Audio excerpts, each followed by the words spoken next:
So there you have His Excellency President Joseph Nyamabuaka. Now,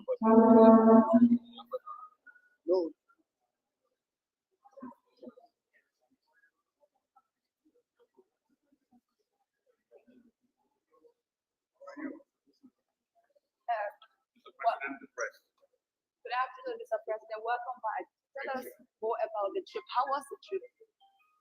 Very good trip. Energy, electricity for Africa to provide 300 million Africans with energy. Liberia is among the first 15 countries that were considered. That's why we are again. We had to sign on to it to commit ourselves to making sure that that happens. yes, Mr. President, I'm Sylvester Pewee. According to the National Energy Compact of your government intends to supply about 100,000 household electricity to the population and finance about 1.5 billion United States dollars. How do you think your government can implement this goal, and what duration can you give this? We already told you that this is the reason we are working with the World Bank, the Rockefeller Foundation, also with the African Development Bank.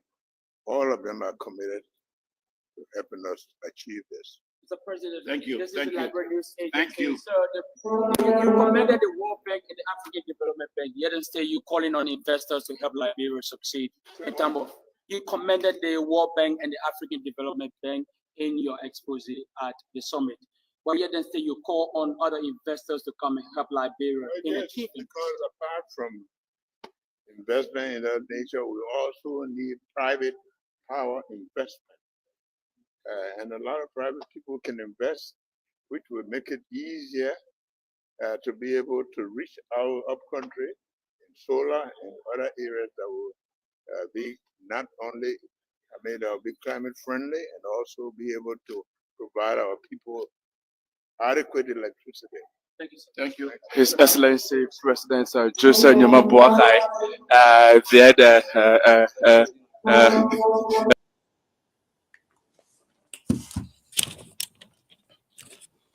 Hey, it's good to see you. Welcome again to the closing argument. It's good to be back tonight on the closing argument, and always a pleasure to be with our people. We look forward to having a very good show tonight.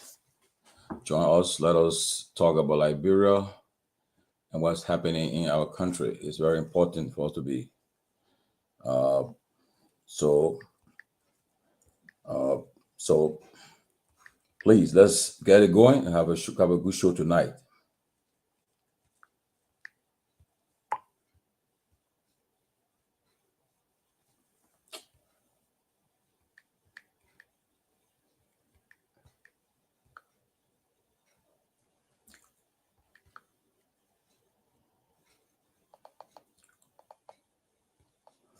So let's get it going. Welcome. Good to be back, and we'll get a show going. How to call it? Myean, come on studio. Come on set. Myean, come on set.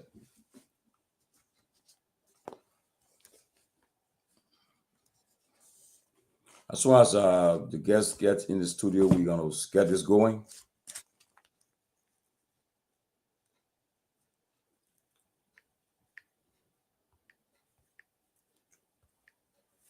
So let's get it going. Myean.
Okay, again, welcome again. It's good to be back. We're going to get started because of time. Mr. Famule has another engagement, so we'll have I think an hour with him, and we'll get started.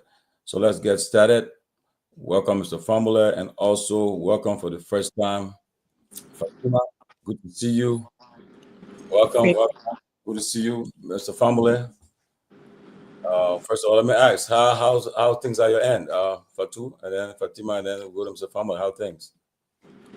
Good evening to you and to the listening audience across the globe.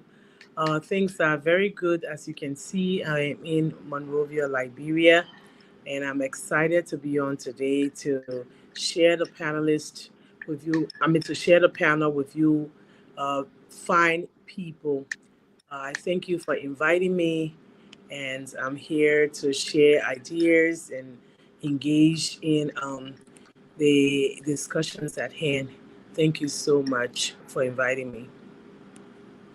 Welcome. Thank you, Fatima. Thank you so much. Mr. Family, how's everything on your end? You muted.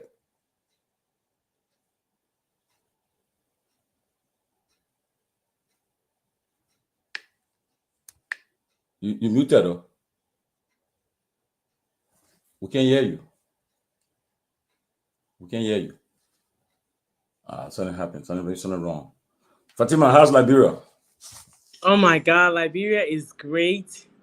Liberia is doing well. I'm super excited about our country. I'm excited about the future of our nation. And I'm excited to be here to share with you the things that I've observed, and so just encourage everyone to continue to think, love, and build Liberia. It's wonderful being here. Great. So let's while waiting for Mr. Family to join us. Let me ask you, what's your thoughts about the aid that the Trump government is about to? They have already stopped suspended aid to around the world, to countries, especially Liberia is part of the country. What's your thoughts about it? That they're going to affect Liberia greatly? When I actually heard it, I was sad, because Liberia is on its path where uh, the rescue agenda is moving. The train is moving fast. All across the country, you can see massive development. You can see the construction of new roads, the establishment of pathways, um, agriculture reinvention, and farmers trying to get loans to start the agricultural project. The arrest agenda, like I said, is taking place, and I think that aid to Liberia and other nations is going to help a lot. But as you can see, Trump said what he was going to do. I mean, that's what I'm going to tell you. He said what he was going to do, and even some of our Liberians overwhelmingly voted for him. So with him is what you see is what you get with him. So I'm saddened by what he said, but I hope there will be other routes that we can take to ensure that we continue to get our aid. But for me, for the next 4 years, I think he means what he's saying. I think he's going to do what he says. Yes, but also don't forget, you guys, the, the the the government just launched the agenda for the arrest agenda in Buchanan, and most of what they are hoping for is to get some support from abroad, because 70% of what you're expecting to make that $8.3 billion for the next 5 years is for foreign support. So, how do you think you guys gonna raise that money? Well, we trust that other things will come through, but not even that. I also believe that the private sector creation, the job creation from the private sector, we've signed a lot of concession agreements lately with regards to the Turkish Airlines and other airlines that are coming to the country. The Turkish Airlines is supposed to build a massive new airport, which will create over 50,000 new jobs, and which will generate revenue for the country. As you heard in the SONA, revenue generation increased by far this last year, and it continues to increase. We are looking forward to those aspect of our government, raising revenue, making sure that the revenue from Liberia benefits all of its citizens. So I think we're saddened, like I said, by the aid, but we also believe that if we open the private sector, create an atmosphere where Liberians are employed and they are contributing to the economy of their country, becomes drivers of their own economy, I think we can raise that money as well. Yeah, but also you notice that in the State of the Nation address, the president he said a lot of things he said, but most of it turned out to be false. The data he was given turned out to be false. It's not realistic. I think one of the rescue Rambo, Martin have critiqued the president's sonar, and right now he's still critiquing it. And most of what the president said is completely, from what we see, is not true. And Martin has proven it by providing data, statistics for what he said. As you can see, when we spoke about the president of the University of Liberia, Martin also came up with statements that some things that she said, some organizations that she was part of was untrue. So I believe what the president wrote in that State of the Nation address were true. All of the data has been proven. We have researched it. Martin can do his research all he wants. I mean, I respect him a lot, but I do not believe what he's saying. I believe that the president's agenda is true. What he spoke on that SONA was true. And moving forward, we're going to move our country forward. He is going to ensure that like-minded Liberians will come together to build our nation and move our nation forward. I do not agree with what Martin says in this regard. Martin himself has an agenda. So, Fatima, Martin is providing facts, though. We are also providing facts on our end. No, but we can also disprove what he's saying. But the government have not debunked what Martin said. Other things we will debunk it in the coming days. We will debunk it because we have bigger things to do here. Right now, our major focus is on the anticipation of the road connectivity. We're anticipating the agricultural project. We're talking about creating jobs by improving and strengthening the electricity factor. You know, creating and bringing solar panels into the country, making sure that that aspect starts to work. So we're focused on the development of our country. We're not focused on things that people will say they are debunking this and that. Martin have been debunked as well. So I do not believe what he's saying. No disrespect meant and none intended. But I do not agree with him as to what he says. He says some things that have been proven untrue before. So I'm sorry to say I do not agree with him. Mr. Formula, are you there? Yes, I'm here. Can you hear me? Yeah. Okay. So yeah, go ahead. Yeah. Good to be on with you, Fatima. Couple of things, I think that have really caught my eye about the whole Trump and aid thing. I always say Liberia is a beggar nation. And we have to accept that is who we are right now. That doesn't mean that we have to remain a beggar nation. My concern when it comes to the rescue agenda is that in that 5-year period, we don't see a plan. And let me state this categorically. I am a supporter of this government. Okay? But I'm also a supporter of Liberia. What we don't see is a plan that progressively weans us off this constant aid, this 70%. So, we need to see maybe the first year 70%, maybe the second year 65%, but some progress towards us getting less and less dependent on the aid. The other thing that comes to mind, and I have studied the government and its activity with regards to what I call the service agencies. Okay?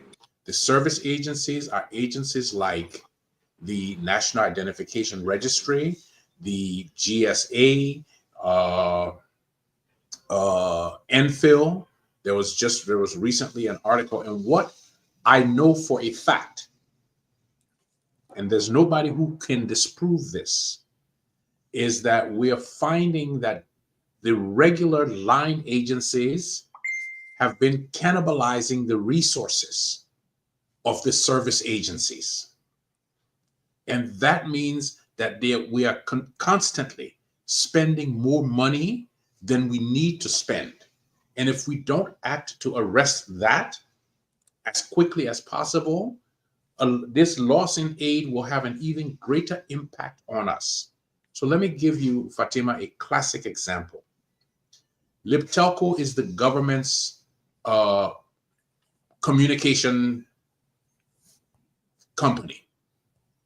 Libtelco also runs the only data center in the country. The data center at Libtelco is at only 20% capacity, because every government agency has decided that rather than pay money to Libtelco, which provides electricity 24/7 to run that data center, they would rather eat that money, or to try to claim that they can provide the service for them by themselves. In the meantime, we have a government data center that's sitting there unused. A classic example. You know where the central bank is on Lynch Street, right? Libtelco is right across the street from the central bank. You can stay in the central bank yard, let me talk the Liberian way, and chunk rock in Libtelco yard. That's how close they are. Somebody needs to explain to me why the central bank needs its own data center when they are that close to Libtelco. Secondly, there is no internet traffic that goes in and out of Liberia without going through Libtelco. So it doesn't matter whether or not the CBL is sending what they claim. Their data still has to go through the ACE cable that's housed at Libtelco. So, but the point is, the central bank and a whole bunch of other agencies, Fatima, are paying money to run what do you call the thing? Electricity, to run servers, when all of those things can be at Libtelco. So we see the same thing with the National Identification Registry. The National Identification Registry is also running its own quote-unquote data center, but the law says that there's only one entity in the country that should be doing biometric registration. That's what the law says. The law says it has to be the National Identification Registry. We recently saw in the election, the NEC spent $13 million to do biometric registration. That's not their job.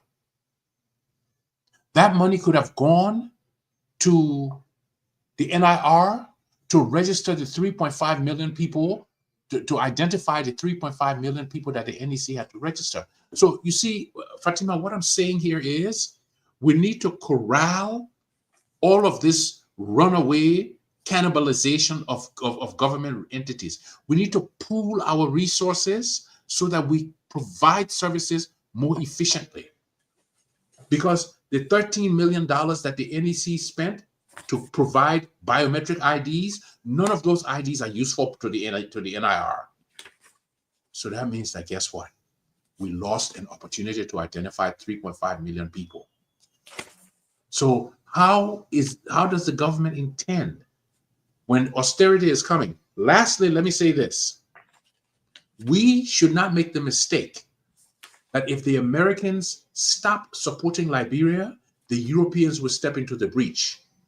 Because we all know that Trump plans to cut off funding to Ukraine. That means that the Europeans are going to have to spend that money on Ukraine. Just yesterday, the foreign minister of France said that if Denmark asks him, France will send troops to Greenland to protect Greenland against America. So we have all these things going on, and I think our policymakers need to be extremely sensitive to what's going on and how we reshape and reinvent our government so that we are more efficient and more economical when it comes to providing services. I will stop here already. So, yeah, go ahead. Go ahead, Fatima. I mean, I got lost because it was so long. But anyway, I do not agree that Liberia is a beggar nation. Okay, Liberia transitioned from and when we transitioned from war, our country, we know the history of the war, what the impacts were. And as to the services that you're talking about, if services are scattered, they're just not gonna automatically go where you want them to go. That's not how it's done. Fatima, I went no, to I mean, visit. Sir, when you're talking, I will I'm never sorry. interrupt you. Please do not. I'm interrupt. sorry. I'm sorry. grateful. Please don't interrupt me. But anyway, as I was saying, I went to see on Senator Dillon yesterday, and there were things that the president requested, such as zoning, such as tourism, revamping the tourism sector, and all these blueprints are written but being revised on a daily basis. And he was actually talking about some of these same things that are being discussed here. And he said we can't just make decisions to return to the status quo or to just merge systems into places. We have to enact laws that will do that. It takes time, it takes effort, and those are the things that we are working on. Not because they are not publicly saying it, is because that means that it's not being done. It is being done.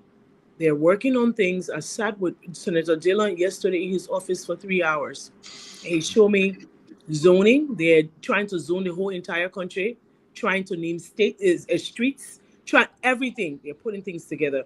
They're trying to merge different entities. They're trying to divide some entities, and they're working on all of those things. And that's why he was saying, he said they're talking about $54 million budget for the Senate. But these are the things that we are doing. We have to, these books, because they have all the books for the different tasks that they were doing. Every time we revise something, we need to print it all over again. 34 copies for all of us again to sit, how many senators they have. Every time it's revised, which is until they get it right. This is what they're constantly doing. So everybody has the right to their opinion. I believe that when people say Liberia is a beggar nation, I do not agree with that. Liberia came from war. Our president is taking a hardcore stand, and he's saying that he wants the resources of Liberia to benefit Liberians. He's trying his hardest to ensure that Liberia, the natural resources that we have, help to develop our nation. So I'm looking forward to him. I'm pushing for the arrest agenda. I mean, you can say you support the president or you don't support the president, but at the end of the day, what happens is that this president, whether we like it or not, is going to ensure that Liberia is fully developed. Thank you. Fatima, let me check Senator Dillon right now. Okay, let me check him right now, and I will challenge Darius Dillon to dispute what I'm saying. Fatima, the ACE cable was installed at the Capitol building in 2012. The high-speed internet was installed at the Capitol building in 2012. It is 2024, and the Capitol building still does not have a local area network where they can share services. Not because the system isn't there. The Chinese built the local area network. The senators have decided that, and I am saying this, you can quote me to Senator Dillon. They have decided that they would take money one by one by one. As opposed, you can shake your head. Let me tell you how it affects us adversely. You see the fire they had at the Capitol the other day? You know why they can't have a central monitoring system? Because they don't have a central internet system. You know why Senator Conner's office was broken into? Because the senators have internet one by one and not to cover the whole building. Okay, this is not magic, Fatima. I am an IT professional.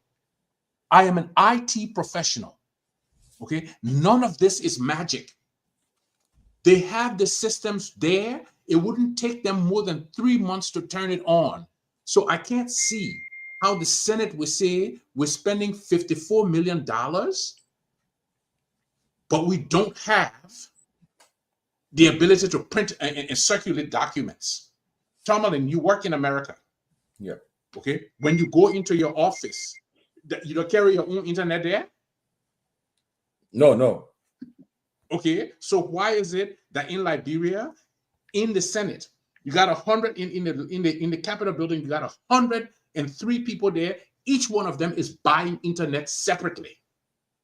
Wow. And you're telling me that this is a problem that they've been working on? Dylan has been a senator for 4 years now, at least. More than that. Okay? So it's not being done because they don't want to do it, not because they can't do it.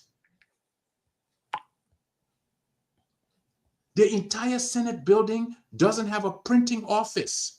Listen, I run a medical practice here. We have 2 offices. We employ 20 people, and everybody can print to any one of the 4 printers in the office. This is not magic. So I want to know, and this idea that, like, this excuse that Liberians continue to make, okay, that we are coming from war, okay, it is a pathetic and pitiful excuse. Do you know who came from war the same time Liberia came from war? The same year Liberia emerged from war, Rwanda emerged from war.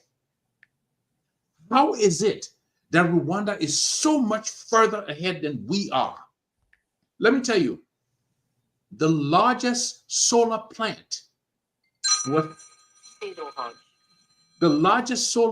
in Africa about 10 years ago was constructed in Rwanda. It is called the Asohogo Shalom solar plant. It was an 8.5 megawatt solar plant that cost $25 million to construct.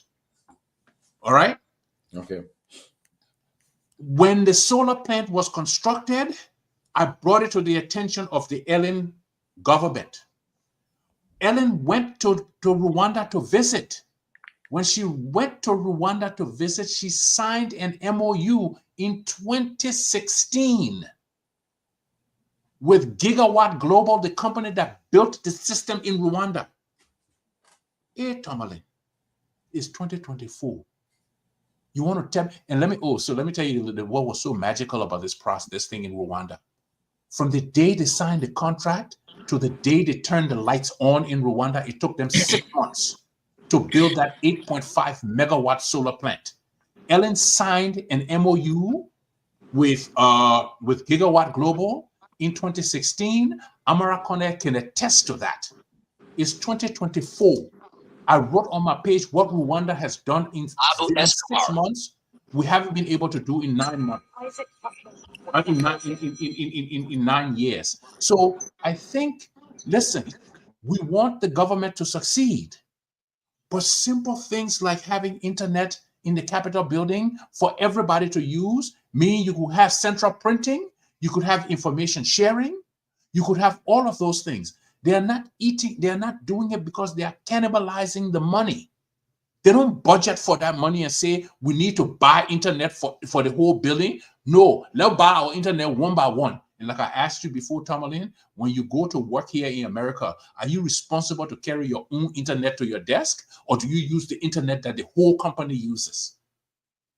We can solve these problems, Fatima. We have tremendously skillful Liberians who have been pushing for these things. But one of the things we have to admit is that there is a lot of resistance from people in power. If Dylan wanted this to happen, he could make it happen. I'm saying so. If Dylan wanted it to happen, he could make it happen. Everybody who is listening to my voice knows that what I'm saying is exactly true. You But got to stop making excuses. yeah, but let me come in. First of all, if anything, you're talking about change of what the case is that we see it from the budget, the national budget, but the budget it does not reflect that is I'm government done. the government want to see to change to do any changes because they're still the same. They have continues from Ellen. We are they still the budget is still the same recurring expenditure. That's what the budget reflects. That's why people are questioning the government. Their ambition that they're going to get $8.3 billion in 5 years to carry on the rest agenda. And the question is where the money is coming from. Now, especially so with today, President Trump has, and our major supporter for our budget is the U.S. And Trump has stopped it for 90 days. What will happen? I mean, honestly, the government will collapse, but they're going to affect this government agenda. So my question is, how are you guys going to manage to get this for the next 90 days as the suspension is in effect? What are you guys going to do? Fatima, you want to answer that? Yes, I will. As you can see, our budget for this year have passed. And I told you the president is seriously working on the private sector investment, which includes, most of our young entrepreneurs getting into business and employing Liberians, and of course, some concession agreements that he signed with foreign nations, such as the Turkish Airlines is about to embark upon um, building a new um, airport in railroad system in Liberia, and creating jobs for our citizens. The fact remains that the president also talked about revenue generation through all of our major revenue entities, the ports, the two we have the mining companies that are in the country, that are working in the country to also make sure that they are contributing towards the citizens as to wherever locations they are. So the private sector investment will be something that we're looking forward to, and I believe that the generation of most of the resources from the free port of the first of all, what they've been working on is to make sure that the different ports of entry, especially the free port, the port in Greenville, the port of Buchanan, they are now going to hire their own people. They're going to also be independent of the free port of Monrovia. And so they are working on those things to make sure those things are done. And so those are places that we can also generate resources and revenue collection. We try to build our country however way that we can to move our country forward. Nothing is going to stop us. The aid is a great idea if we have it. I do not believe that Liberia is this big beggar nation. I don't agree with that. Liberia is a nation that is striving, but we are a proud people. We'll do what we can to move our country forward. So I believe that the president's agenda is going to work. Uh, at this point, we pray that the aid comes in, but if it doesn't, we'll still work from what we have here to move our country forward. Our country is a rich nation, just was being run poorly by individuals who did not have the country at heart. So I believe that we'll do what we can to move our country forward. Johnny, welcome. Johnny, are you Yeah, available? Yeah, Johnny, you yeah. can wait. Tomorrow, I will be on the show with you because my location is having problem with it. Anyway, I'll be following the show and taking part. But I want to make a quick input. I heard is it I don't know the next is it Jokwa? No, it's Talking about George A. Fatima. George. Okay, yeah, George talking about having a meeting that was done in Rwanda. So I want to make reference to that first, then come back to our sister. One thing I've observed about Liberian government, we do not pay attention and we don't make follow up. Every time we travel with our leaders to these big conferences and we interact with people, when we return from those countries, we do not make follow up. That is why we don't succeed in those things that we're going to discuss out there. So I saw when President Sadi went to Rwanda and had those discussions, there was no follow up made. What was discussed, whatever she signed up to, how do we make those things to take place in our country? No follow up. So similarly, happy with George Weah, the same thing President Weah. He went to meetings, he did some discussion with people, no follow up. So we couldn't get a realization. So I expect now that we have a new government of my own uncle, because from Lofa, and he's a peace man. So Patricia is my uncle. I also expect that whenever he pays a visit to an international conference, those who go to those missions, they don't go to go walk a ball. Let me make it simple English. You go walk a ball. You go and work. Your work is to identify every issue that is discovered by the president. You attend mass, and when you come back, you plan to go back and maybe follow up on those things. That is one of the weakness I see in all our governments. No follow up. If you don't make follow up, you don't make anything. Okay, okay. Like I heard my sister say, the president is, the government will do this thing. Look, regional planning is simple. At the University of Liberia, a graduate program, regional planning. For our studies, Liberia is strategically located from Conakry to the for the far region of Guinea. It's almost 2 days drive, 24 hours drive, or I mean, a day drive. From Monrovia to Masanta to Zedekole is about 8 to 10 hours drive. Put up Monrovia, put up Bikena, Greenville Port, Harper Port. From Danane to Abidjan is about 12 hours drive. From Monrovia to Danane is about 7 to 8 hours drive. What does that mean to us? If we improve on those posts, our post can be a major source of supply of goods to those part of those countries. Because if a billionaire will have to take a material from Saint Petro to bring it as far as Danale, right? And you're taking the things from the port of Buchanan or a port of Greenville or a port of Monrovia to come to Danale, that takes 7 to 8 hours by road. Who has the advantage? It's Liberia. We have to begin to think strategically and put a won't say we love Liberia, and not by mouth talk, it's by action, it's by deeds. That's why the conference that was here in Tanzania, I followed it closely. I heard from the guy who spoke from Rockefeller, from UN, from World Bank. They all spoke about deeds. Africa, will support you and act in a more meaningful way. So I'm saying what I can say to all of us here as Liberians, that's part our political persuasion we come from. We have to think wisely and make Liberia first in how we think and how we want to make progress. Liberia is at a position where we can draw the attention of everyone. We don't have a population, but we got to come a position that we can make use of. Railroad, you cannot build railroad in Liberia without having Guinea, Sierra Leone, put a valid link to you. It's of no use. You must make it a regional project. Sierra Leone, Liberia, Guinea, collaborate and build a railroad system. That would be very useful for Liberia. You can leave kind of Monrovia in less than an hour or so. You can leave Monrovia and go Freetown in 30 minutes on train. You can leave Monrovia and go Conakry in an hour. So then trade and commerce will improve in the Marabra Basin. And then all of us will benefit through the economic process.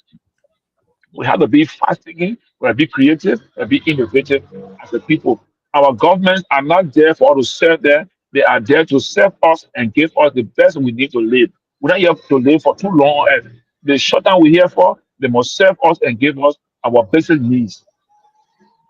So So that's my input for now. we'll come back to the question. Okay, Abu, welcome. The question is, with this suspension of aid from the U.S., I've not heard yet how will Liberia manage for the next few months.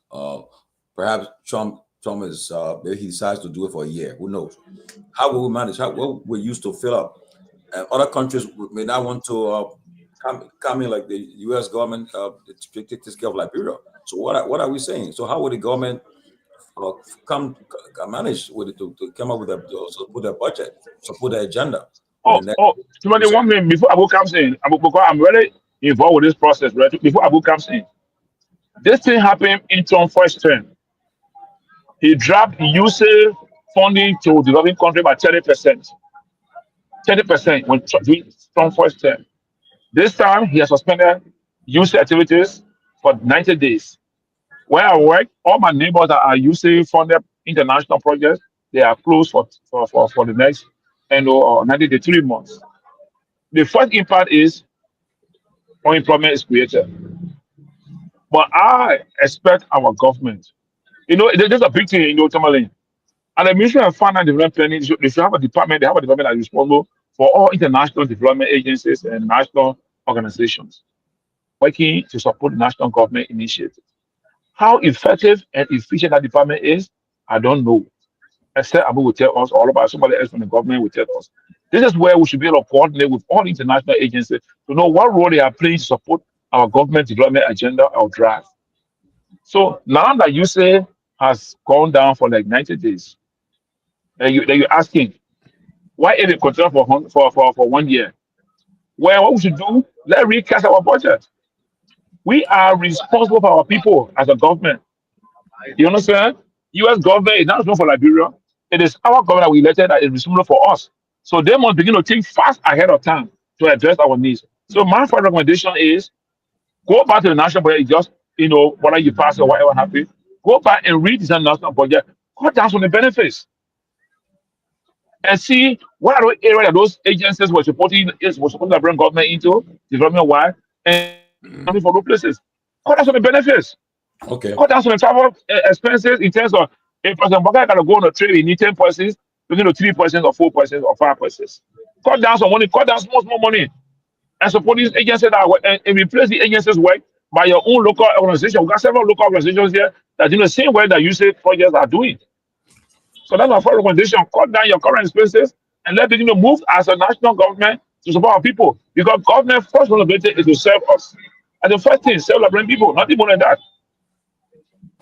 Okay, I want to hear from Mr. Fambula and Fatima. What would the government get money from to for the next few months, 90 days to a year? We know it's open ended. We don't know when support will come in. What would they get money from? And so I agree with exactly what Johnny said.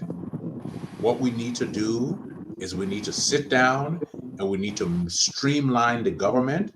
We need to make the government more efficient. Okay, the things that I'm talking about, they are not doing it. They don't have any plans to do it. Okay, if Mr. Dillon has plans, first of all, it's not his role. Those agencies already exist. Okay, so unless he's budgeting money for them to do it, it's not the rule of the Senate to decide which executive agency executes its function. That's the whole thing. The executive needs to sit down and go through all of these items. Like I said, you look at the legislature by itself. These people can't even buy internet in bulk. I mean, this is one of the most useless things I have seen in my life. And any legislator who can tell you that who can give you an explanation for why that is not being done, I would like to hear it. But anybody that tells you anything different, Tomalin, like I said, I'm sure Fatima has worked in America. I'm sure Mr. Tukpa has worked in America. I'm sure you have worked in America. When you work in America, you don't care your own internet to the company. When you get to the company, you just log on, and everybody in the company got internet. You want to send email to your friend, to your colleague, you can send it. Your colleague wants to share a document with you, you can send it. They got a big printer sitting somewhere in one of the rooms. You can print to that printer. Everybody in the legislature, they got their own printer, they got their own internet. It doesn't work. And the only reason they are doing that, Tomalin, is because of what I call cannibalization.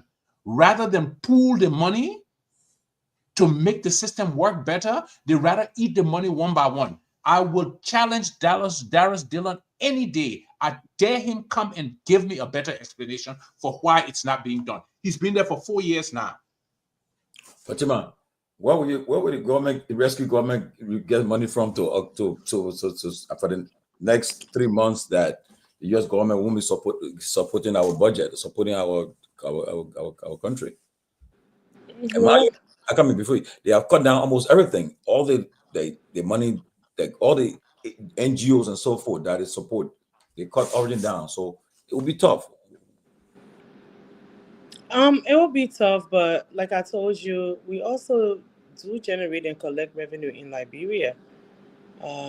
So I think they just need to streamline some and offset some allocations that are not needed right now, and try to work on the things that matter the most: healthcare, education, um, agriculture, and those things.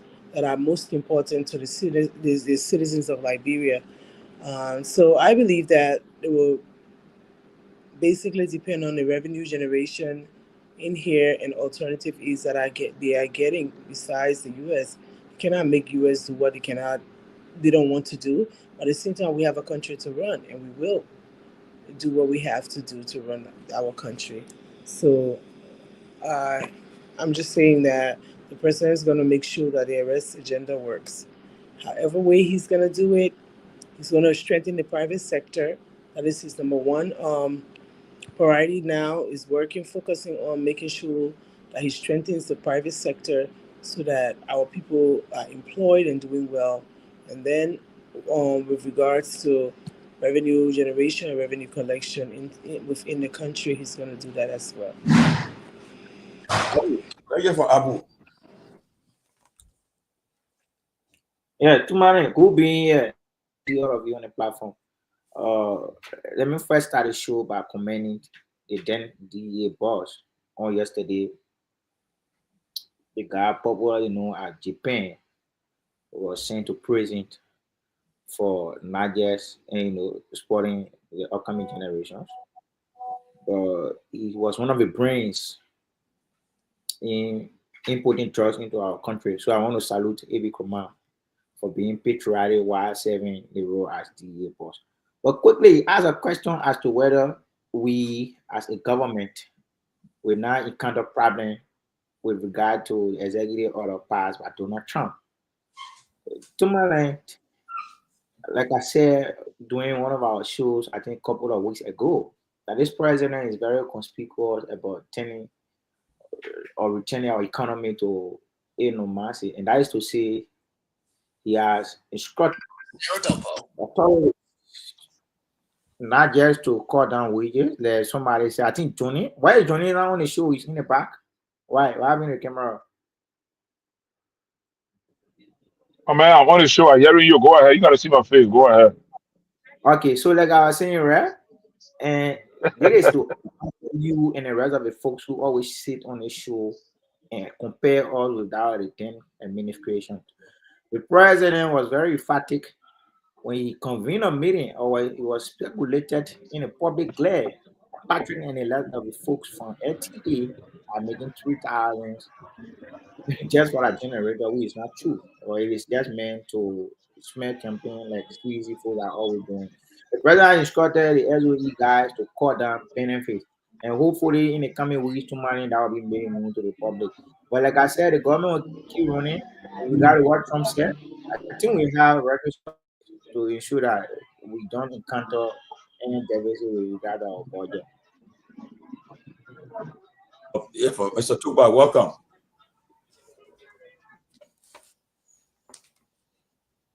Ava. He's muted. Ava muted. I was trying to find the mute button. Okay. What are you doing? What are you doing in the darkness? What are you doing in the darkness? You on the highway? Oh, man. I had to go pick up something. So how the country dark so? Dark it, like bro, dark. No. The country is what, 15%. So there are a lot of areas where there's no electricity or there's no light, and stuff. So we are where we are, right? So can you just restate the question, because I came a little bit late and about from different dimensions. The Trump suspension of aid, suspending aids and things. I mean, that has long range effect. Luckily, it has been rescinded in terms of pulling it back. But just the impact of it for one day was significant. So, for example, my contract is with USAID. It's through a subcontractor. So the subcontractor had a stop order to cancel the contract, right? Wow. Not to put it on hold, to put it on pause. So if I had to pay people the end of the month, right, and I'm not getting my payment, so they impacted. And many of us, whether we like it or not, we're living hand to mouth. So those people, they probably owe other people that they're expecting to pay, right? So if I can't get any payment in 90 days now, then what happens? So the debt pile up, the people insulting them, not understanding the situation, and are just a simple one-person incident. But imagine the tens of thousands of contracts out there that usually have with different people. The impact they make on people, as much as we say aid is dead, but that 25% of that aid that returning to those home countries makes a difference for a whole bunch of people. So hopefully we can recognize what the impact of this is and start to internalize and start to redirect our resources, our creativity, our money into developing our own country in a way that we can sustain and not have to be so dependent on aid.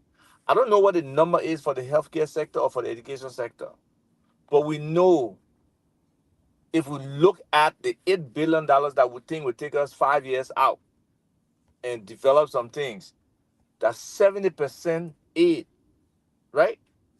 So if that, whatever portion you say is contributing is significant, supposedly our historical partner, blah, blah, blah.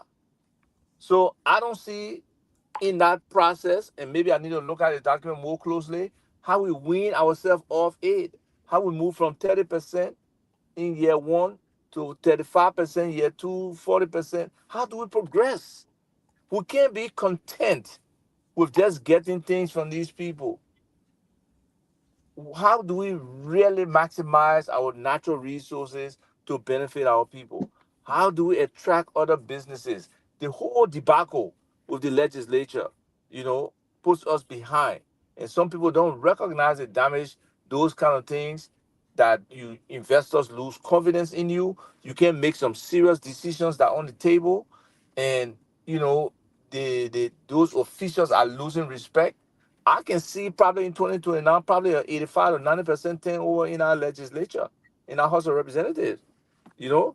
So until we as Liberians or our officials can start to visualize what the future is, can start to understand economies of scale, can start to understand that being in government doesn't mean everything should go in your pocket. There's something called a private sector that you are also supposed to promote and supposed to facilitate to be successful.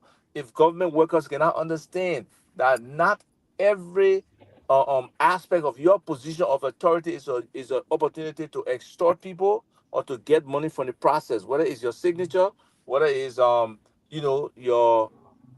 facilitation of something, your recommendation for you to monetize that position or that particular action every time for your fellow Liberians is criminal. And we don't understand the leakages in the system because we don't have a real system. We don't have the use of technology that limits that. So until we can empower ourselves, where we have check and balances, we are accountable to something. There's nothing called trust. There is nothing called trust. People, when they need money and they can get money in their hands, they will take it and they will be sticky. We got to find a way that we got electronic payments. We got people not touching money, that money going directly into government coffers.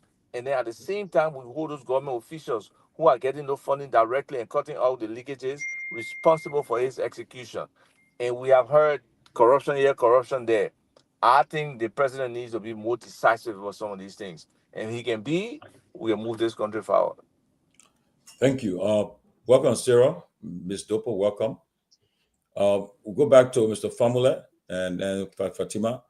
Yeah, but what all you guys are saying, but I mean, do you trust that this government will say what the recommendations you guys are making? Do you trust the government will do it? We're seeing almost like business as usual.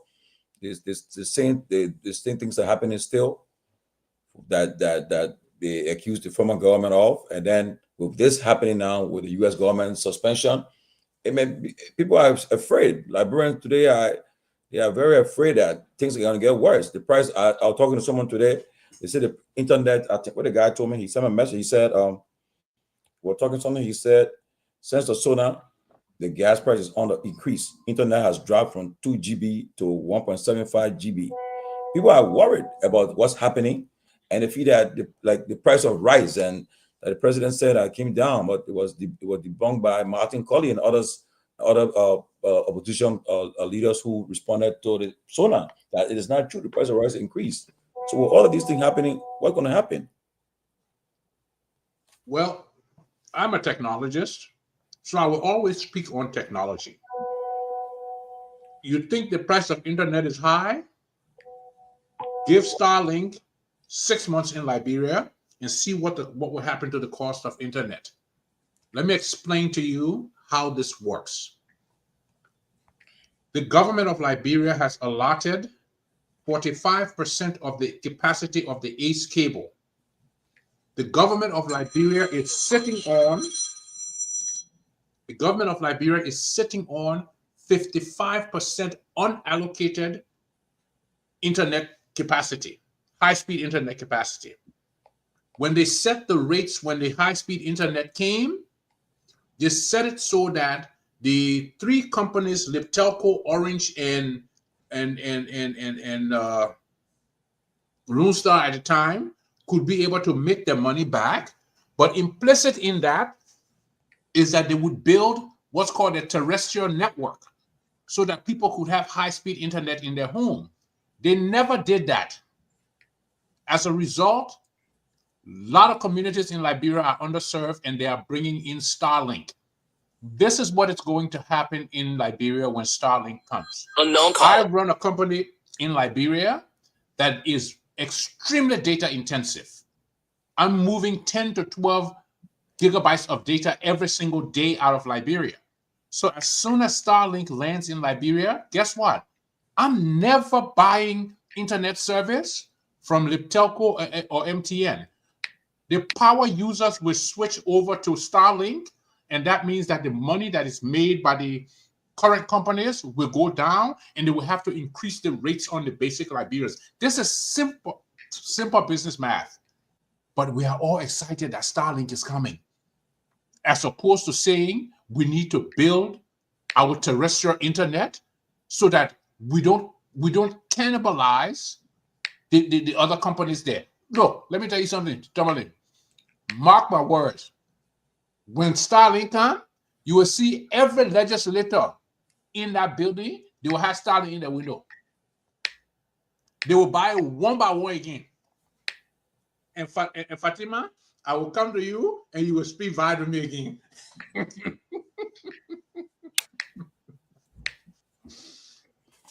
Okay. So yeah, the same question go to Fatima. Yeah.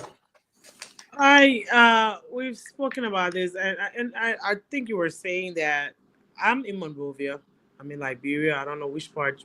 Who called you and said the price of gasoline has gone up and the price of rice is going up? I'm in Monrovia. I've been here since December the 23rd, and I'm still here. And so I don't know where you're getting your information from. I think you said Martin Calling. Martin Calling is not even here. But before I came home today, I actually went and did some grocery shopping before I came home. The price of rice remained constant. Gasoline for sometimes last week, it was usually 670 or 660, and I still see it. I filled up my tank today when I was coming home, and of course, it was the same 670 today. I don't know if the rate went up somewhere else and they saw it somewhere else because the locals, as you go out of town, people sell that they add $10 or $5 here and there. But in Central Monrovia, in the Sinker area, I bought gasoline from there today. It was $670. So, like I said, I know it's very late tonight, and I have some meetings first thing in the morning. I will beg to leave after this segment, but I would like to say that the state of our nation is improving. The Liberia that I saw when after the inauguration to now is far different. The corridor between the Town and the Freeport, they are currently working on it. The roads are improving. I drove from here last week straight to Sierra Leone, and the only parts of the roads that I saw that was bad was between some parts of Bummy County, going towards some parts of Cape Mount. I went to Nimba the week before. I saw from Monrovia straight to Nimba, there was a clear slow, beautiful drive. There was no problem with the roads. Our country is improving. Do we want more? Yes. Do we look forward to more? Yes. But Liberia has been growing, is slow but steady changes in our country, and we will continue to see that. As I speak to this president every day, I spoke to him the day before the SONA. I'm going to speak to him again tomorrow. He assures me, whether Liberians like it or not, his right hand to God, we will develop this nation. She will take her place as the oldest republic on the continent. And we, Liberians, will join our president, Joseph Numa Boakai, to build our country.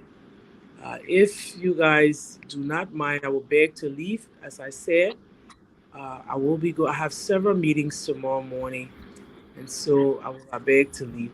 But it was a pleasure to meet you, and we will talk more about. Why you leaving, man? Why you leaving my sister? Why you leaving my sister? Because I actually have a bunch of meetings tomorrow. I'm just briefly going back to America for a couple of weeks. I'm moving back to Liberia to help the president with the arrest agenda. So I'm working on a lot of things right now, and so I beg to leave. Please, I will join you guys again. You as well. I love you guys. Alva, I don't know where you are. I would like to see you. I don't know where you are as a partner in one of the private sector jobs. I would like to see you for us to discuss further. Thank you guys so much. Tomalin, thank you for inviting me. To all of the rest of the panelists, the pleasure was mine to come and hear from you. Wonderful people. For all of us here, it's Liberia first. Liberia is what draws all of us to this, to all of these networks, to talk about our country, to ensure that our country gets to where she needs to go. So thank you for having me. I'm humbled by this. Thank you guys so much, and good night. Okay, okay, thank you, Fatima. I hear from Sarah and Suzanne. Timothy, say Sarah, sorry, I was busy, but I saw Fatima on the show, and I just came here to,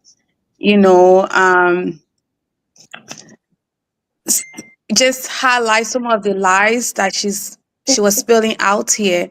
I'm pretty sure because I'm here, that's why she's listening.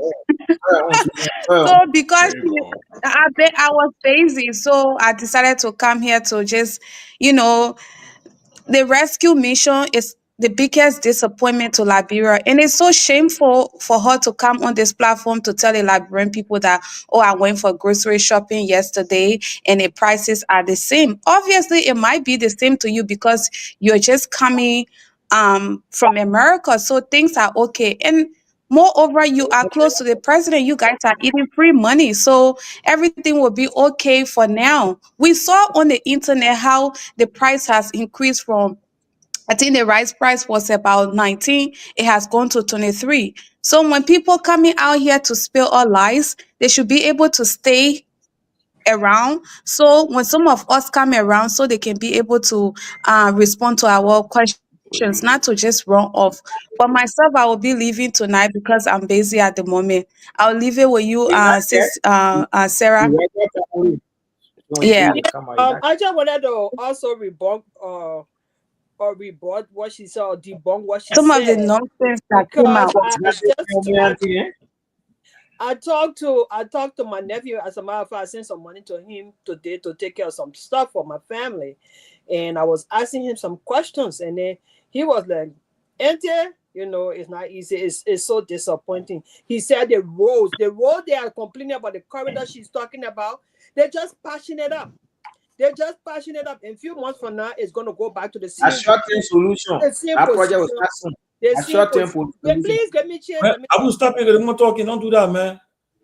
That's what the boy told me. He said they're just patching it up. He said, Auntie, I'm so disappointed. He said right now, even the gas price, which part, I don't know what you're talking about. Gas price is not the same. It might be the same for her, or maybe it's fluctuating or whatever the case is, but it's not the same. And it's based off the U.S. rate that is kind of fluctuating. That's why those things are going up. I mean, the fact is, we all want our country to succeed. We want our country to succeed, but don't come here and lie to our people and make it seem like, oh, it's not.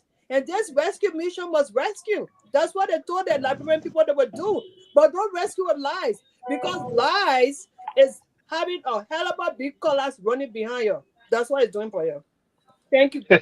And Tomalin, please, when you bringing your guests on, cause I'm leaving. Once you write a post and tell your guests, and they're coming on here, please let them be okay. Let them tell you if they're fine with the timing and stuff like that, because it's quite disrespectful to hear somebody coming and spilling out lies, and all of the sudden, after spilling out their lies, they're getting off because they see some of us on your platform. That's just But obvious because you saw my face tonight. Okay, so thank you, Abu. I'm not here for your nonsensical talk tonight. I'm leaving myself. I look No, forward man. Don't to say that, man, Suzanne. Okay. that's no, for you. because That's Abu making me when you say angry. that. No, Suzanne is Suzanne, man. Suzanne, say something But different, man. Tomalin, Suzanne, take it easy. Tomalin, you can't allow that as facilitator. You cannot allow that. Just stop. Seriously. Yeah. Abba, Susan, all these people are Susan, coming take it in the easy, show. man. Susan, take it easy. We are brothers and sisters here. We are all about Liberia. No, we can't condemn each other like that. Yeah, we Sus- from Liberia, but I don't like liars. Like the fact that the No, but woman could come in and Susan, say, please, "Oh, man. we don't need No, you." no, I mean, no, Susan, I mean, the way you describe my brother Abu, please apologize, man. Please take it back. I beg you. We're not here to follow. Let's say the reality to each other, but don't use those kind of words, please. Susan, you Me, know, I'm not, as a I'm not mother for me, as a lady, you are a mother. So please, man, let's talk to each other in a respectful manner. Okay, then Susan, I beg you, please Okay, apologize to Abu. I hear you. Abu, that my UP brother. We fine. Abu, no hey worries. man, Nobody Abu, say that. sorry, yeah, sorry. But see you guys. I will see you Uh-huh. guys next time. Thank you, Susan. Basically, I came here when the matter face. Bye bye, guys. All right, Susan, good to see you. Good to see everybody. Mr. Topa, good to see you. See you, brother. It's always a delight to have you when you come on the show. I have not followed the conversation, so I probably don't have any question. I just joined in, so I will send it back to Tomalin for the next person to take a floor. What's up, Chief? Okay, let's go back to Mr. All Formula. right, good to see you. The formula. The formula. Let's quickly. Let's No, before you no, guys. one minute. Somebody, No, I, Actually, somebody. Somebody, I beg you. We in Liberia give all cheap because sometimes we can go on a call anytime or Johnny, whenever can drop. I know, right? Johnny, Because I like blinking. I Yo, must it's say small. yes now. Yo, it's small. Yo, it's Rescue small. working. Yo, it's Brother small. Johnny. Hey, you see, when Ente was talking and she said her nephew said the money was expensive, all of y'all are sitting at now. You say we must put you in front of the line because sometimes your current can go. If your current go, you go. Yeah. Like, your current go, No, you go. that is very mean. That is very mean. Yeah. Hey, yo, no, go call rescue. Let it come help y'all. Rescue Yeah, is when you have on the way. modality Look, to to sort be out honest, apartment. rescue. When they promised, rescue has already done a job. The idea was to relieve us of the previous government. That government was a Absolutely. suppressive, oppressive, and I mean people were not breathing. There's a sigh of relief, I believe, in the country today because of the departure of that government. Whether people like it or not, that's That's the not fact. true. That is not true. Now, don't That is not interrupt true. me. When you come, you can praise But the that was my government. time, bro. Don't That is interrupt not me. true. Let me tell you right now. Don't interrupt I'm me, not gonna sit man. down here for people to Don't lie for people. interrupt me. When the time I'm not comes for you to interrupting express you. yourself, Guys, say your guys, own. we gotta give the other folks chance to talk, and then It we all. I'm was not Thank you. interrupting you. I'm just making a Thank No, statement. but when everyone has a chance. Thank you. You are interrupting, man. all You right. are So let me interrupting. say, let me So just say yes, this, okay? Water is pure. Isaac, go You ahead, George. we agree that rescue relieved the foot off the neck, the CDC foot off the neck of the Liberian people. Wow. We can agree with that. However, we must never be satisfied. But who's satisfied? Ever, Nobody else satisfied. okay? We have to always do more. I believe in Kaizen. We can always improve. We have to always improve. And calling out the shortcomings in our improvement is not opposition to rescue.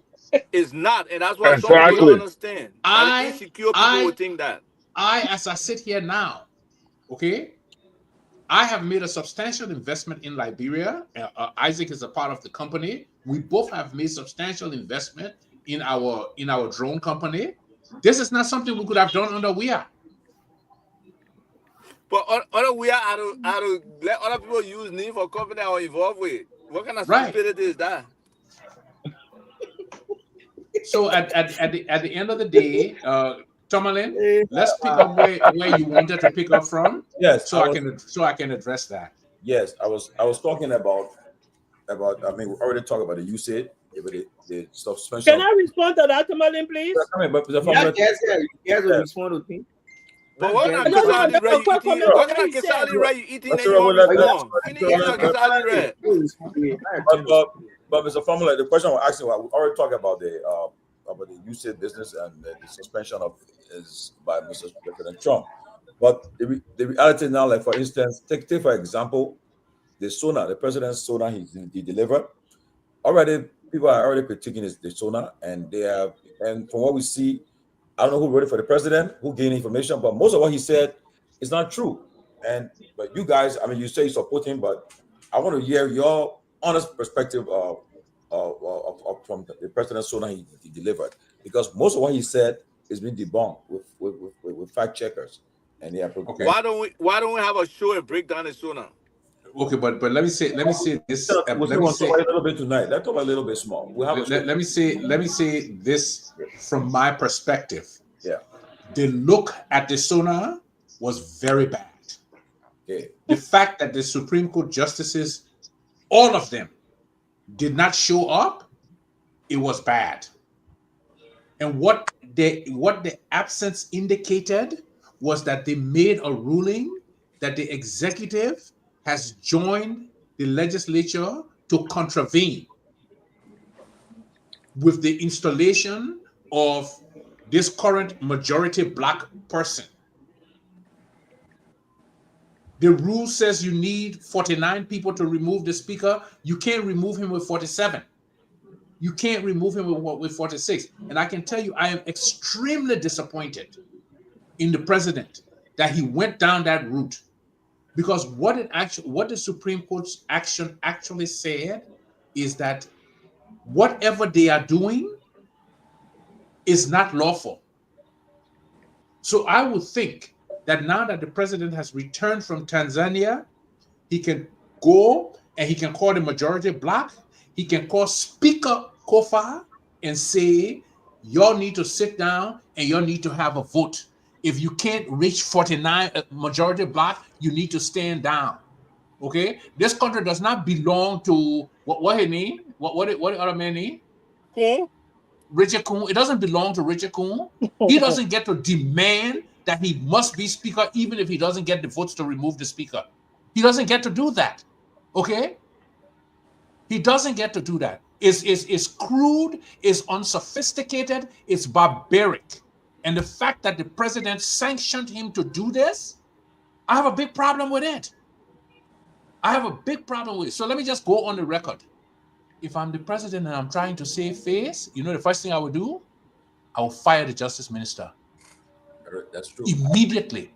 I will fire him. And you know why I will fire him? Because he wrote an opinion that was wrong. And the Supreme Court's absence, the Supreme when you eat your kasali, I don't tell nothing. The Supreme Court opinion. I don't laugh. I didn't say anything. The Supreme Court's absence says that the opinion that the justice minister gave to the president was wrong. Somebody has to take the blame for that. Somebody has to take responsibility for that.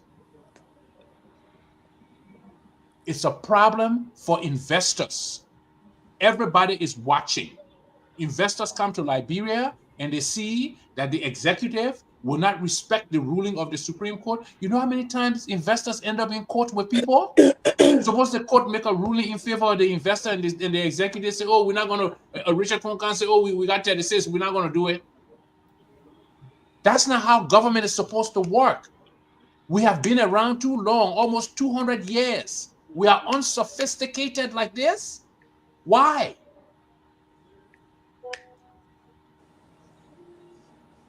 Tumani, can I Yes, come you're in? giving the answer. Yeah, you can Tumani, come in, Abu. Yeah. Johnny. To know what I mean, you got well No, on the you show. can just be patient until the time. Somebody let Abu go. Let Abu go. Let Abu go. I can't man on the show. So Abu go ahead. Abu go ahead now. Abu go ahead. You cannot keep up disturbing when It's a people formula. talking. That's The totally president does wrong. not Yes, have sir. jurisdiction. The president does not have jurisdiction with all the lawmakers to decide who becomes speaker. The legislature is another branch of government. The president, why you should the president is the head of the government, but the Okay. executive is head by the president. Yeah, so You know, Let Abu for. Let Abu for. Okay, correct, man. Abu, since you address me, let me address you, okay? Oh. What you just laid out, no. What you just laid out is what they call a distinction without a difference. Now you The pick fact up that the point. president submitted a budget to the majority bloc, it means that he concurred with the action of the majority bloc. So don't try to listen. Don't try to come do all kind of verbal calisthenics here with your green But beret George, when let I man want to finish. fall You for it. say your own. George, you say your own. No, Let the I man was say in your own. flight. George, I was in flight. I was in flight. Can't I give my chance on this week? So, like I was saying, right, the president does not decide who becomes speaker. The speaker is for a more equals. 50 of his colleagues affect their signature to a resolution in removing. So you're getting it wrong here. And no law says that the Supreme Court bench should be seated before the president address the nation through the legislature. In accordance with Article 58, the president is required to address the nation every fourth working Monday in a new year, which he did. So for you to say the action of the Supreme Court is a signal that the Supreme Court is why the action of the Supreme Court is contrary to what you are saying. The Supreme Court did not appear because they rule in favor of United Bloc. On that same day, the Supreme Court rules. It dismisses When was it? the bill of the bloc. Are you not following? When was the last time the Supreme Court did not appear? Tell me. When was the last SONA? When was the last SONA that the Supreme Court did not, the justices did not sit? Tell me. One of our legal luminaries, a well-respected figure, was on one of the local radio stations this morning on OKFM. Jerome read there. What you said? No law says that the Supreme Court presence is required. That is not the question I asked you. That is not the question I asked you. The guy can answer a question. I didn't ask you that question, Chief. What question did you I asked ask? What question the did you question I asked you.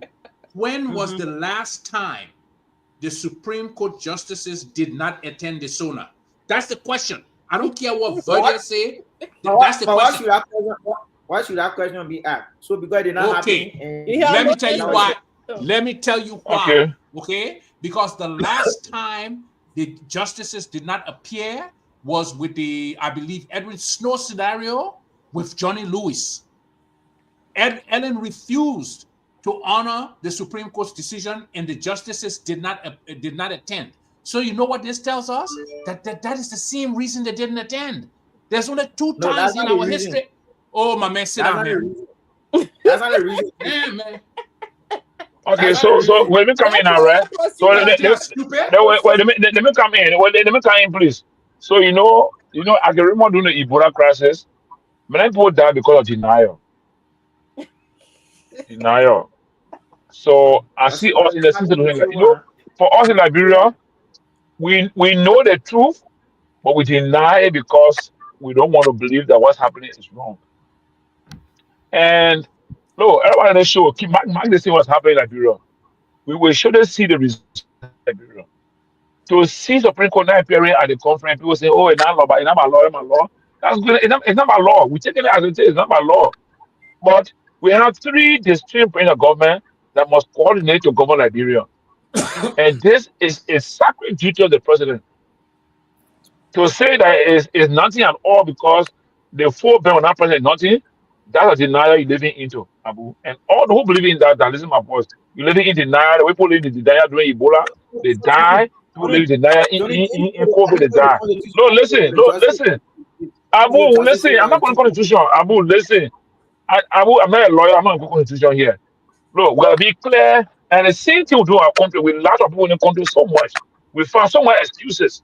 Look, This country is so small, and is it the government that all of us here must benefit and live good life, like Jerusalem, or even like what was it, like heaven, if I can say like heaven. But because of difficult life we live in the country, we see true and we say no, the truth is not true, it's a lie. No, my brother, So our government must that's work a together to lie. serve us. So the truth here is that the Supreme Court should have been in our place. They were not there simply because they know, because they passed a ruling, and I would have asked you many times the question on the show. Supreme Court ruling, did they say Kofi is not speaker? You said he's not the minority person. There's no way in the Supreme Court that has denied Kofi as being speaker. All that really have recognized Kofi as speaker. So what is wrong with working on Kofi and making sure that the right thing happens, Kofi is removed properly, and we move on with the country? Exactly. You understand? Tony, So what is wrong with Level us? behavior. No, Tony, Abu. Tony, Listen, Abu, listen, you know what, Abu, listen, Abu, I'm yeah. from Lofa. Susan Walker is my uncle. Like, listen, man, me and Bunny, man, we are next door. You understand? And we are next door. But it's not about Lofa, it's about Liberia. Abu, I am here. I can't count on because where I am. Even if I put camera on, I will not get current. Right? You won't see me clearly. So why should I deceive you and put my camera on when you don't see me because the place is dark?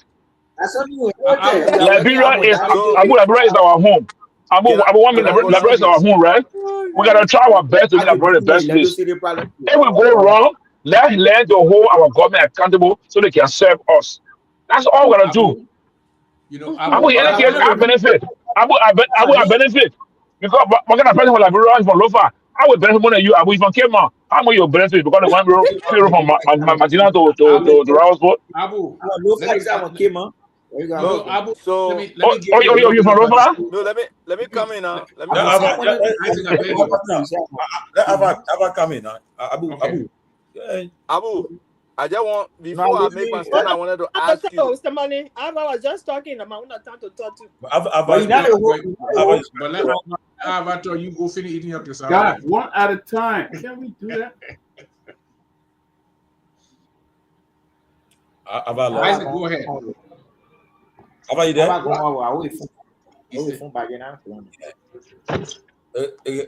Sarah, Ava, Yeah. Okay. So first of all, everything that Ava was saying over there was nothing but a bunch of lies.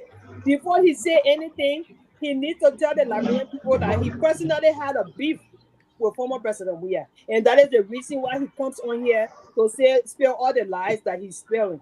Okay, you went to Liberia, you put your company in somebody else's name because you know you had because you were guilty of being because you were guilty of being Isaac, who was that? Mute that person, Tomalin. yeah. I already did. It's not me. It's not me. It was Johnny. It was coming from Johnny. You said But I thought Johnny said he ain't got light. It was Johnny. So let me continue here. You said all of these things because you had a personal beef with President Weah. You and President Weah couldn't see eye to eye because when he won election, whatever happened, you were in CDC, you broke it with whatever the case is. So he would come on here and say and the worst things about President Weah government, and you are not objective, you are not credible. So I will not give you that credence. The Liberian people that President Weah served for 6 years, they know what he went through. They know that his government was not perfect, but it was not the worst government either. They know that June 7th was peaceful as compared to the protest that just happened under Joseph Boakai government when people were brutally tortured, hurt by police. The Liberian people saw all that difference. So you don't come here and make statements that you think can fool anybody. You can fool yourself, but you can't fool everybody. Okay, down to the SONA, we all know what happened. And we all know that even supporters of this government criticize the lies that were loaded in that SONA. They said it. What her name? Martin Collins said it. Okay, the SONA was loaded with lies, and the SONA was even illegal because it was not presided by the legitimate speaker. The Liberian people know that Fanati Kofa is the legitimate speaker. He was illegitimately removed from his position. I would say 50 people signed. Where is the list of 50 people? Lies. They went to the Supreme Court. Supreme Court said all of the things you're doing is ultra virus. They disrespected that. They went ahead and hired a justice minister to misinterpret the Supreme Court, and this is where we are today. Okay? There is no here, no thing. The budget does not reflect anything. Everything. That's the reason why the president went to Tanzania. He could not even answer those questions because the things he had in the budget, and when they asked him with regards to the energy sector, he could not remember anything. He could not. He could not remember. So y'all come on here and tell us why y'all gonna rescue our country. Stop lying to the Liberian people. Number one, number two, the U.S. government has put freeze on a lot of things right now. The government now is supposed to be sitting down and thinking, brainstorming how they're gonna face these challenges coming that is coming on our people. I guess they're not even thinking about that. They're just gonna continue to do what they just know how to do. You know, blame the previous government for everything, but we are government was sitting on your neck. Are you kidding me? Are you kidding me? We are government was not sitting on your neck. You were on government in waiting. You were there for 12 years before we came there. So according to what you told our people, you had the experience. So don't come here and give us that lame excuse. Thank you. Yeah, so sorry I got disconnected or not disconnected. My network was bad. But look, the reality is the expectations for one are too high. Okay. And the government is too slow in terms of turning things around. Then those two combinations will cause a delay in us moving the agenda forward. There are certain things that need to happen, certain economies of skills, certain facilitation, especially for the private sector, to get some level of business going. They got to improve on liberalization. Even look, the MCC compact is coming, right? Supposedly people are here. What area are they going to be focused on? What will how will Liberian participate in that process? How much are they estimating the compact to be? What is the private sector portion that they can allocate now or start to prepare companies for? So there are just so many things that government has to do, that government has to prepare for. We keep talking about the Donald Trump thing, but beyond just this one freeze, aid could just decrease in the next year's budget because they're trying to cut things down. What is our reaction to a reduction in aid to Liberia? How are we filling the gap? How are we ensuring, especially if we cannot automate payments, for there to be less leakages? How can we control the pain and suffering that people are going through importing stuff today? The excess amount they have to pay, whether it's for demurrage, whether it's for some of the fees that they have. How can we simplify some of those things for business to churn? And then the expectation of the people is just high. If they can't set expectation and be ahead of the curve, it makes everything difficult for this government. Look, we just want a better Liberia.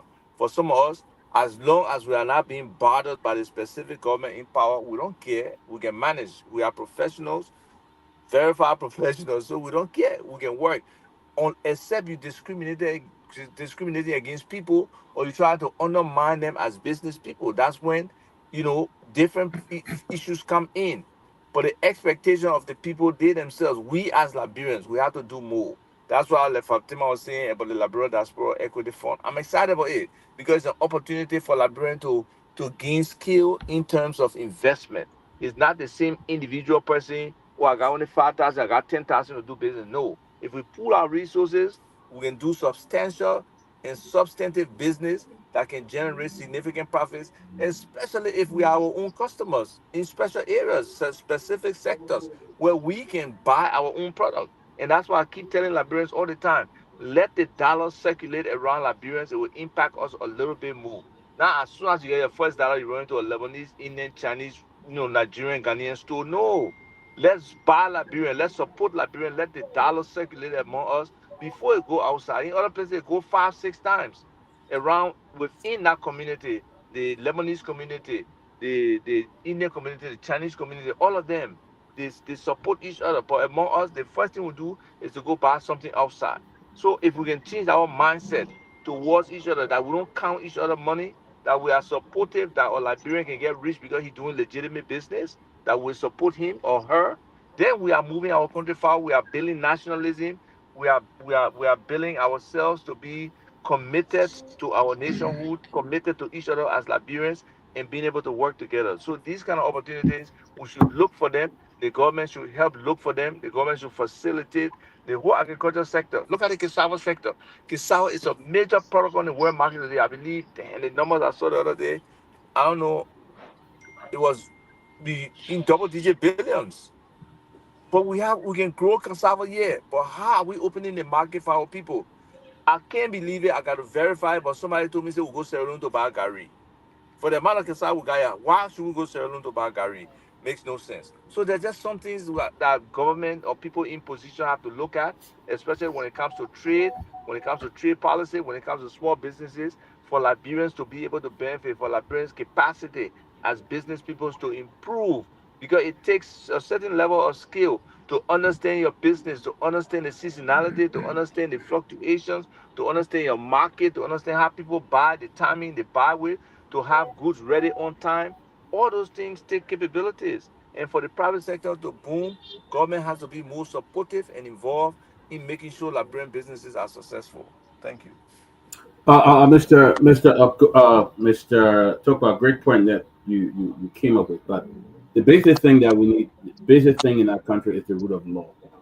We have totally turned our eyes to the rule of law in our country, and we don't care. How can we build a vibrant economy that will be transparent, even the Liberia diaspora, equity funds, and all the things you're talking about? If you don't have a rule of law, you're giving up money to people, all of that, definitely it would come down to people misusing the funds they have always done, and because you don't have a credible justice system, and nothing will happen. Now, if you have the executive that is totally turning their eyes to the rule of law. I agree with what Mr. Famula said. The justice minister should be fired. But if you have the executive who is meddling in the law, To be fired. you Seriously. know, and nothing can be done. Supreme Court ruling, and you overlooking the Supreme Court and all of that. Who would rather want to come into a country like that to invest? Who would rather want to put the money there because nothing is going? They're going to end up being burned and leaving the country. You know, you talk about Liberians Why should the minister be fired?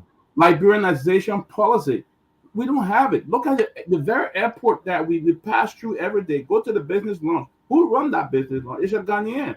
A Ghanaian run that business lawn and cook her Ghanaian food. And in my country, I'm forced to go there when I'm traveling. If I want to eat, I will eat Ghanaian food and travel. First thing, we should start from empowering Liberians, ensuring that Liberians are capable of doing certain things. But we're taking major contracts and things and giving it to foreigners and stuff like that. How do we expect our country to move forward? I mean, everything sounds good. Yeah, the government, the bending power more than a year, but look at what they're doing. See how the laws, they are threatening judges. The other day, a judge was threatening that they were going to burn down his home or they're going to impeach him. He ruled on the case that was sent there by the rule of law caucus and all those things. You don't overlook those things. Those are things that investors will look at to come into the country. If you don't have the law, who wants to go in a country that is so lawless? And that's the problem we have in that country. So, All right. Somebody But asked, why should the I have a justice, question. Johnny, I think it was Yeah, you who asked, I why asked, should the why should he be justice minister fired? be fired? Okay, let me tell you why he Yeah. should be fired. Okay. The justice minister Mhm. is also the chief legal advisor to the president of the Republic of Liberia. When the Yeah. Supreme Court made its ruling, the Mhm. president asked the justice minister to interpret the Supreme Court ruling. Okay? Yeah. The justice minister interpreted the Supreme Court ruling incorrectly. Now, Uh, as the chief advisor to the president, he had an obligation to give the president the correct interpretation. How do we know his interpretation was wrong? We know his interpretation was wrong because the justices refused to sit under the gavel of the person that he said it was okay for the president to deal with. Okay? Somebody okay. has to So, take wait a minute. Somebody has to take responsibility for giving the president bad advice. Listen, Johnny, okay?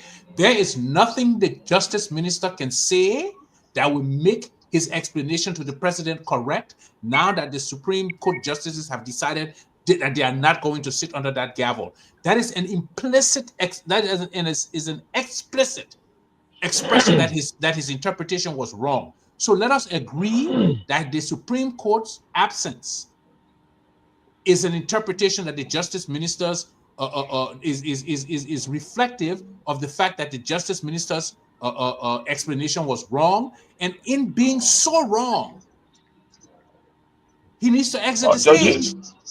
But Georgie, 1 minute, Georgie. What was in that Supreme Court ruling that the president needed explanation Doesn't from the matter. minister? It doesn't matter. You know what I say? The point it is, does not no, wait, matter Georgie, 1 minute, Georgie, 1 minute. The president, we all learned physics, civic in high school many years back. And during his days in high school, he learned basic more than what we learned in civic. But the And what president was is not the attorney general. But listen, my brother. The president did not even need any further explanation because But the he ruling was asked clear. for it. Whether he needed it The or not, he ruling, asked the for ruling it. was clear. There were 2 points over there. The ruling said the action of the majority was unconstitutional. Therefore, it did not notify the speakership of Kofa. That was clear. And I don't need any lawyer to tell me anything about that ruling. I Okay, here so as an this ordinary Liberian, I have no legal understanding. So the president himself should know that you don't need any advice from anybody. The Johnny, Supreme let me Court ask you ruling is this. clear that Johnny, let me ask you Kofa this. is still recognized as speaker, and the action of Kofa and his group was just unconstitutional. Simple. So why should you fight a man? You want No, lie to he get should you lie. fight. That's all. No, okay, but They put that you as see, speaker. that's not the role of the justice minister to say you want lie, he will give you lie. He is supposed to serve the government. He is supposed to serve the president without fear or favor. So if the president, I know you say, oh, the president's supposed to understand it, but let's assume that the president was unclear and he went to the justice minister and the justice minister gave him an opinion that was incorrect. Did you read the letter from the justice minister? You know what he said? He said, it is my studied opinion. That's what he said, oh. He didn't say I was drinking beer last night. I talk about it, oh. He said, it is my studied opinion. I thought about it. I read about it. And the court has said that you are correct. That's what he said. So my point is, Mr. Justice Minister, if you studied this and you got it so wrong, then we don't have any confidence in you to move forward. Is that an unfair assessment, Johnny? You don't take everything for your advisor. No, listen. And not everything you take as a leader from your advisor. No, everybody will advise you. Minister, And you say, yes. Of course, you don't have to. You don't have to take everything. No, you don't have to. No, Johnny, we can't common sense is part of leadership. Johnny, common sense is part of leadership. No, but Johnny, we cannot continue to run a government where the people who are the professionals, who are the technocrats in the government, continue to make these egregious mistakes, and we say, oh, but the president shouldn't have taken his advice. The president is not a lawyer. The president came to you. You are the chief law enforcement officer in the whole country. No, my man, Johnny. Let me move. Judge, I'm not a lawyer, but I'm here. I'm convinced, and I understand the ruling. The ruling is clear. 2 points the law. The 2 points the Supreme Court made. Supreme Court said the action of the majority was ultra virus, which means it was unconstitutional. And they now also notify Supreme Court ruling. They now notify Speaker Kofa as being Speaker. So what is hiding that to understand? What is hiding that to understand? What is that hiding that to understand? Okay, I will need you to advise for. The Supreme Court recognized cool. Let's move ahead. Let's move. No, not cool. No, not cool. No, not cool. Supreme Court recognized Kofa as Speaker. Johnny, not cool. Johnny, you are not a lawyer. You are not a legal luminary to teach. No. Listen. Law and logic. Yeah, no. Abu, law is logic. Law is logic. Law is logic. The legal law is logic. Law is logic. That Buckeye depended law on to is give logic. an explanation got it wrong. So don't come at me with that legal luminary nonsense. I beg you. I beg you, America, you're gonna luminary, man. And when the US government told him to come bring him evidence, he said he ain't got one. What did Lero Koji sanction? What did Lero Koji sanction? Look at that kind of thing. Abu, the legal luminary justice minister, the Supreme Court said he was wrong. And that's by them sitting up. That's exactly, yes. Yes, I can validate it because of their action. There is only one other time when the Supreme Court has not sat in Arizona, and that was when they had a disagreement. There's one other time, and that was when they had a disagreement with Ellen Sirleaf for not respecting the ruling. So we can listen. We can logically say that the reason this court did not attend was because they disagreed with the opinion of the justice minister. Listen, Abu. Again, logic. That's your logic. Let me explain something to you, Abu. Okay, you don't love Liberia more than anybody on this show. You don't. Okay. You do not love Liberia more than anybody on this show. You may think that your support of Joseph Buckeye by coming here and saying everything that happened is correct is love of Liberia. You know what it is? No, let me tell you what Teddy Roosevelt said. Let me tell you what Teddy Roosevelt said. He said patriotism. Yes, hold on. Teddy Roosevelt said patriotism is not supporting the president, it's supporting the country. Okay, so what you think you're doing is patriotic, it is not. All of this highfalutin language that you are using about legal luminaries and all of that, the Supreme Court's absence at the State of the Union was their stated disagreement with the position that the executive took in support of it. If you see it any differently, then you are completely blind. You need to go touch Jesus' garment. Ain't no Jesus' garment that the blind woman touch it. You need to go touch it so you're arguing over it. But let me say this, right? For the optics, besides that, since I've been watching, I know you start watching Sona, I think recently, but I started watching Sona since Samuel Doe. And honestly, I have seen President Doe, I saw Taylor, I saw Madam Sirleaf, I saw President Weah. There was never a time that I think only during the time of the speaker crisis with Snowden. With Snow. Yeah, but besides that, they always are in attendance. So that was a scathing rebuke and rejection. What happened on Monday? And why you can't say that? I don't know. My point is, my point of contention here is no article in the Constitution that says that it's that's my point of contention.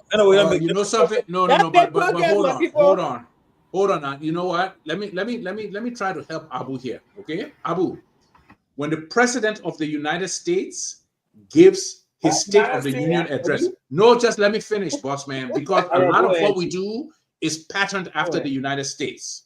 When the President of the United States gives his State of the Union, the Sergeant at Arms, do you know who he presents the President to? He says, Mr. Speaker, the President of the United States. He presents, and the Speaker is the presiding officer of that session. Okay? There is the same thing in Liberia. Okay? So you can say there is no article. The Speaker is the presiding officer over the state of the union of the nation. The Sergeant presents the President. One second, yeah. The Speaker one second. What? Johnny, let him finish, Johnny. Oh. Okay. The speaker that the president was presented to is illegal. He's illegal. The Supreme Court said we are not sitting under an illegal speaker. Why is this so difficult for you all to accept? Very, very easy. I mean, at some point, Johnny, let me land. Okay? Johnny, I want to help you. Let me ask a question so you can end your statement. Why did he place in his speech? Why did he include addressing the Supreme Court? Everything it was not important for him to be there. Why did he include that in his speech? Why it is so? Go ahead, Josh. So at what point do you all accept that the absence of the Supreme Court, because I think it is a very dangerous precedent for you all to begin to dismiss the Supreme Court and their concerns. The Supreme Court is a separate and co-equal branch of government. They are not subservient to the president of Liberia. They are not.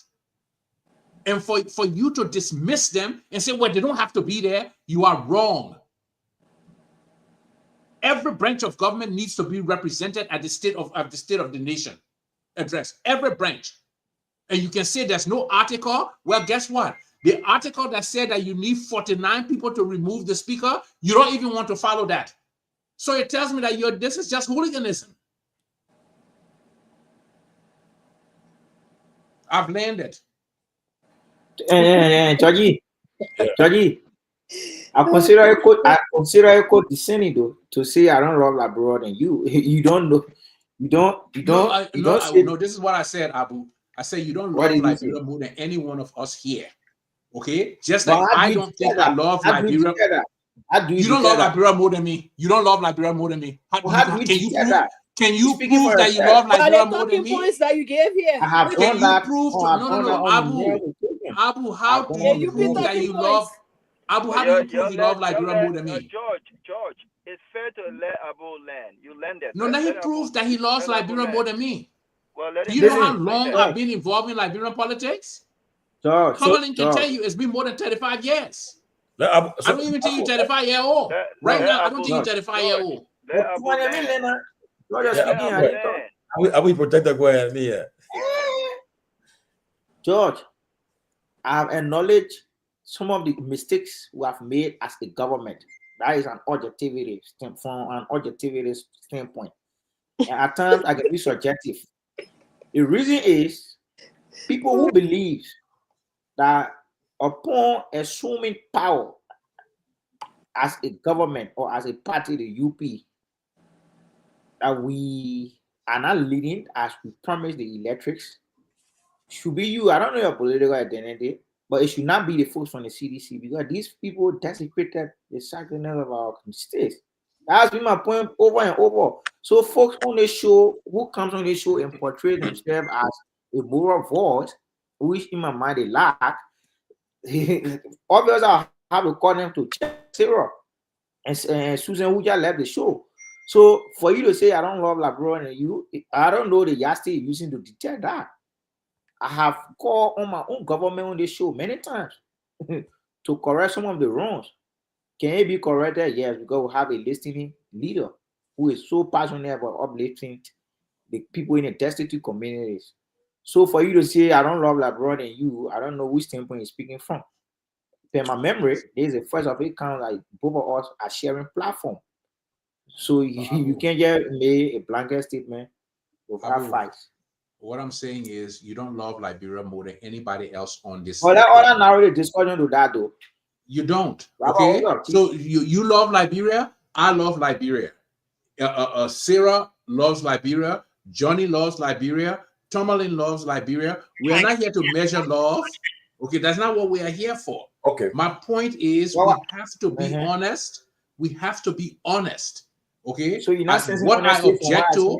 Yes, what I object to is the flippant nature of your comment that the Supreme Court does not have to be present. So what you are saying is only the executive and the legislature needs to be present. No, my man, spare me with the legal luminary, man. Okay? That means that you don't have a thought of your own. You can't read. What you got in the luminary? Robert Garguah, he's been waiting for long. Robert, join the conversation. Tomalin, I think that am I audible? Yeah, you're audible. Very, very much so. I think that I'm exhausted by this conversation. I think we have spent enough time discussing this, and I think that everyone knows my position on this matter since it started. And if George done, let me reiterate.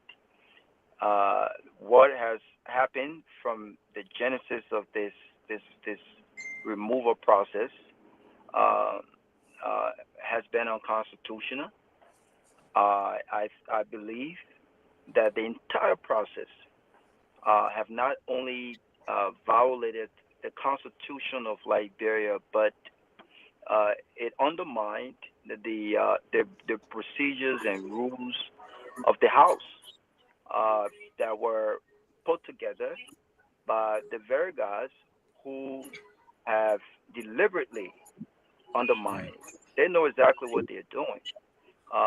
And I've said over and over that if you wanted the speaker out, you have to go and do it the legal way.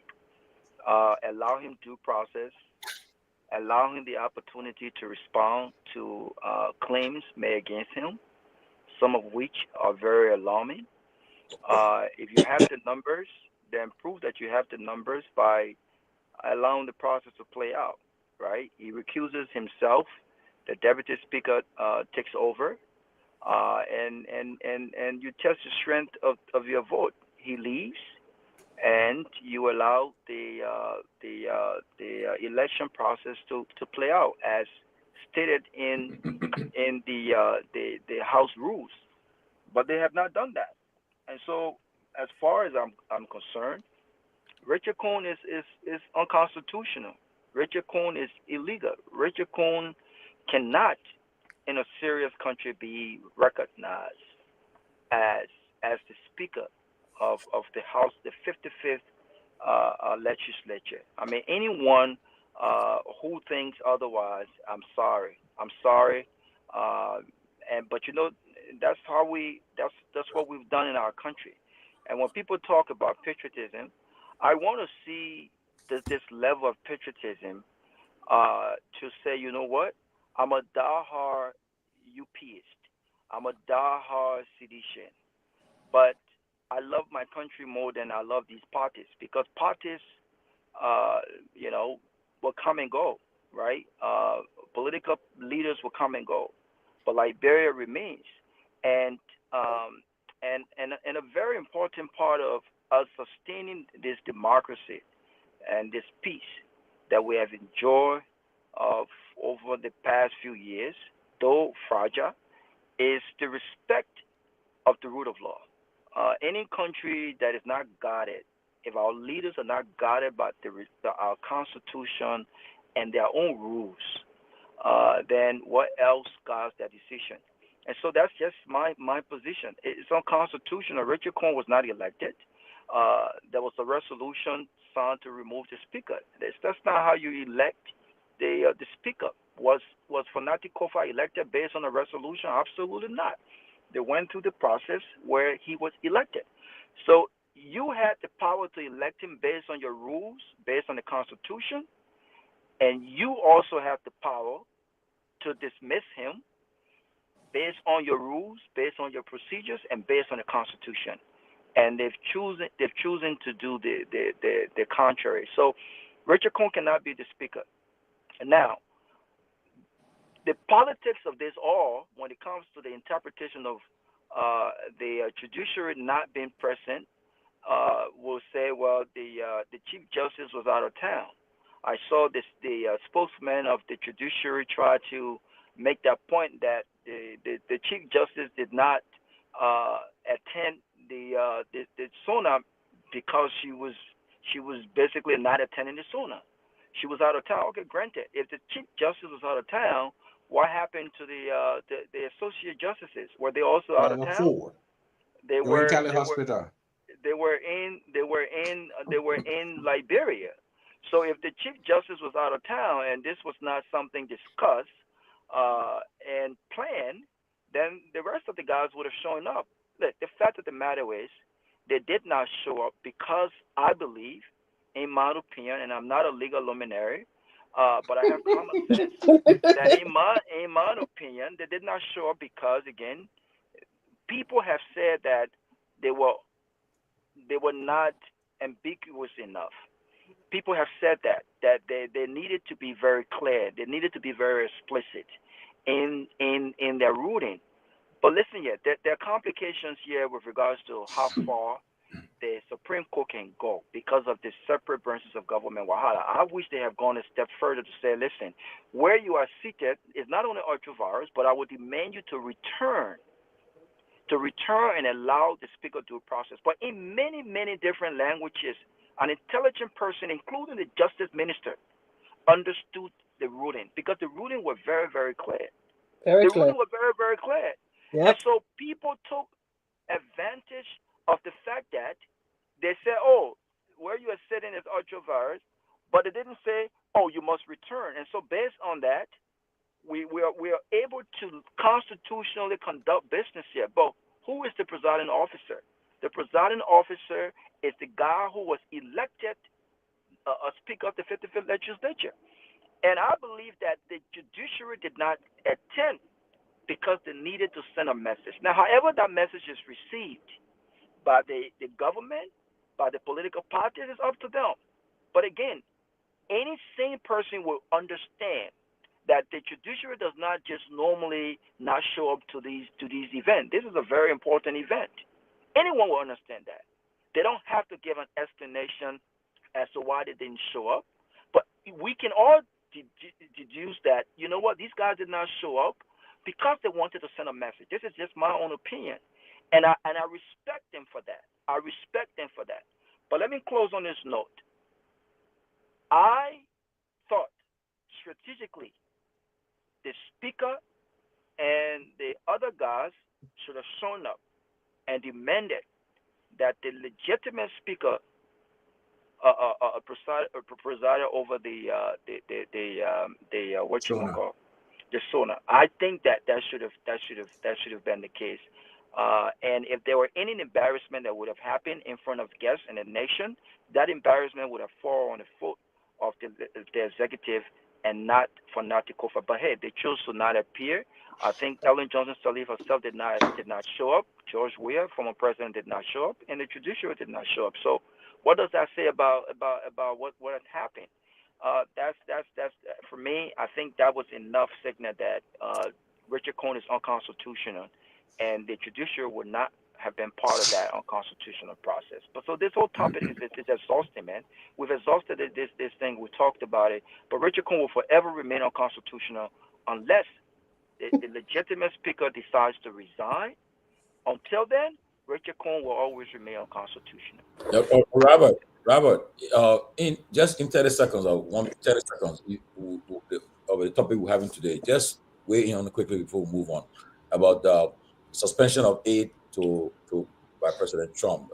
How will Liberia be impacted? Listen, I think, and Eugenia, relax. Okay, Eugenia, Abu can get as much time he wants to get. Just relax and listen to us analyze the issue here. Don't go create issue here with your time business. But Abu been talking for long. Abu been talking at your guy, and you talking about time. Anyway, but let me say this. I think it would affect the country, in particular that the president just basically announced a $8-point-something billion plan to be achieved by the end of 2030, right? And when you look at 70% of that money coming from foreign aid and 30% from the government itself, it tells you that anything is possible. And again, I want this government to succeed because if they succeed, Liberian people succeed. I want Joseph Boakai to succeed, even though I don't believe in his leadership, but I want him to do well for the Liberian people. But when you put forward such a big plan, a bold plan, you've got to be realistic when it comes to both implementation and achieving that plan. And given the fact that we have a new administration, Donald Trump, I don't think he cares about Liberia. I don't think he understands the relationship, and I don't think he's willing to invest. And so to see this kind of announcement coming forth, I think it only hurts the government, and I think that the people will suffer. And but I also like the fact that it allows the government to go back to the drawing board, right, and re-strategize when it comes to how much of a dependence that we are on foreign aid when it comes to major government operations. I watched a video the other time, and a Nigerian lady was showing a video of these guys transporting raw material from Liberia on a 25-year contract, and the fact that they were asking for an extension. We have all of these things in our country, yet and still our people continue to suffer. So we need to go back to the drawing board. Instead of begging foreign for foreign aid, instead of being so hugely dependent on foreign aid, what can we do in Liberia? What can we do in Liberia to ensure that we are getting the maximum of our natural resources, that people are not coming to Liberia and taking more from Liberia than what they're giving to our people? If we are able to do that, I think we can get a lot of things done in Liberia from our own government. But we have to prioritize, and we have to ensure that we are not wasting resources. This president is, I call him private jet in chief. He's flown more private jet than any other government, and this is something that he frowned on, right? And so maybe we need to start thinking about spending less money on private jets and redirecting these resources in areas that are needed the most. But I think this hurts Liberia. I wish this had not happened. But again, there's opportunities in everything. In any negative news, there's opportunity. This is an opportunity for the government to go back to the drawing board, rethink their strategy, properly invest, and let's figure out how we can depend on ourselves to move our development forward. Okay, thank you. Tomalin, Yeah. Tomalin, let me say one thing quickly on that subject that Robert just spoke about. Liberia has one of the highest levels of foreign remittances to the country. Almost $300 million a year from people in the diaspora. The people in the diaspora are the ones who provide the social safety net for people in Liberia. We are always sending money to Liberia to our people. Ruth Roberts when Donald Trump squeezes Liberians in America, there will also be a reduction in the remittances that is sent to Liberia. So if that $300 million now is cut by 33%, you're looking at a major struggle for the people who live in Liberia. Okay? Ante was just telling us just now that she said she was sending money to her nephew. Okay? So at the end of the day, we should not only look at the direct cut in aid, we should look at the impact on on Liberians living in America who have to make enough money to take care of their families here and send money to Liberia. That will also have a high impact. And George, to add to what you just said, even a free and reduced lunch have been halted in certain states. So you know that is an added burden on poor families who are depending on that, that other help. They're going to be constrained now to pay for lunches for their kids. And at the same time, they have to send money to the families in Liberia. So you can just imagine, the constraint. Okay, let me just give some program notes. Tomorrow's Thursday, we have for 45 minutes, the former, I think he's a Liberian-born person, but he's a fire chief in Maryland. Chief Butler will be our guest for 45 minutes. He'll be giving us some, sharing his thoughts about what's happening about the situation with the fire in our country and the investigation at the Capitol. What is the president wrong? President in the States? Yeah, the president tried to help President Barker, but I think he rejected the help. Yeah. So he's a professional fire chief. Yeah, he'll be here tomorrow. Why you going to reject the help? Okay, let me finish, Abu. He'll be here tomorrow. Abu, here for let Dr. talk about for 45 minutes of his time to Abu, I beg you now.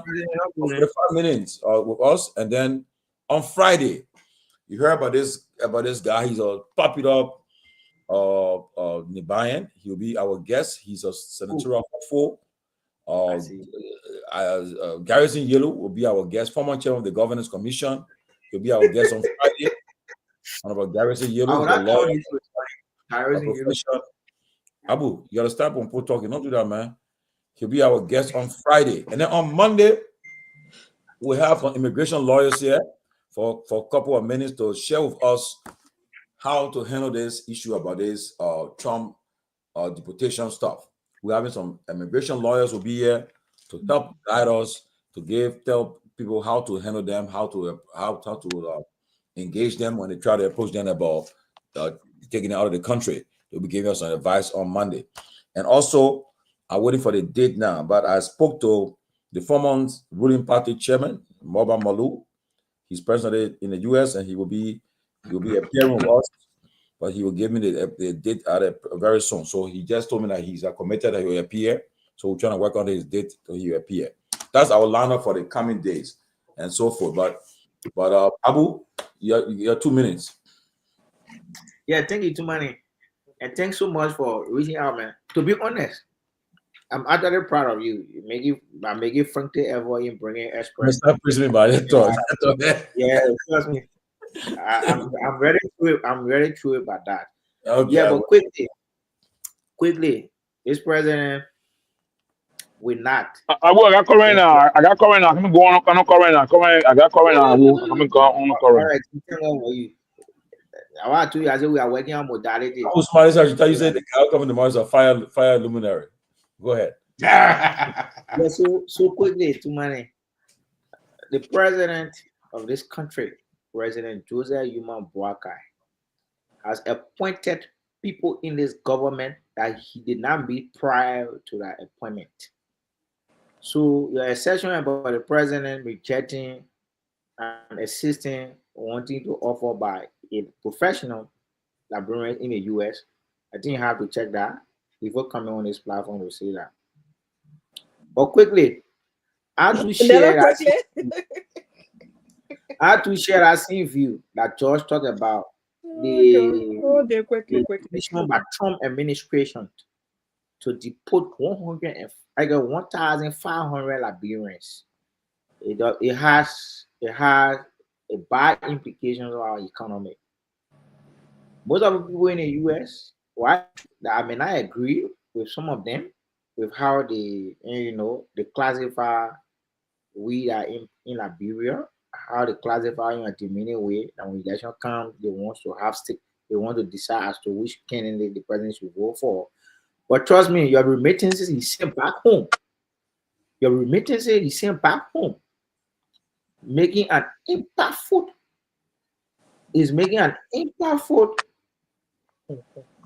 stuff in our society. And it is an agreed fact. Nobody can dispute that. The remittances is sent back home. It has changed the life of so many people. Some people use that money to send and sell to school. Some people use that money to invest into business. Some people use that money to even build house for themselves. So I think Trump's decision to deport Liberians, I don't have jurisdiction what President Obama does not have jurisdiction over. Like he said to Mali, I'm hoping to see the guy who he said will be here on Monday, the immigration fellow, so we can ask him some tough questions. But I'm actually sad about this news. Trust me. Can I ask you a question, Abu? Yeah. What do you mean by why people in America or in the diaspora, you might not agree with them because they want to decide on who to vote for, but you appreciate their remittances? What do you mean by that? Okay. Yeah, you live in a diaspora as a Liberian. You have family back home. Mm-hmm. The family you have back home, apparently the president have no job doing. So they depend on your remittances you send back home. So when election comes, the person who resides in an identical area knows all of the candidates, but yet you want to impose an idea on that person to vote for the person you want them to vote for. That's my point. All right, so let me reject that point, Abu, and here's why. I was going to say that, but go ahead, George. Let me reject that point. Well, you may not be the one doing it, but if I am sending money, no, I did it. Because if I am sending money to you to support you, okay, but you want to keep voting for people who do not seek your interest, but then you still expect me to keep sending you money? It doesn't work like that. I'm giving you money, you have to change your circumstance. If you refuse to change your circumstance, you know what it means? It means that you on an 80-70 deal, you on a 70% deal again. That would just be giving you 70% of your budget every year. You can't vote to change. I don't see it. But that's the way I see it. You don't see it from you have to see it from the perspective of the people who are sending you the money.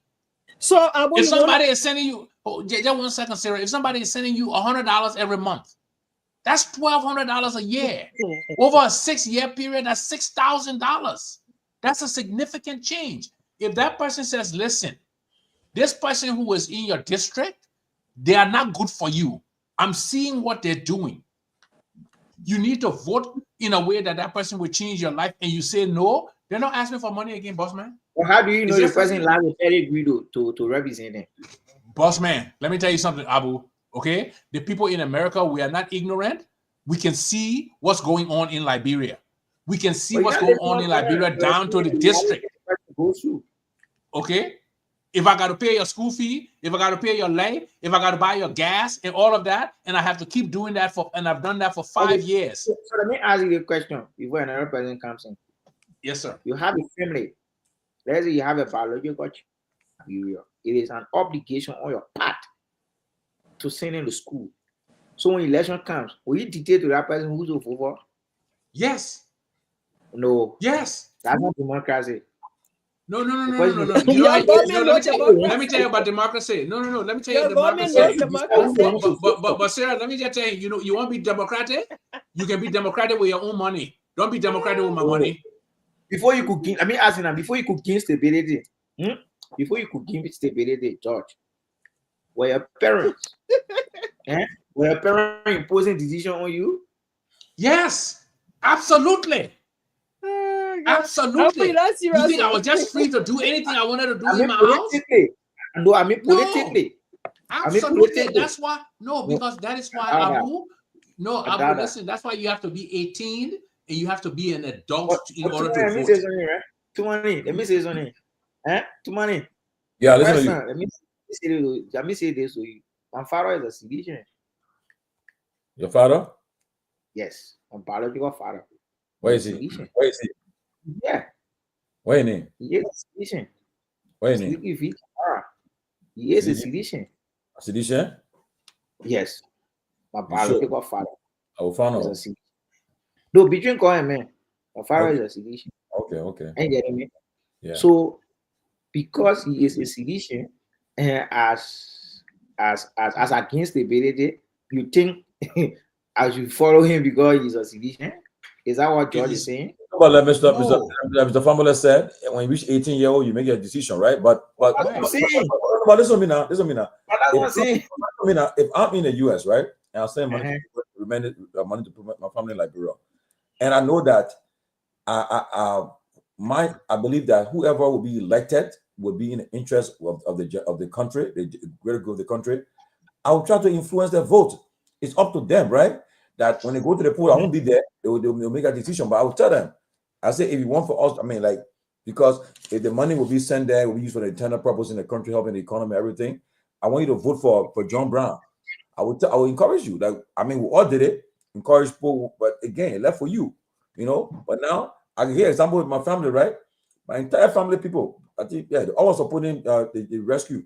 And I told them, I said, tomorrow when the election over, the rescue people were ready to do it. But now, guess what? When they tell me, they say, oh, my man, but you're friendly, they put in the government, man. You can't. I said, no. They put in the government, I'm friendly with them. I don't get no power to influence them to get a job or do anything. Y'all who voted for them, let them do it for y'all. I'm not going to be myself and say, oh, please give my relative job. I will not do it. I will not do that. Political interest, maybe from his interest. But Abu want to tell me he doesn't influence and I have people there to vote for the rescue. Abu, they do that? Can't lie to us now. Me? Yes. I didn't give him money to vote for rescue. It doesn't matter. Did you not influence the vote? Did you not? Sorry, actually, government imposed on them. Oh, so right now they're enjoying? Yes, now, 6 years. It says right now, the first 1 year, are they enjoying? Come again? The first I got question for Mr. Famula, right? They are not suffering as they were suffering. Okay. Liar. Oh, you still there? I'm here. Okay. I'm getting questions from people asking me. Okay, let me ask you the question. You say you support the rescue government, you supported them, and you still support them. But at what point in time you will withdraw your support if the government is not meeting up to your expectation? Because especially I'll be honest with you. Money is it your family supporting us? Of course, but listen to me now. But you see, Abu. Let me finish, Abu. You guys not used to people being objective and honest. No, listen, No. That's something. Listen, I didn't know that. The reason why that, I want borrow 30 seconds of the time. 30 seconds of the time. No, I'm talking. Let me finish. You Let guys me are finish talking, my brother. But the fact that immensely he endorsed the government, he's supporting the president, he wanting to succeed, he will not compromise. He got principles, right? That he live by certain principles. If he's already observed the first year, and he was very critical. What's happening the first year? He's not satisfied. So the question people are asking, at what point in time will Mr. rethink his support for this government? Because the government is not doing what he expects them to do. What time will he continue to be appealing to them? And also, have you made any intervention already to this government? Say, well, this is why I want you guys to my proposal to you guys. The formula, can you answer that question? Okay, I think Abu wanted to say something before I answer, so I can answer everything together. Yeah. Let me say something. I want to make it different though. How you been the other way around, Mr. Family? Zero on issue, and the rest of the folks from under the Saga Motree, they would have called you enemy of the state. They would have called you enemy of the state. So that's what make us different. Okay. And I listen to Zero talking about. Let me say this to you, okay? Let me say this to you. I won't borrow 30 seconds at a time. You are lying. You are lying. Nobody will call you enemy of the state. You guys said the same thing too. So stop lying. Amen. It is an open secret though that even the president, even the 10th president refer to people as enemy of the state because of his government. Oh, well, when Joseph Boyka said that the country so was let going me to win. When Joseph Boyka said the country was going to win, if you didn't win, that was what? What was that? Yeah, because you got sinister motive to rig the election. Let me answer the question Tomalin asked. Okay? Topic, man. Okay, so let me So Tomalin, here's the thing, all right? I was not happy with where Liberia was at the end of the CDC government. Okay. And I made that clear. I believe that Boyka came in and he has significant challenges that he has to deal with. Okay? I don't believe that the president has been as decisive as he should be in dealing with many of the issues that have come up. He will not be. We have to be swift. We have to act with conviction, and we have to act. What's the word I'm looking for? I think we have to act wisely. Let me give you an example. The situation with A.B. Krumah and Fadiga. Yeah. This is the head of your DEA. Why did it take the president 6 months to act on that? Yes. Okay. It took him 6 months to act. I'm saying that's unacceptable. You are an executive. The buck stops with you. You have to be more forceful in making decisions for the people of Liberia. So you had a DEA without a head for 6 months because you couldn't make a decision? That's not acceptable. I still support the president. I support the government. Okay? And we will see, because this thing with with Donald Trump is a whole new wrinkle that has been thrown at the government. And so I want to see, and I want to help them craft how they are going to reshape the government. Now, you saw my discussion with Fatima. Okay, what I didn't like is Fatima was talking to me as if I am unaware of what's going on in the government. Okay, like I just came from under a rock yesterday, and she was talking to Senator Dillon, and they were working on it. Senator Dillon has been a senator for 4 years, and for the 4 years Senator Dillon has been a senator, they have not had internet in the whole Capitol building. All of them buying internet 1-1. Okay. Wow. This is not the way serious people behave. Okay, so do not tell me that you were talking to Senator Dillon as if you expect me to be impressed. Because the people, they're building, Tomalin, let me tell you something, okay? Yeah. I run a medical practice that is 35 minutes from my house. I can literally sit in my living room, open my phone, and see 6 cameras in my office. Wow. If somebody passed in front of my office door at 6 o'clock because the office closes at 5 o'clock, I get a notice on my phone that said there's somebody in front of the door. But you know why I can do that? Because I have internet in my office. They don't only have internet when I go there and carry it there every day. You understand? The reason they had a fire that was undetected is because they have no internet service there.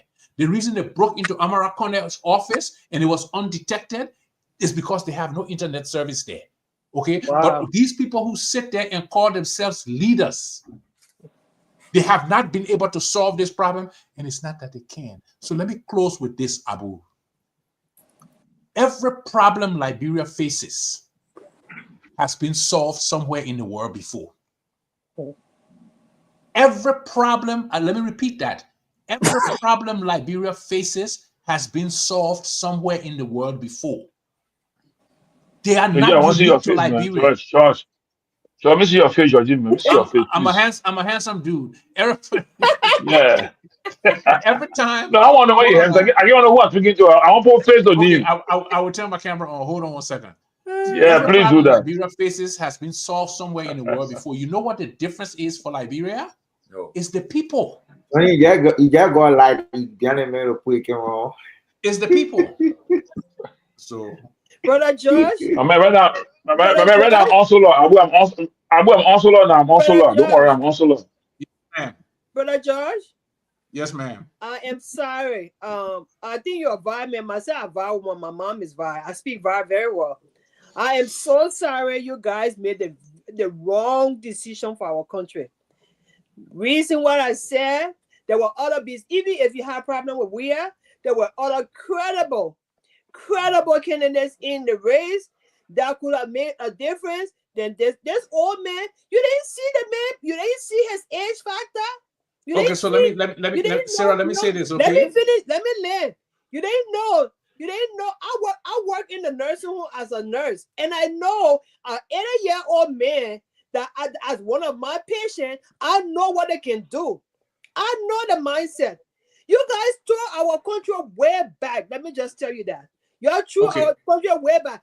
I'm almost coming to finish. Because our President Boakai, the fact that even if he has to go hard, okay, the age is a problem, number one. Number two, he's surrounded with the same vampires that you guys accuse we are of being surrounded with. And this is why we're not going to be anywhere.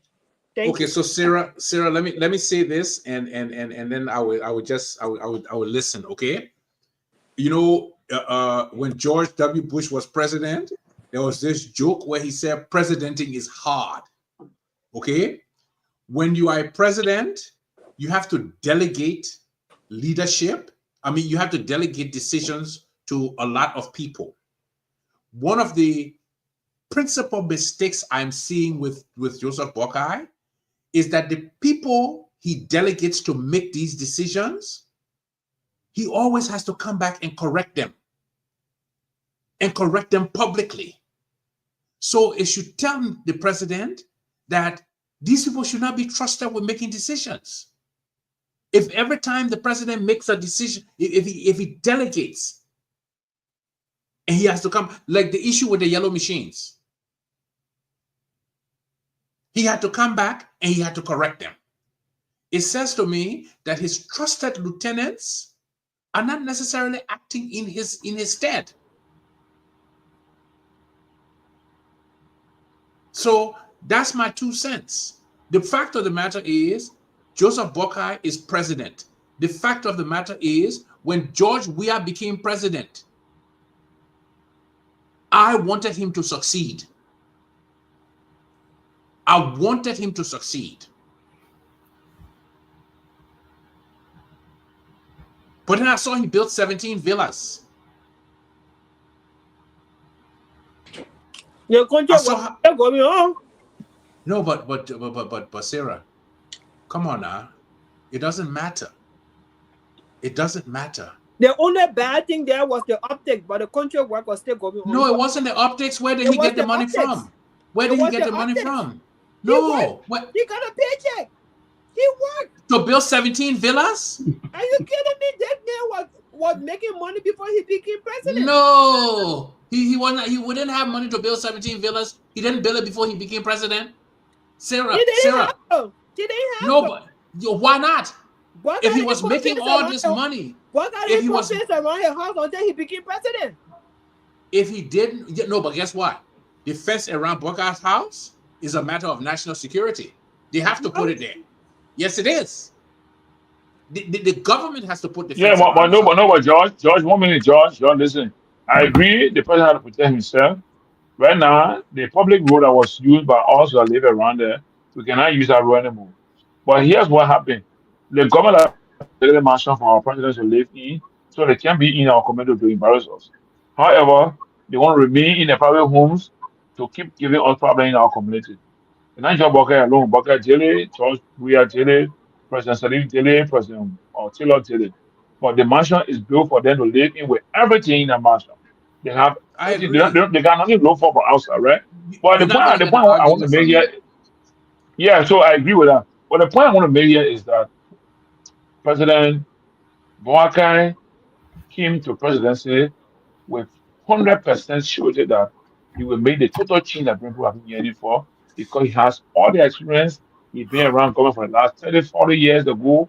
He served 12 years as vice president. He learned a lot. Current going right now again. You see, yeah? Current going, I mean, darkness now. You're going again. You're going back now.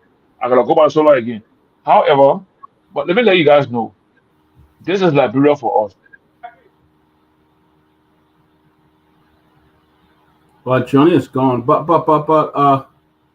George, yeah, I said, since this man became president, he has not had one press conference to really face in the press and talk to the nation about the happening in his country. Well, supposedly, like I said, the last thing that he was supposed to do was the State of the Nation, and it became a spectacle. It became a spectacle, and so I think a year has been sufficient time for the president to recalibrate. The people he rewarded with positions in the first year, it's obvious that all of them are not up to task, and it's time for him to start making changes. Because it will be really easy for him to lose the confidence of the Liberian people. And loss of confidence is like a snowball. Yeah. Once it starts rolling down the hill, it's hard to stop it. Because then people start to nitpick on every little thing that you didn't do. Right. So the president has an opportunity to recalibrate. He has an opportunity to recast himself and say, listen, we learned from our first year. We're going to make so many changes, and hopefully we look at things again in another year. But I seriously doubt that things remaining as they are would be a signal from the president that he wants to change the direction of the country. Okay, but but the thing is, George, and then other who here want to come in. Sarah struck a good point. The president may have the willpower, but I think based on his current age and the ability, the strength, and to even sit there and be able to deduce some of the happening within that in his government, or just make critical evaluation, because the issue with the speaker, that's something that the president, having his years of experience, those are things that the president could just sit and say, you know what, this is not in the best interest of the country. This is not good for my government. I will ensure that let Fonatine remain as the speaker. Y'all go back in there and vote, and if you're removing, then I'll support you. But the president couldn't even make clear judgment on that. Couldn't even think. And so guess what? I believe the statement sent to the president by the Supreme Court allows him now, like I said, to recalibrate because it's clear to the whole world. It's clear to the whole world. The people who are saying that, oh, you know, the law doesn't say that the Supreme Court has to be there. Let me just say this, okay? I don't care what kind of luminary you say you are. If that is your position, you are stupid. If that is your position, you are stupid, okay? Because there's something in government called formality. There's something in government called appearance, okay? If you're going to hang your hat on the fact that the Constitution does not demand that the Supreme Court is present when the president addresses the nation, which includes 3 branches of government, then you are just a very stupid person. And we can't take you seriously. We simply cannot take you seriously. The president needs to recalibrate. He needs to call Fonati Kofa. He needs to call Richard Kuhn, and he say, y'all need to go back. And if you got 49 votes, you remove Fonati Kofa. If you don't have 49 votes, you step aside. That's all that he needs to say. He needs to be decisive about it. But let me tell you what has sprung from this whole thing. The justice minister has gone ahead and he has launched an arson investigation. He said, oh, somebody burned the Capitol building down. But here's the thing. I can bet you that the justice minister cannot make a case for arson that can win. And here's why. There have been 3 fires in the building. Yeah. One before the main fire, which was electrical. The main fire, and then after the main fire, there was yet another fire that was electrical. Can the justice minister prove beyond a reasonable doubt that that main fire was not electrical? He can't. Okay? So now the whole thing is looking like a conspiracy. I agree. It appears that a conspiracy to implicate Speaker Kofa, and then he will be Mr. Kofa, right? To resign. Right. That's what I want to do. You know. But the building caught fire 3 times.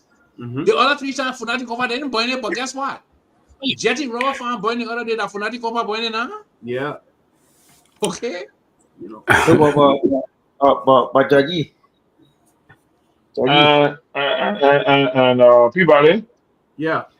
Gentlemen, I will have to leave the show pretty soon because I have to rest and to have to go to work. But let me just say to all of us here, Liberia governance requires service to the people of Liberia. We don't need any kind of sycophantic behavior or trying to mesmerize the people. We need to understand that the people have been under bad living conditions. You know, safe drinking water, access to health care, education is a problem. Let me do things are a priority and let us all hold our government responsible. Look, I'm from Lofa. Buckeye, Joseph Buckeye is from my county. You know what I'm saying? Mention I know. I'm saying, listen. I'm saying because I want to say this. No, I know what happened in Lofa, right? I know a lot of the that hate me because no, I did not support Buckeye. I did not. My question. No, listen. I did not support Buckeye, but if Buckeye takes power as president of Lofa candidate, all of us take the blame in whatever goes wrong in the country. So we have to make sure that Buckeye does the right thing so that me, my children, and the unborn children of Lofa candidate will be respected in Liberia. That's my position I take. I don't need John from Buckeye to live, but what I need is Buckeye to do the right thing so Liberians can be served. And Lofa will be proud of having a president of Lofa candidate that set Liberia to a better place. So let me tell you, Abu, look, Buckeye who am I who not to this thing. I'm from Baniland, he's from Kissingland. We are just next door neighbors. But look, he need to make sure that he govern this country so that all of us from Kipamos that's why exactly he's doing. He's governing well. Listen now, from Kipamos to Cape Town to Waragizi to the South Beach, wherever in the country, we have to make sure that all of us can benefit from this country. And we all need to work in this country.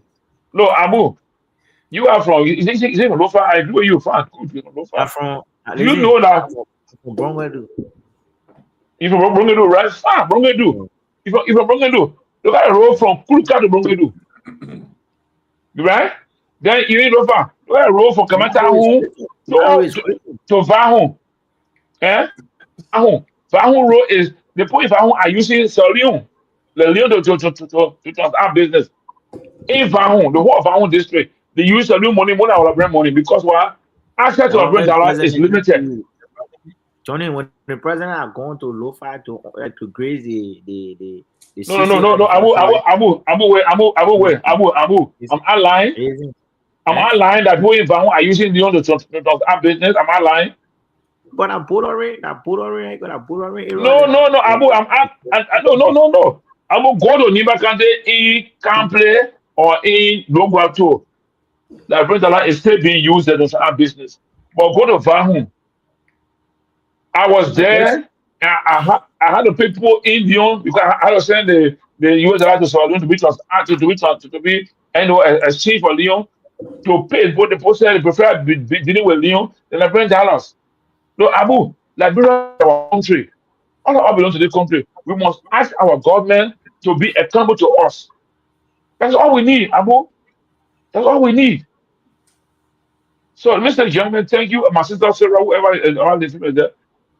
Thank you for everybody. I will leave now because I need to rest for tomorrow. And Mr. Thank you for the show, Tomalin and Peabody and everybody else on the show. I will listen to you down the radio, but I gotta go off now. So thank you. Ben knowing that. Lofa, you want to come in?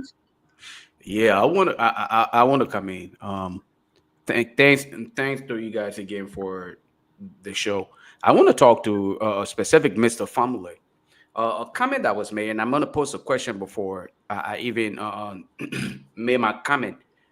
Mr. Family, you spoke of your support for President Boykai. Was your support for President Boykai solely based on the fact that you simply wanted to get rid of George Weah? So you pledged your support to President Boykai? Was that the basis on which you supported President Joseph Boykai? My initial support was for Alexander Cummings. Okay, so in the second round, I voted for. I'm sorry. In the second round, I supported Joseph Boykai. I felt that we needed a change. Okay. From the CDC government. Okay. So and I think this is where and I agree with you to the fact to some extent that we needed a change, right? But now looking at in the first round, right? Sorry. Because he voted Cummings in the first round, so you agree with him. Of course, we had three. Of course, Abu, if you want me to deviate, I was in the process of trying to, at least give you an opportunity to feel a little bit good about your government. But now that you don't want that, I will take it away from you. I'll take it away from you. You had three other formidable candidates in the race. All right, you had an Alexander Cummings, you had a Kehleboe Gongloe, and you had Clarence Moneybot. Any one of those individuals probably would have been able to put us on the right trajectory, all right, for true transformation. And in order to obtain or achieve that goal would have been, first of all, to start to unify the country. One thing that I knew all along that President Boykai wouldn't have done, okay? And so when I hear people say we just needed to change, now that we are actually back to where we are, okay, or probably considering the fact that we are even regressing, as one would say. How do you feel about that decision now, considering the fact that at this point, President Boykai's performance is now making President Weah to look even better than he sincerely is? What do you make of that, considering the data? Considering the data, Abu, data is normal. We're talking about data. We're not talking about being able to fantasize your idea government. We're talking about the reality on ground. Because if you were to pick up the phone right now and just do a low phone survey of the reality on ground, I can tell you today that 98% of the calls that will come through will tell you that the people feel like nothing has changed or things have retrogressed to some extent. But Abu, let me say this to you. He asked me originally. Let me say this, and I agree with you to an extent. Abu, let me tell you what was very concerning to me. Let me tell you what was very concerning to me. Go ahead. Less than 1 year into Joseph Boakai's presidency, people were chanting to George Weah, Papi, we sorry, we made a mistake. Okay. You know what that says to me? It says to me that Joseph Boakai has not impacted those people sufficiently. Okay. That's what it says. He has not impacted them. So instead of us who are supporters of Joseph Boakai sitting down and saying, oh, Nigerian CDC people, Joseph Boakai is president for all Liberians. Thank you. And he needs to be able to figure out what it is that those people don't believe that he's doing. If he's doing it, then let him step up and say, I'm doing it. Okay? But he needs to figure out. Because if 1 year into your presidency, people are apologizing to George Weah, then you have a problem, Abu. They're not crazy. They're not stupid. They are missing something in your message. They are missing something in your action. The people who were saying we sorry, Papi, they were talking to George Weah. No. Okay. No. What is statistics? Statistics? Is that statistics of people present in a gathering? In a gathering, there were people chanting. It happened. And now regretting now. Abu, it happened. It happened. Okay, so my point is, Abu, listen, everything about this government has not been good. Those of us that want the government to succeed, we have to be honest with the government. You cannot explain to me why it took Joseph Boakai 6 months to appoint a new head of the DEA when he suspended the two heads. You have somebody in charge. Acting. Why did it take him 6 months to resolve the issue? This is a simple personnel issue. You either come down and fire both of the people at the same time. Why does it take? Let me tell you something here. Since I guess I'll take my time back. I was really trying to get into the minds of Mr. Fumbler, because at this point in time, we cannot simply make decisions, especially when it comes to the leader of our country. It's not simply based on sentiments or based on political affiliation or tribal line, like it is often done. I can consider the whole political affiliation thing because, again, that's politics. But this issue of tribal line and desire for potential job in government is part of the reason why we continue to go down the drain. I read somebody coming on here who said, yeah, Lofa, you were one of those people who want to change. I still want change. I've consistently asked, and I will consistently ask for change. I have never changed my view on why it was important that President Weah be removed. There were several instances or times where we attempted to bring to his attention some of the malfunctions in government. You know what?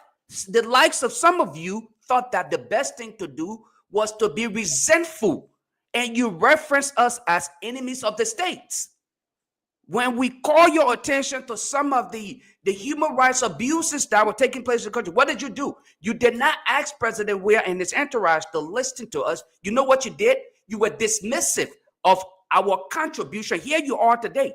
So I am not in any way, shape, or form running away from my position. I'm telling you that instead of having to apply the common sense or common knowledge of true governance, we instead went based on something completely different, and we elected a group of people who are simply about themselves, and they are proving us to be at a point where President Weah is now coming across as though he was far better off than President Boakai, because President Boakai is failing dismally. His first year performance gives President Weah the reason to even think that there is a possibility that he could be reconsidered for the presidency. Is this some kind of joke? People are dwelling on popularity, not based on competence. It's based on popularity, and you sit here and ask me, yeah, do you want change? Yes. Look at the healthcare sector today, Abu.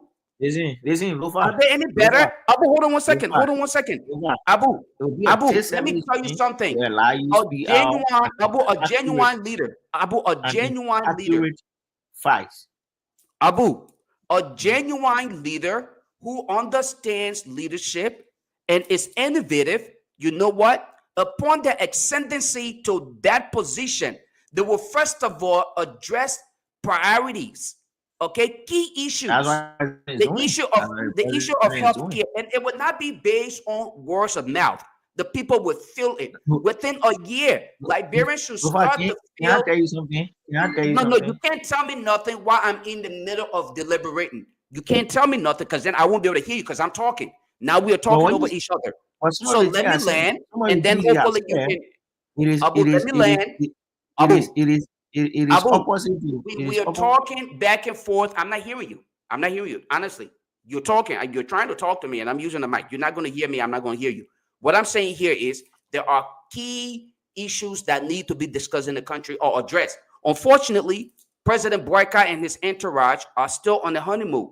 They are flying private jets. They're not addressing the issue of healthcare. They're flying private jets. They're not addressing the issue of transportations, okay, for the typical Liberians. They're not addressing the issue of security for typical Liberian. There are reports out there of human rights abuse against this government. This is a government that actually spoke against human rights abuse with President Weah when he was in power. So where are you coming from? Look at the education system today. Are you telling us that Liberians are now obtaining quality education? The University of Liberia was shut down for several months. Is that something that is typical? President Boyka, who walked from Lofa County all the way to Monrovia, and nobody saw him walking. This is all just based on our minds. We can think about it and agree that he walked because we were not there to hold him accountable. But we agree he walked from Lofa County all the way to Monrovia.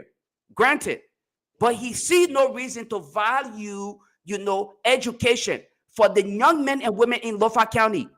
Promote quality education in all the rural areas in part of Liberia. Would it be done in a year time? No one is telling you that, because I would be living in utopia if I were to say it is supposed to be done in a year time. But what is actually observed is the progress that is made. That's what we are talking about.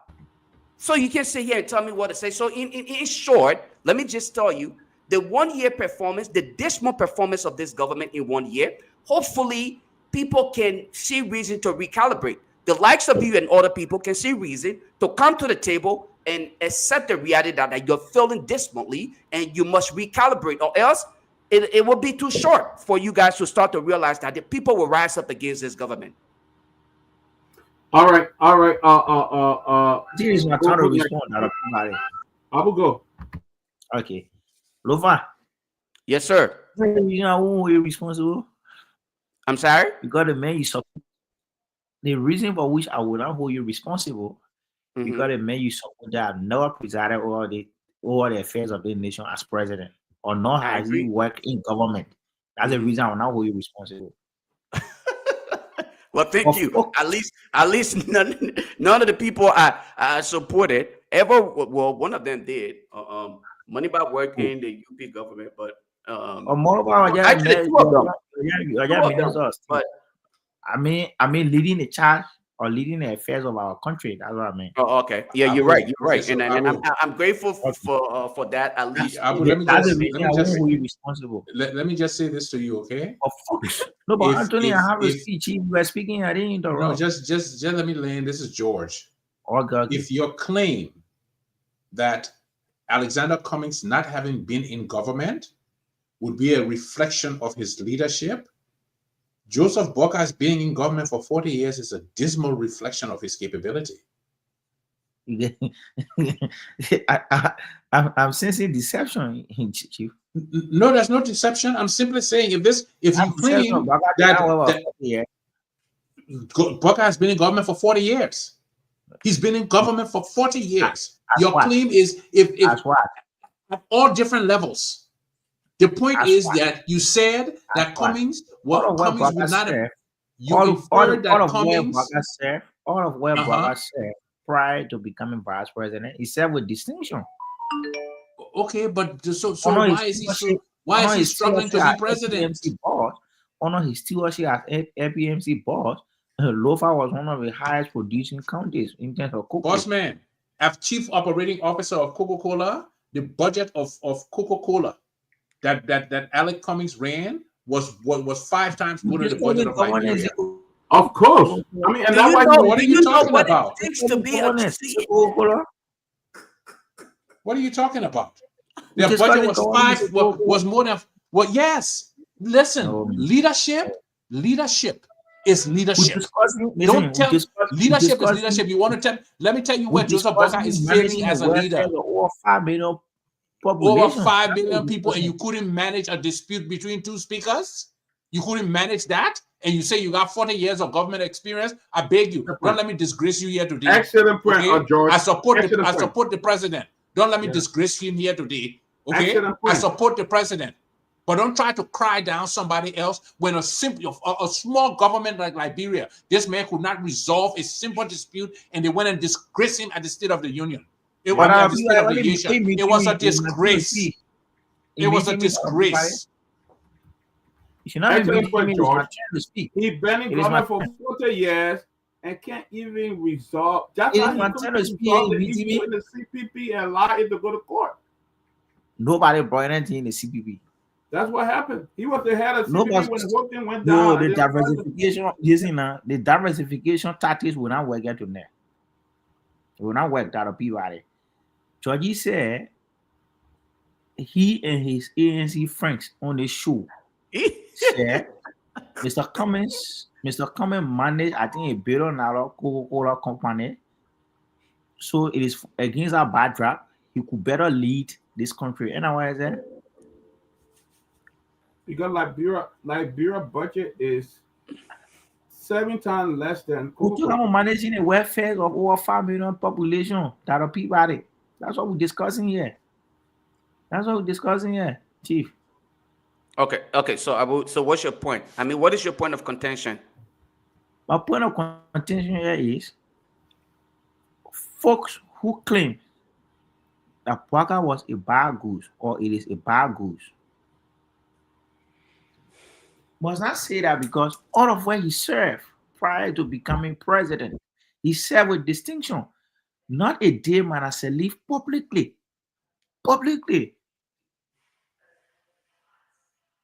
Describe Boakai as an incompetent person. When Boakai served as when he served at FPMC board, never say that because you know why?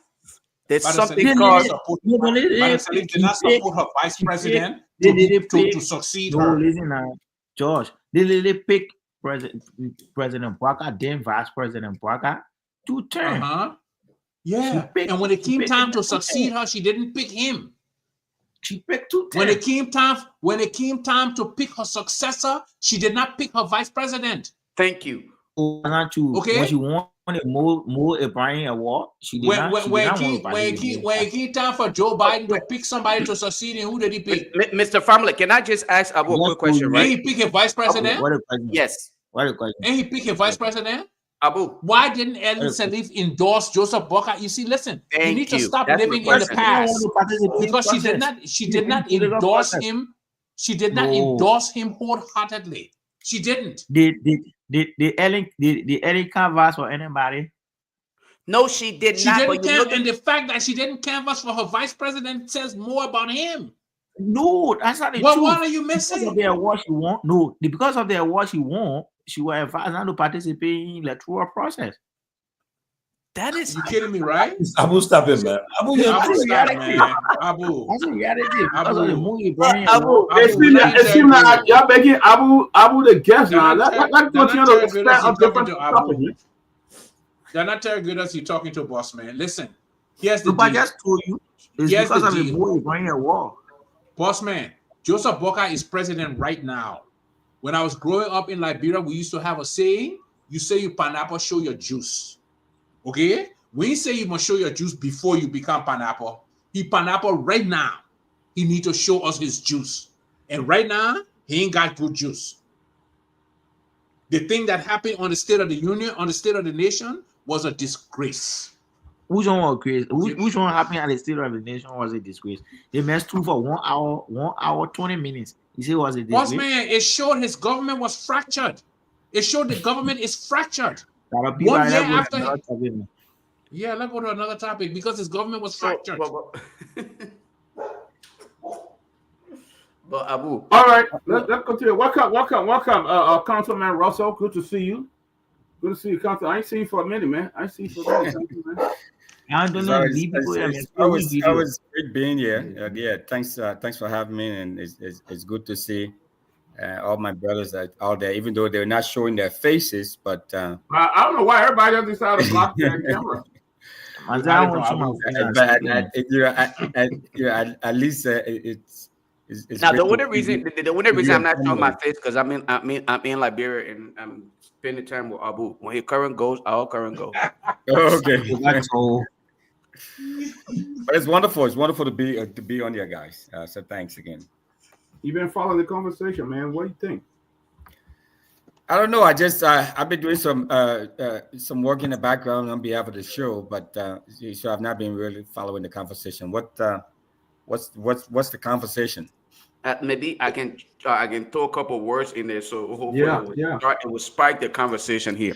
My point here is what we were discussing, and I would piggyback off for Mr. Fambulas' position that the fact that Madam Sirleaf could not endorse the candidacy of President Boykai was, a red flag for the likes of myself and other people who are critical thinkers. Because again, looking at what happened, just comparing the fact that, let's compare the United States a little bit. Why it is true that I don't like to do this often, but again, it's only fair because the Caucasians are not smarter than us. If they can get it done, we could get it done.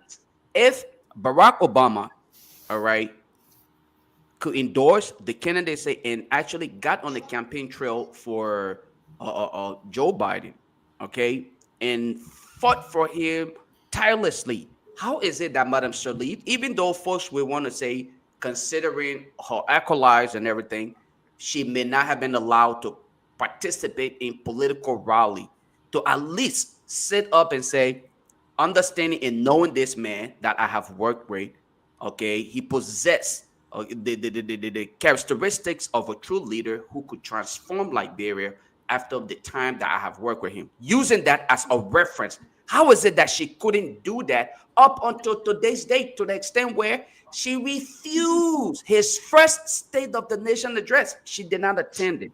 What does that say? Yeah, I think it says a lot. It says a lot. It sends a very powerful message, and that doesn't need to be ignored. I think it says a lot. It just said more than just words. I mean, she didn't have to say anything. I mean, just by her inaction or inability to endorse him, I think it's good. It sent a very powerful message that we were willing to ignore, or that a lot of people were willing to ignore. I'll give you an example of my,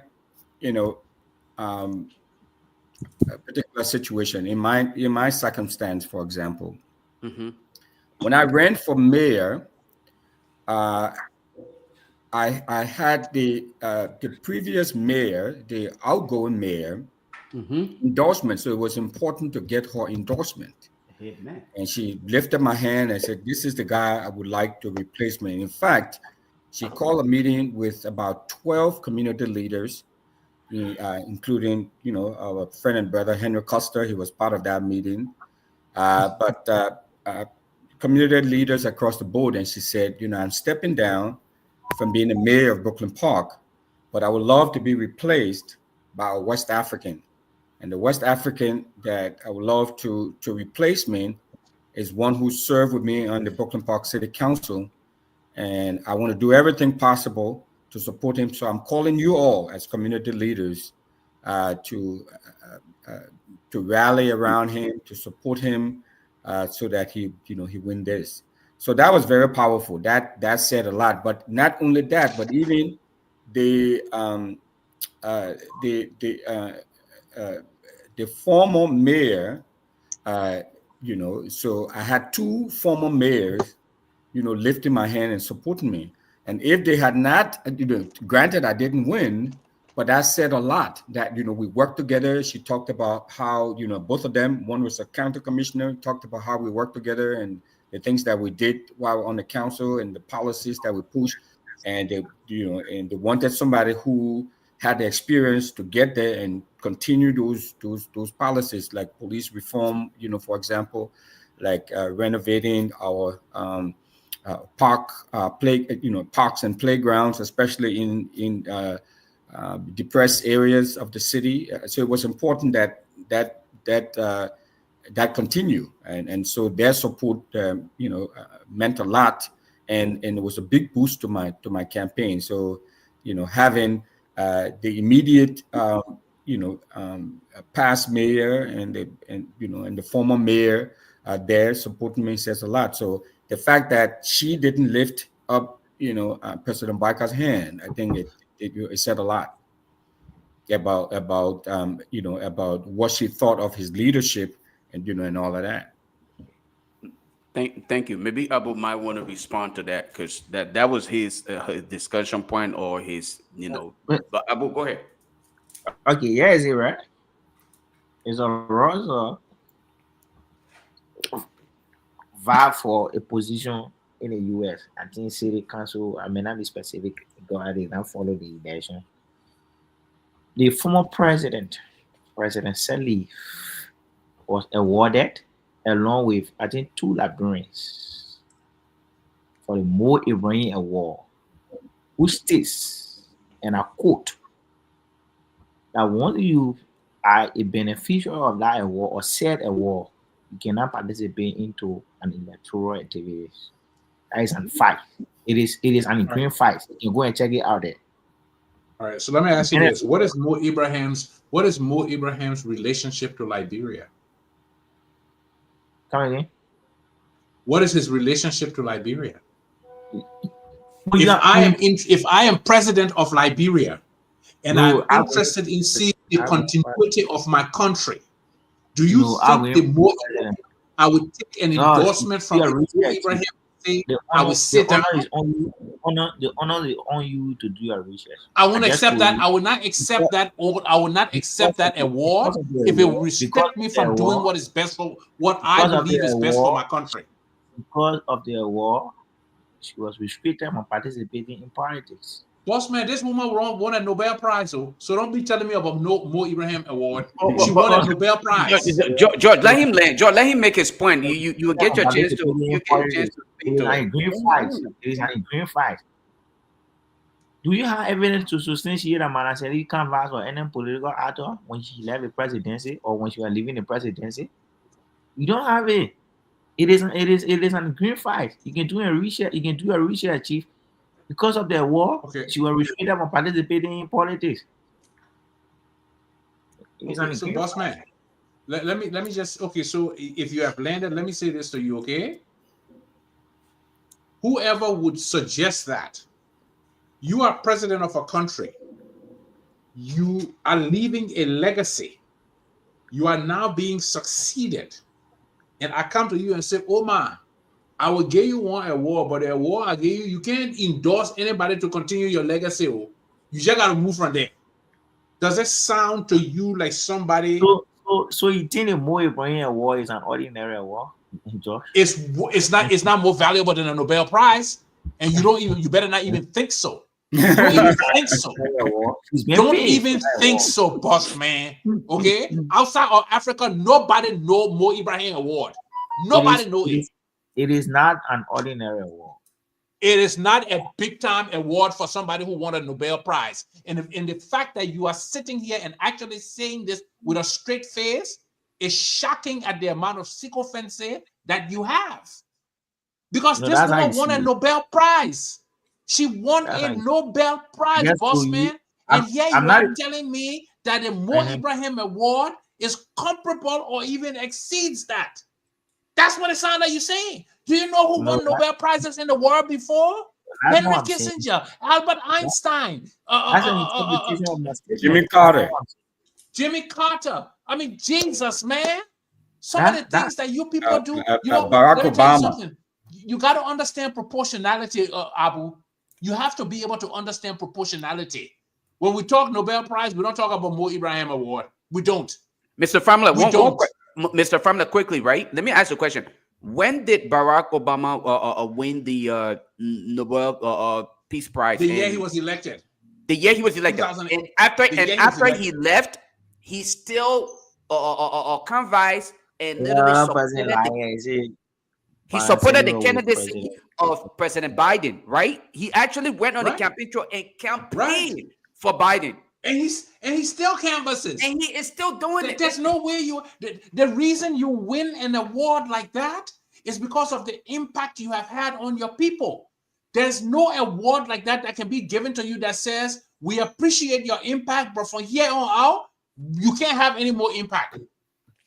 That's what you're saying. Truly speaking, I think election is over for me personally, not to kind of monopolize the conversation, but I think elections are over. The only reason I posed that question was because I just wanted to get in people's head to know what they were thinking. But I would definitely like to speak to President Boykai's current performance and of the most recent appearance in Tanzania, the way he appeared to have been very, and let me borrow Fadiga word, very frail, as that's Fadiga's word. I'm not calling it that, so let's be correct here. I'm using Fadiga's words. So, but yeah, I just want to talk about that. We played the video last night. People spoke about it, where President Boykai was not able to respond to the question that was posed to him. I'm a little concerned going forward as to whether they should. That's petite. You're talking about the reason why the president flew to Tanzania for the energy or conference or whatever it was, and you said that's petite. Did you see the president? Did you notice his composure? Are you really? Anyway, guys, go on. Listen, Lofa. I'm listening, boss man. Okay. If you are not aware, but that news will be broken by the Ministry of Information. Liberia is among one of the 12 countries that will be benefiting from that power face energy solar. All right, gentlemen. I tell you what, I appreciate it. I gotta bounce. Liberia is among 12 countries to benefit from that power face energy in Tanzania. That's so many. So if you don't know, the reason why the president is there, or I got it, I got it. The essence of our being here, why it's true that you are critical of our government, but you should also acknowledge some of the good things we are doing. You talk about the president. You said it's still secret. How am I supposed to acknowledge and appreciate something that is so secret?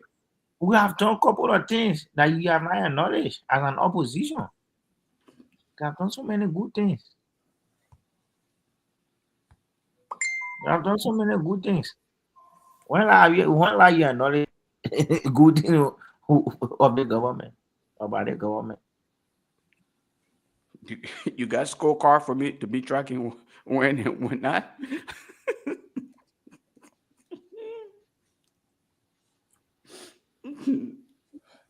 She received the more Ibrahim Award in what year? She received it prior to the second round. Yes. Yeah. She received it prior to the second round. In 2011, right? Yes. Yeah, but I mean, it does not stop that's talking about her not supporting her vice president, but because of that. No, it stopped from participating in the electoral process. Too many do your research, Chief. I owe it to the audience. But where that when you that some of the criteria set for the award, I know that, but okay. Yes. Yeah. So George did not know that. No, George knows I think, but the reality is that there's no way she just is not rocket science to know that she wasn't in favor of Boykai in 2017. She was not in favor of him. We all knew that. We knew that. Everybody, it was glaring. It was glaring. She did not participate in the election because of her role at the time. No, man, we know there was a big divide between Ellie and Boykai. Come on, man. Even right now, Ellie in Liberia, why she didn't attend your Sona yesterday? But anyway, let me say this quickly, right? Ellie not here. Who told you that? Anyway, let me say this. If that don't ask Ellie to rest, she resting. You got a medical report? Well, let me say this, bro. Running office. You know, running Ellie office. That John wanna run your office. Stop it. Leave the body alone. Don't. I beg you, stop it. Oh no, but Tomalin, let him give us information. That's why we're here to provide information. I know the man good. You must stop it. I'm a guy working in US in Washington. Stop it, man. Don't do that. Man, the man working in the US. Stop it. Yeah, the man, got client money. I working her before, right? All of them could be around when she comes. Like, bro, I mean, Mrs. Etop too is our chief of staff. But let me say this, you know, guys, we have gotten numerous requests from people, all like especially Liberians and other nationals, about the Trump immigration and raise carry on right now. So I want to say thank you so much to Ross Winfred. He's been working the lines in the last couple of days to get some immigration attorney to appear on the show to help educate the Liberian people and others about how to go about interacting with these folks that are trying to the ICE folks, because I think you have seen some videos on the internet already that people are going to people's homes and claiming to be ICE people doing all kinds of stuff. And some people, I'll tell you right now, I won't call it. Some friends I know that on withholding, they are afraid, but because they don't want to, their whole life has changed already. Just the fact that what happened now, they have changed, you know. So we'll be having the Brooklyn Park Police Chief Mark Brule, Michelle Garnett McKenzie, Co-Executive Director, Advocates for Human Rights, Deputy Executive Director, African Communities Together. Other immigration attorney will be coming, so we're asking all the questions that we need to ask. Every question.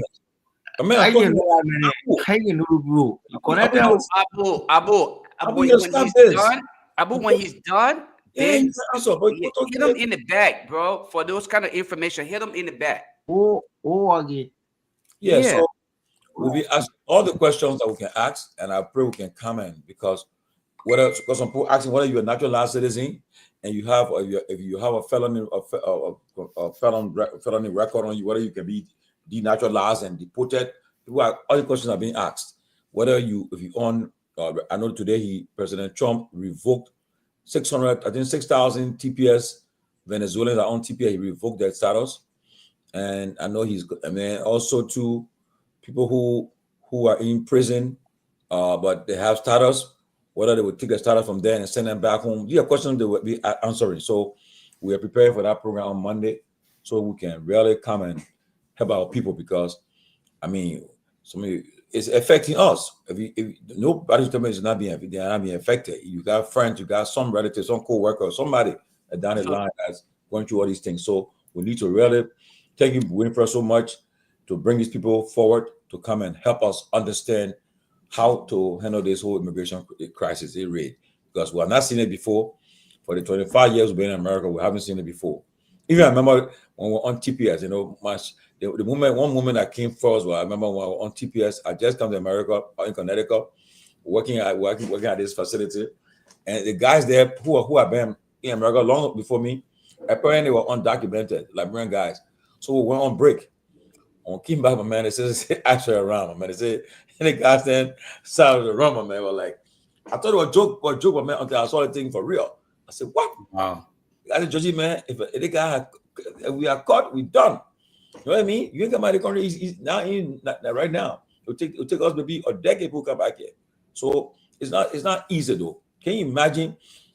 Some people, their parents, they depend on their parents to survive. Some people, their parents are working quietly, doing something, but right now they can't go to work now. They're afraid. How would they pay their rent? How would they pay their bills? How would they buy food for their kids? And some of them who on and assistance, like the food stamp, other stuff, right?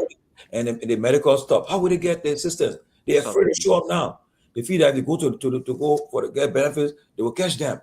Even go to church now, because there was a law that on Biden, I think you couldn't arrest people at school campus or on church. But right now, okay, you can go. You're being a church. The pastor will come pick you for and carry you. So I want to ask all these questions. So let us really welcome them. Yeah, go ahead. Tomalin, I just wanted to say, let me use this opportunity to really thank, Russell for that level of work and commitment, especially when it comes to. I think these are some of the things that we look at when we speak of advocacy, of activism, and that is truly what we expect of those who will put themselves in the limelight to present themselves as either advocates or activists. And at this point, I want to believe Russell has nothing to really fear, but he's not thinking about himself. He's thinking about those who will have to encounter whatever may come as a result of decisions made that is beyond their control. So I want to use this opportunity to really thank him for that level of commitment. And I think what we need to do as a platform as well is to create enough awareness about this program on Monday, so that we can have enough people tune in to get free consultation. Because in itself, if you're bringing immigration lawyers, okay, this is a form of free consultation. Yes. Come in, ask your questions, write your questions in the comment section. Consultations in the United States for most institutions are not free. They will charge you an amount for consultation. But here you are, you will be receiving free consultation. So take advantage of it. Invite family, friends, or if they are not, probably in the right state of mind to come up with certain questions, jot down all of the questions that they may have and come out here, write your questions down. And hopefully, as a matter of fact, for the sake of that, hopefully Monday I will discuss with my significant other to see if I can hopefully work in the way that I will be able to have time to come on here early, so that we can open up the phone lines early to take a lot of calls, because this right here impacts the diaspora community, the United States to be specific. So that way we can take more calls, more questions, and then get more answers to that. But in it all, I want to say thank you to Mr. Russell Mr. Russell for this level of commitment and sincerity. I think it is true patriotism on your part. Thank you.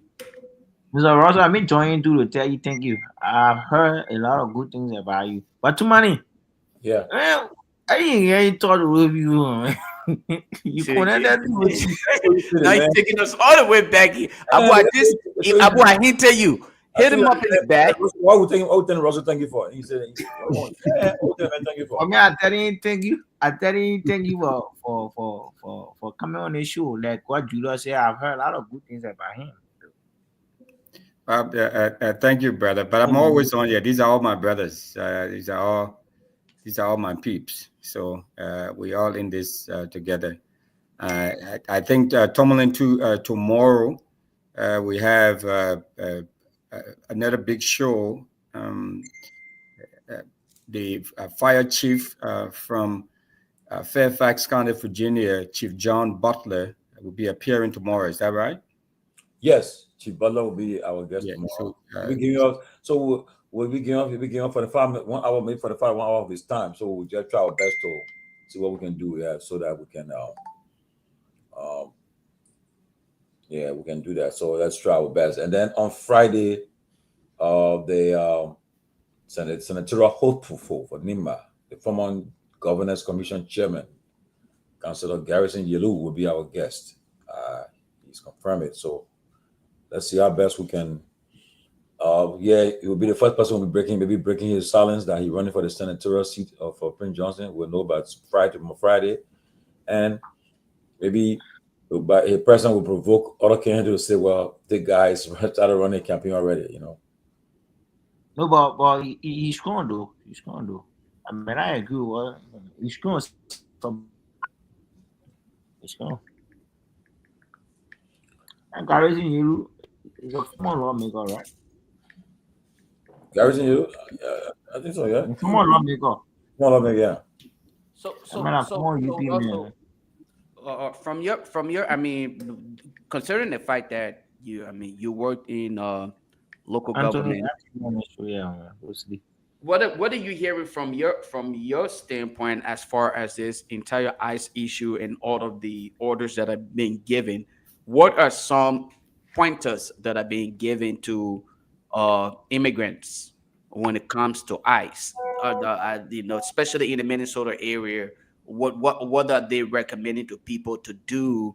And if they are not in the position to do certain things, what is expected?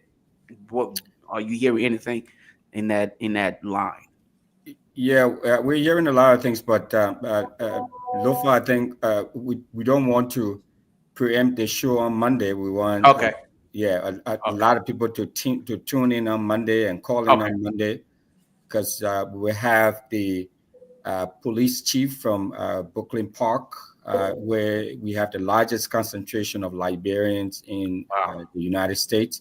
So the police chief will be here, and he will be talking about how the police department in Brooklyn Park will be responding or not responding to a request from ICE to facilitate their immigration activity. So the police chief will be speaking directly about that.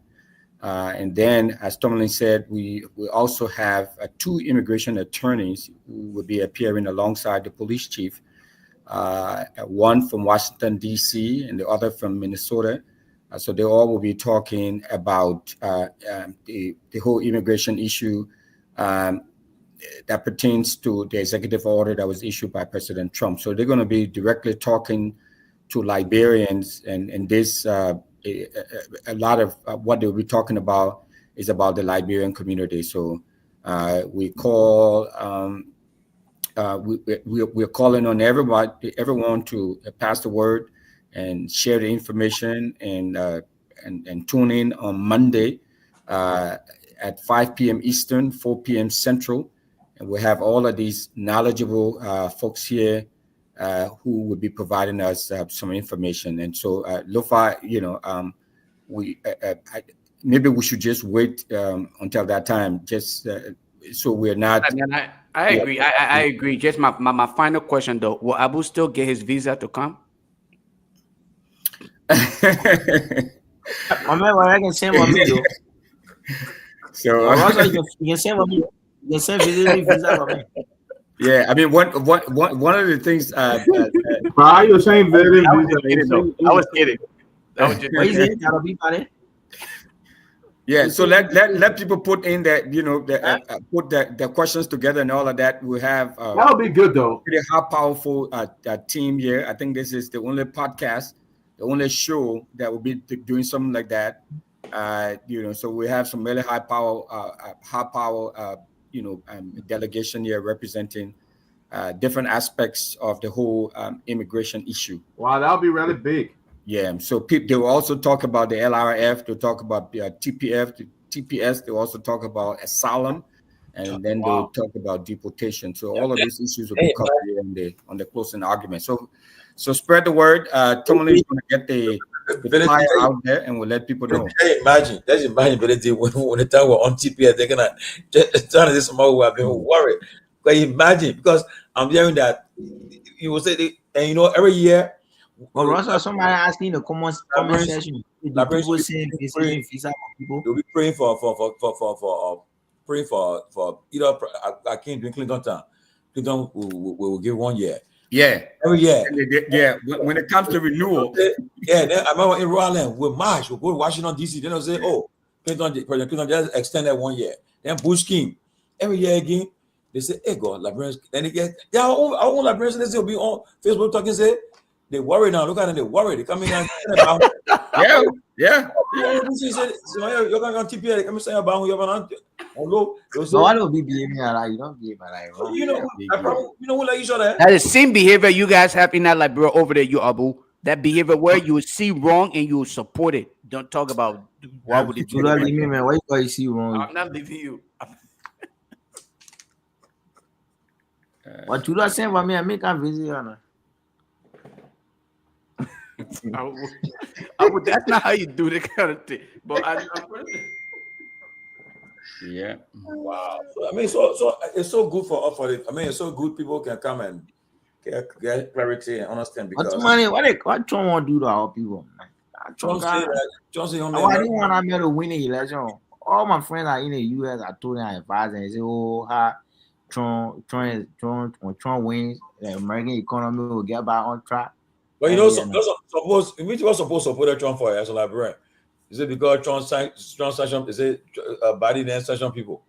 There's some opposite because of because the gay, the gay. Yeah, the transgender stuff. Yeah. I said, listen, for me personally, right? You put it. I'm independent.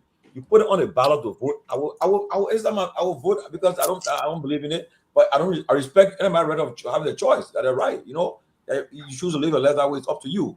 But I'm not going to say, oh no, I'm friends with you. I work with people who work together. People who are, but to come and say the reason why that's what they call cultural diversity.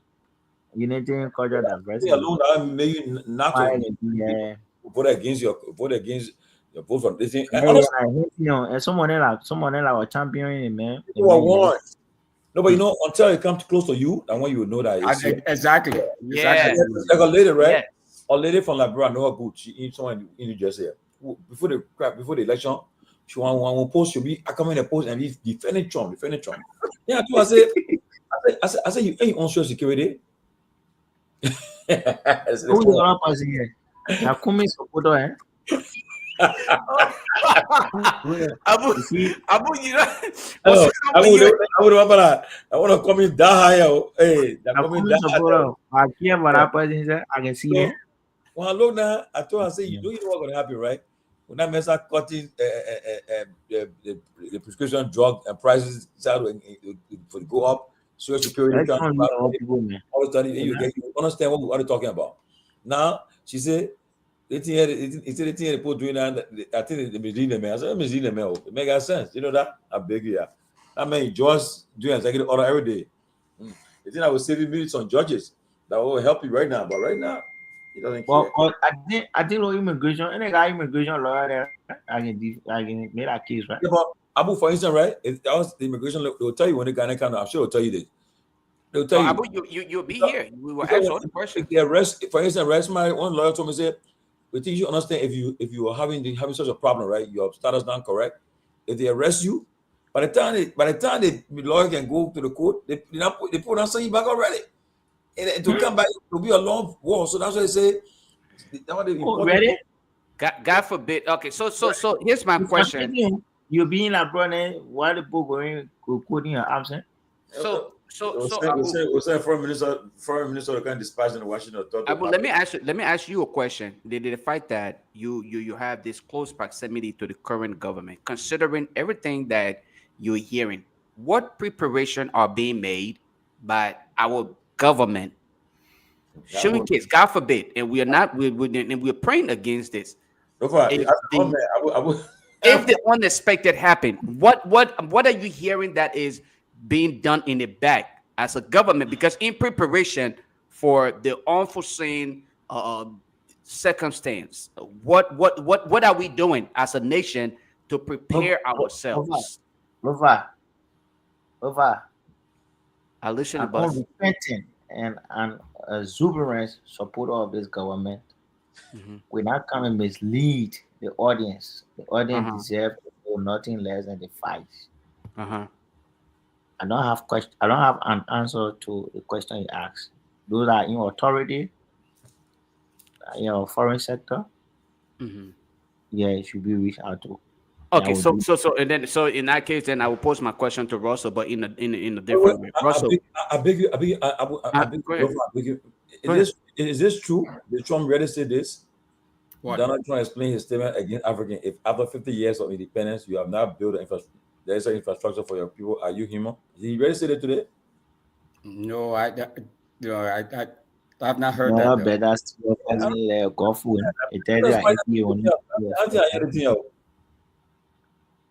No, I haven't heard that. But Russell, here's my question to you though. Based on your experience and your tenure in local government in the United States, if this is something, if you were opportune to serve in government in Liberia and you heard of such thing, what would be your preparation?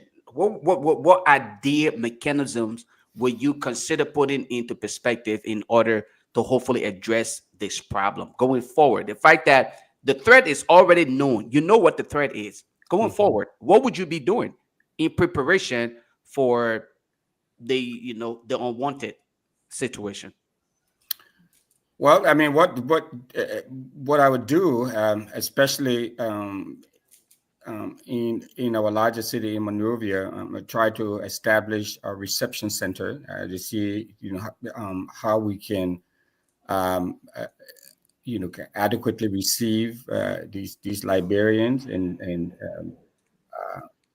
try to understand if they don't have any sort of criminal behavior that they will be bringing back to the country that they probably left when they were very young, and see what sort of skills that they will bring it with them, if any, that we can use in the government, and see if we can help them with small business loans, get them if there's some of them who are in business, or they have some technical skills, but they can see how best we can leverage the technical expertise, what sort of assets that they have that they can bring to the country that we can use. I would not just throw them out as deplorables, but see how best we can utilize the skills that they bring back. But do an evaluation and ensure that they, depending on what sort of criminal activity they have been charged with in the U.S. and see how best we can integrate them within society. But welcome them, do an evaluation, and see how best we can leverage whatever skills they may have and have them integrated into society. Well, okay, so basically, that would be something that will probably be established in connection with the United States government, hopefully, considering the fact that they will have to be in connection with our government.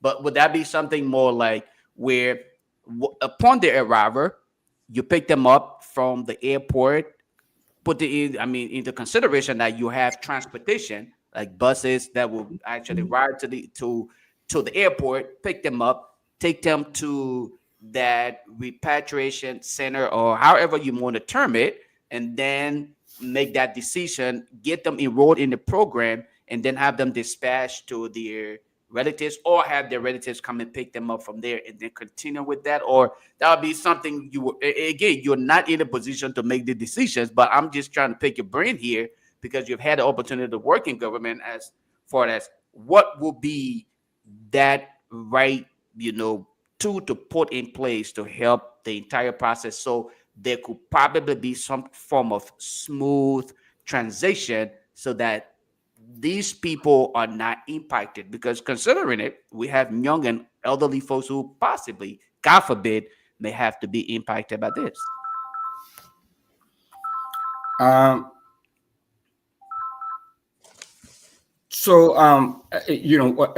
What I would do, like I said, now that the government knows the information, the government needs to start preparing and planning for this. For this eventuality, it's going to happen. There are about 1,500 plus, Liberian citizens that have been identified. And if you look at the list that the Trump administration had released, it includes people from almost every country on earth.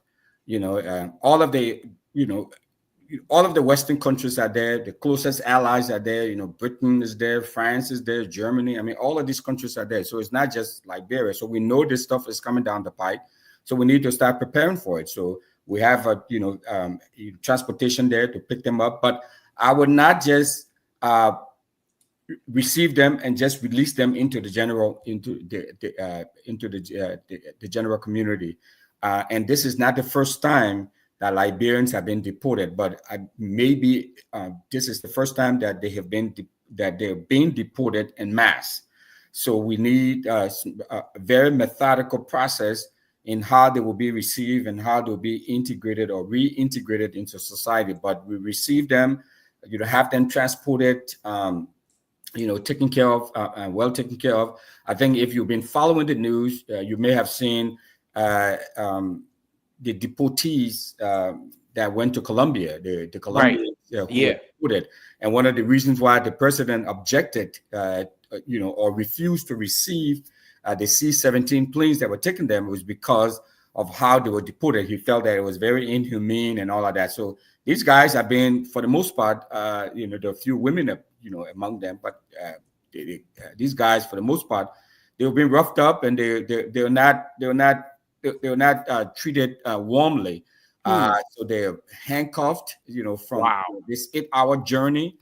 In some cases, some of them have, their feet are all, cuffed as well. They have chains on them. So they'll be in a very, very rough, condition when they get there, and they only open the handcuffs, the restraint, once they arrive in Robertsville. And so you receive them, and then take them downtown or whatever the reception center is, and then process them and make sure they're evaluated and see if they have any transferable skills that we have them reintegrated into society. Yeah, but let me say this, Russell. Because maybe because of this large batch of Liberians that might be affected, repatriated, deported, sent home, maybe the government will be forced to make some preparation. But I remember I worked with Immigration Liberia before I came to the States, and what happened is that what they usually do, because again, he was doing the administration of President Taylor, so he was on a lot of sanctions and constraint was tight. So I didn't expect much. But I was there when some deportees were sent home. Some guys were sent there. And what happens when they bring you to immigration, they take you are handcuffed. You are in handcuffs. They take you from the plane. They send you to our people, and they put our take their stuff and put it on you. Yeah. So they put you in a bus will take you from the airport and take you to immigration for processing. By right, you will not be integrated into society right away. Okay. So, yeah, they have that. You said use of rehabilitation, and stuff. But we don't have the resources to do it. So most of the people they start immigration first. Then immigration will call the necessary people to come and help them process. But because we don't have the resources, what about that agency, Tomalin, that LRR, whatever it is called? LRRC. Yeah, LRRC. Yeah, maybe the government will be forced to use it to help them in the process. But because what happened is that it takes some time to go through the process and so forth, and to integrate you. Then they try to do tracing, family tracing, where your family and so forth. But again, all that stuff. Take for example, some people left the country, left Liberia maybe during the war. They came here, they forgot their families back home. They were in touch with their family, and some of them was in jail for many years in jail. And they're sending you back home now. You know what I mean? I mean, you go home with have no idea. And I tell you about this guy I'm talking about, right? This guy, that day when God worked that morning, they told us that there's a guy in the prison, in the cell. When we went downstairs, the guy was there. He had new jeans, t-shirt with sneakers. Man, the guy was just in the cell. So we brought him upstairs. When we brought him upstairs, asked him a question. The guy said he spent 15 years in the States. He spent 7 years in prison. And right after that, he was put on a plane and sent back home. So now that guy, right? When you can keep the man there, you have no money to feed the guy in prison. So he keep the man. So as soon as they free the guy that day, at that time RTC was still operating. He went from RTC bench, he just had to stare. They're looking. I said, well, he was staring, they're looking. I said to myself, this guy, the guy will end up going out of his mind because he can't believe it. And the problem I'm afraid of, right? What I found out too, most of the people that do the armed robberies in Liberia, most of the people that come from that were deported, because some of them they stay at the airport and wait. Wow. So I know that guy. I know Russell. He's from Minnesota. I know good. That guy he coming strong. And how do we tell you? And then end up if you're not smart, you're not prepared to rob you. And because these guys cannot survive because you know what happened. Somebody living in a great country, the great America for all the years, and all the person know how to make money and get money. Then you send them home where they have no means of survival, no means of getting, any way of getting income. The person they tend to do something mischievous and never happening. And so, like I said in my post, I don't know whether the government prepared to, but they got to prepare, make preparation. That means the RRC, the Minister of Justice, Minister of Youth and Sports, and Health and Social Welfare, Education, get all these people involved, and then start preparing, be proactive, preparing how to receive these people come. Because if you don't do it, people come in society, don't things that happen, some people come in and say, something, I will cause trouble with Anki. I got to survive. Yeah. Anything. And then you have your hands full. So I'm worried about it.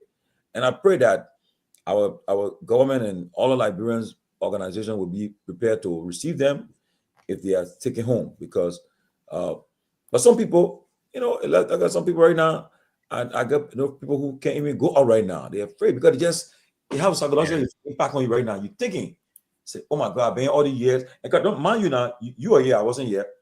1986. I think you're here, but no, man. I was there in school. No, I'm back home. 1986, Reagan gave the clemency, right? Reagan gave clemency in 1986. And some Liberians were afraid. They said, look, the post setting trial for all. I think the man want to say all of the shadows will come and go. So I'm sure I was said will catch on and send back home. Some people refused to go come out to council. Wow. And they all got the status that time. Some people say, what happened? Let's go. Oh, we'll go. The president say he gave him clemency, amnesty. Let's go. Some people went and some people got their status today. Some people say they never went out because they were afraid. Okay. Wow. Then came the Liberian Immigration Fairness Act. Yeah. 656 that they were pushing for many years. They couldn't go through until finally during the time Trump was trying to push his space bill. And most people don't know. They gave him credit for it. When you tell them, they say he was trying to push his space bill, and Senator John Reed and said, well, Librarians, March 30, Librarians would be sent home. What we'll do, we'll take a Liberian bill from among the comprehensive immigration bill and put this Liberian bill there so that they can get it passed. Now, what happened? But some people say, oh, it's true he signed it, but guess what? The guy didn't read all that stuff. He did not. I won't give Liberian, I will take it up, but I will gain credit. Yeah, sure, he signed it. Okay, but that was the problem. Some people came up and they got a status today. But again, some people too who came after that, they have been trying to get their papers. They have been on trying to get asylum. Now they may have stopped asylum business right now. On the urgent is frozen, asylum, the TPS, you name it. Even when you say you're in withholding status, you can still work. You still work every year to year before your case is being in court. But now all of that, bam, it's a problem. It's worrying. It's worrisome. Yeah. It worries. I'm not kidding. So I mean, it's not joke. I'm so happy that you're doing this. You're doing this because, oh, thank you. Oh, very good. Thank you. Yeah. They're doing. Yeah. Yeah, you're the man, man. You're the man, man. I give you credit, man. Look, that was not because man. Look, if we are taking some of our positions in Liberia, we can take politics from out of it and say, look, we want the best. Liberia, and there are Liberians in America who want to go home, but they will tell you up front, I ain't to your politics business. I want to help that country. Yeah. I don't want no party. My goal is to help Liberia. But then when the people recommend people, then they can ask the question, what party that man with? What party he supported? I mean, and I want to kill the country. Because you want what party the man supported, what party he for. Then someone go on your page. Say, let me see. Oh, the man said something today. He crazy how they go on before that. So the man can get a job. This morning on my way to work, and I saw all the because today's garbage day in certain part of the city. I mean, right? Okay. The garbage bin, the recycle bin. I mean, I saw it. I said, hey man, look, that library should be well, all the homes get the garbage bin in front of it, and then the garbage truck coming, and the guys then. The garbage guys then they in their coat, prepared, taking the garbage, putting in the truck. I mean, look, if we're doing that in Liberia, having all these garbage, look, would have been so a good thing, But again, it's a problem. That's what I saw. There's a video I saw. A video I saw yesterday. They know what grilling the fire chief about. He said, I saw that. They don't give me a break. If it was so serious, first of all, you will not even be grilling that poor man. Because if you watch the video ability, what happened was, what can happen when they put money in the budget for the agency. So when the very people that on the committee, right? These senators they on the committee, they will go to that fire service and say, look, we'll put money in the budget, we'll put the amount of money in the budget, but one guy was share from it. And I saw them defending yesterday. Even though at one point in time they were shutting Delon and they said, Delon, because Delon was saying, oh, the people attacking us, I said, we do nothing. Then you're trying to call it, man, because you know why we're covering for, because they know very well that if they push the man forward, what you do with the money, their knee will come inside. So because of that, They were trying to shoot him, and that's about messing the country up. Because if I'm on the committee of safety or fire, what the committee, whatever the case, the budget come before us.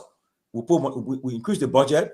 Then we tell the fire chief, say, my man, when the time the budget pass, when you get your appropriation, your allocation, make sure don't forget us.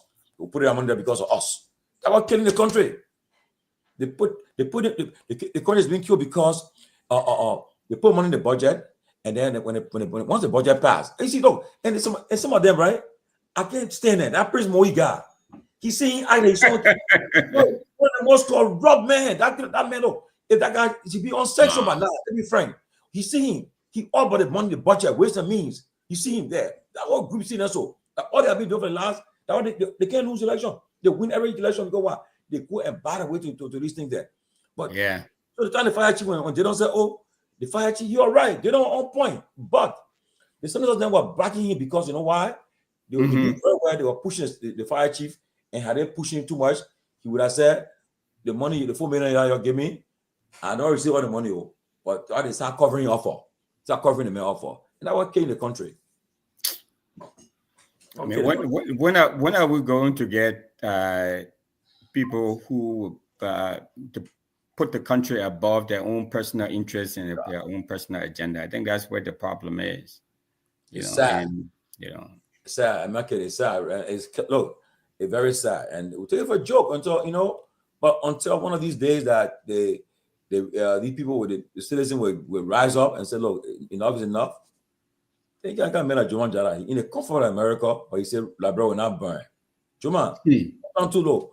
Look, you gotta be placed on, be an independent person for the good of the country. Be a patriot, not because you support a party so you will look at the wrong and defend it. I mean, right now, talking about fire truck.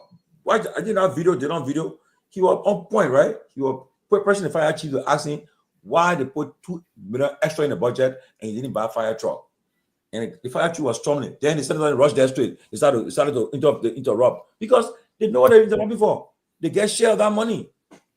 Wow. It's sad. I mean, you do that much for one fire truck, Tomalin? Oh, sure. Yeah. And they said, I mean, for one fire truck. Put money in the budget. What they do, the jet they defending. I said, look at the guys then. Look at them. And you see them there. Man, the guys, you should not go for the 5,000 a few days. Cash to the God. Cash, they got a few days. For cars. When we get fire truck. The fire truck in Basel, they say $200 to fix it. The money not available yet. You go to the clinics and hospital there. I mean, these guys don't, man, it's hard to talk, but again. It is incredible, man. Robert, we're talking about all this stuff. But Russell have tried to get some people to come and human rights advocates on immigration attorney to come and help us to educate our people, ask questions about the whole thing about the deportation. Because troubling, man, I know you got family, you got friends, or somebody connected to you that are being affected too, and I know they worry too. Trust me, they worry because myself be worried. I mean, you and I know when you look at, you say, damn it, can I come and go back to hellhole, and live in this place, and lastly, to Robert coming with all the opportunities here, right? Right. I met this kid. I remember I had my visa already, and this kid was telling me, apparently they sent him back home. He'll give me advice. These are some of them who are older than. He said, big brother, I want to advise you, man. I don't know what they call McDonald's, getting all these things, burger. He said, right now, every morning I gotta go have my auntie to sell in the market because I live with her. Say, but I tell you right now, you go to America can either make you or break you. You give me advice, right? I shouldn't get crazy in America and then I put America over my head. And you'll tell me, he said, right now, I'm feeding them now. He said, my parents, what they did to me, they told me, say I was going to vacation somewhere. And one of my aunts, they put me on the plane. And I got to find out. I was so excited when I got to find out. They say, he said, what? He said, but wait. He said, he called his mom, and mom said, I don't want you to be right now. Stay there. He said, I said, at least he got started, but the parent wanted him to stay in Liberia because giving them trouble. And how they fool him. They fool him, and he was sent to Liberia. He said, big brother, I can't believe it. It's a nightmare. Every time I get in the morning, it's a nightmare for me because I will have a little 50 cents, get a Mac, but get a soda. But now, with on my engine come on Saturday in the evening, for eat. We should cook and eat right now. That's what I'm going through right now. I said, wow. But Robert. Listen, it's a very unfortunate situation, to be honest. I know a lot of people who were not as blessed as some of us who I've never experienced the documentation issues. God blessed me when I came to this country. I had my papers ready and everything set to go. So I think I was blessed. But when you talk to a lot of people who came here, and you can judge people all day. I can never judge a person who came here on a visiting visa and have decided not to go back to Liberia. I can never judge them because the thing about it is a lot of these guys are looking at this situation like, if I go back, first of all, you go back, you have a dozen friends that are looking at you like, my man, you saw heaven mouth and you already pulled like myself and you decide to come back here. People don't understand how people in Liberia, especially folks who see coming to America as the only means for a better life for themselves and their family, they don't understand what people would do to come here, and even if it means coming and staying illegally. So I don't judge people. It's a very peculiar kind of situation. My former boss came here from Senegal, came here from France, and he's been here for 20 years. He met his wife, who was also from Senegal, but she was born in New York, Syracuse, New York, and they got married. They had kids. They had 2 kids, and his intention was to actually go back to France. But when he started working in America, he got to understand that the opportunities in America was much more better than in Europe. In Europe, for Africans, were a lot difficult. And so his wife kind of encouraged him to stay. And he was the only one paying the bills. He made a lot of money. He was a big deal in our company. And so they arrested him. ICE arrested him. They took him to court. And of course, every time you get arrested, they don't just put you on the plane to deport you. They allow you due process. You have to see a judge, and you have to make your case. So his wife accompanied him. They went to court, and he told his wife, "Yes, I have been here illegally, but the reason why I could not leave my wife to go back to France was because we had 2 children, and I was the breadwinner. I'm a productive part of my community. I work for Myean International." And I'm just looking for an opportunity to get, to be legal. She had already filed for him, but because he was here illegally, the judge had to decide: should he go back and get in the line, or should I give him mercy? And I don't know what it was, Tomalin. If I tell you, it's been over 10 years since that man saw the judge or went free. Every year, they gave him a year of a work permit. So every year until the judge render a judgment on this case, he had to renew his permit to work in the United States every year. So sometimes he would do it 4 months before the expiration. 4 months before the expiration. We used to write letters on his behalf to the city to expedite his process because he was a very important part of our company. Long story short, every time his appointment is drawing near, the judge pushed it back. So he's been in America for over 10 years now, since he was arrested. Every year, his court date gets pushed back, and he has to go back and renew his. It's still like that up to today. Up to today. But then when COVID happened. But then he's in trouble, Robert. When COVID happened, he could not renew his work permit because all of the offices were closed. And you know what happened? As soon as his work permit expired, he could not work for the company because the system kicked him out.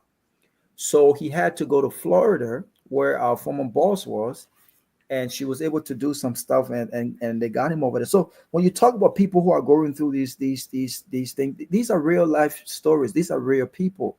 And so I had a conversation with a friend of mine who is a Liberian. He's been in America for about 6 years, and he came here on a student visa, never went back. And he was able to kind of get some kind of job, and he's been here taking care of his family. And for the past 6 years he's been here, the best advice that I've given him: manage your resources and invest back in Liberia. That was the best advice that I gave him. Build you a house. Don't even worry about your wife. Your wife is good right now. Send all your resources back to Liberia. Build you a house, save some money, open a business, because here's the reality. The reality here is, if the U.S. government decides to deport, I will say roughly about 2,000-3,000 Liberians, the Liberian government does not have what it takes to receive these people. You are on your own. You are completely on your own. We don't have the kind of resources to have folks, kind of resettle in Liberia. You're on your own. There are no jobs there for you. So you have to invest. And a lot of people who have been here, some folks have been here for over 30 years, and their papers are still not right. Some people 35 years, their papers are still not right. They can't even go back home to Liberia. Most of them have not invested. And so when you see what's happening now, there's this fear factor. Apart from, I'm the breadwinner, if I go back home, what am I returning to Liberia to? And this is not just for people on the deportation list. This is also for people who wish to retire in Liberia. A lot of times we're not investing in Liberia. I want my parents to retire in Liberia. I want them to live a great life in Liberia, right? But you have to invest. So what are we doing here? Even people that are legal or illegal, what are you doing to reinvest? Are you building your nice little mansion? It could be 3-bedroom, it could be 4-bedroom. Are you sending 1 or 2 cars back home? Are you thinking about a business opportunity? Because at the end of the day, I can tell you, Russell, even for me, who is legal in this country, I can travel anywhere, in any part of the world, right? I still see myself living a better life in Liberia with the opportunities I've been afforded than I will ever do in this country. No doubt. And so you got to think about the future. America is a stumbling block. It's a hustle block. It's a hustle block. You come and make some money, you get great education, you invest back home, and you think about what it is that you want to do in Liberia to not just go and work for government, but to employ and train Liberians. That's what I'm thinking about, and I'm so glad that my wife loves Liberia. And so that's the kind of mindset, and not just people in America, people in Australia as well. We have to start thinking about the purpose for which we're here, because anytime anything can happen, even U.S. citizen, if you make a mistake and you have a bad record, your citizenship could be revoked. But could be sent back. This guy, one of Trump's deputy policy guy, Stephen Miller, he wrote that part. He said, "Where were you so much? Somewhere you were with trouble." You saw what he used. That means you're saying that if you are a citizen, naturalized citizen, will take your citizenship from you and send you back. Of course. And my fear is, if you have your citizenship already, but then you have some conviction on you, and they suppose say, "Oh yeah, in the past, prior to this thing, you cannot be you went to your citizenship, you serve your time and come back in society." But now, I will ask a question on Monday. The question what it's saying now that we can take it from you and send you back. But let me give you an example. I see my brother Desmond talking about impossible. I don't mean to call him out, but everyone knows his story now. The Liberian rapper, what's his name?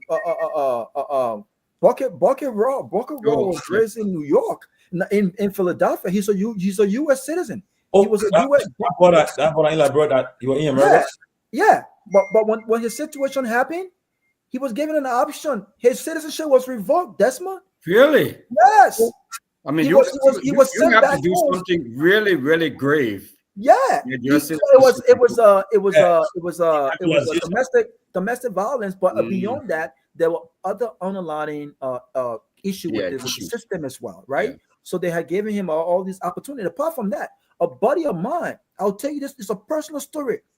This guy used to live with us, Tomalin. His parents got 20 kids. His mother comes from the village. He was the only one. Yes, he was the only one to leave the village to come to Monrovia. My auntie took him from Monrovia, brought him to Ghana. Very humble guy. He would do anything for us, you know. And he was so blessed to have come to this country. He was the only one of his 20 siblings that saw the white man land. And all of the very, very hardworking, strong dude. All of his family was looking up to him. You know what he did here? He got busted in Philadelphia for some black money. But here's the thing. The funny thing about it was he was supposed to be the lookout guy. So basically, while those guys were back there doing that thing, he was supposed to be the one looking out for the cops. But when the cops came, those guys got away and he got caught. He got caught and sentenced. But based on the program he came here with, he got his citizenship, but his citizenship was revoked. Yeah. He served up to 7 years in prison, and they gave him an option to serve the remainder of his years. I think he was sentenced to 25 years. After 7 years, they asked him, your citizenship will be revoked. You can decide to go back to Liberia, or you serve the remainder of your term. And he opted to go back to Liberia. And he's back in Liberia right now. But he was a citizenship. The point that I'm making is, being a naturalized citizen does not make you an American citizen by birth. So there's always some sort of thing in the system that your citizenship could be revoked. If you did something great, something seriously bad, they could revoke your citizenship. And given the kind of leadership we have right now in Donald Trump, anything is possible. Anything is possible. Man, that's scary though. That's scary though. No, Lofa, from what I heard, based on people that know this guy, I heard that he was a U.S. citizen.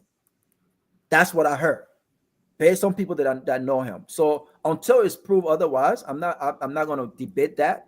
But based on what I heard, these are people who are like family to him, that know him very, very well. So even if he was a permanent resident holder, again, it just proved that if you did something, anything, if you committed a serious crime, your citizenship could be revoked.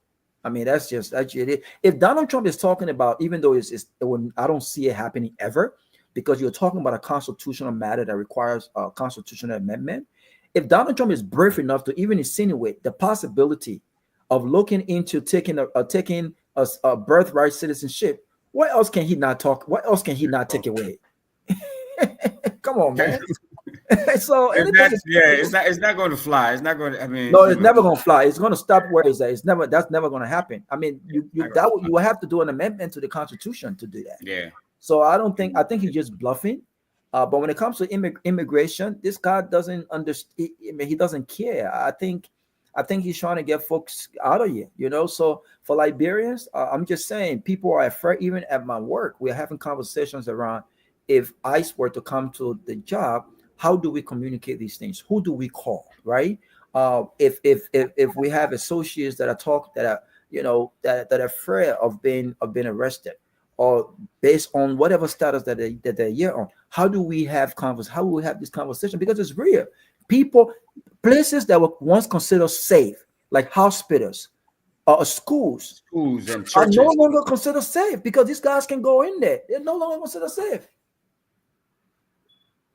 So Winfrey, I give you credit for what you're doing, but I also think that we Liberians, again, this is not just to people who don't have, and sometimes we're very reluctant. You give a guy 5 years work permit, and as long as he's working, as long as he has a driver's license, as long as he can travel statewide, he or she gets reluctant to even pursue paperwork. Like, you know what? I got 5 years work permit, so I'm good. Yeah, they become very complacent. Yeah. They get very complacent. Yeah. And having work permit that you for 5 years, 6 years, it doesn't help. You got to make sure you have your legal documentation, but it's difficult. People are making difficult decisions because they understand that Liberia is far, and it's not just Liberia. I've seen people who have come from the Philippines, Ecuador, other places on student exchange programs, and you know what they will tell you? I don't want to go back home. I don't want to go back to the Philippines because I'm making more money in my country right now than I'm making in the Philippines.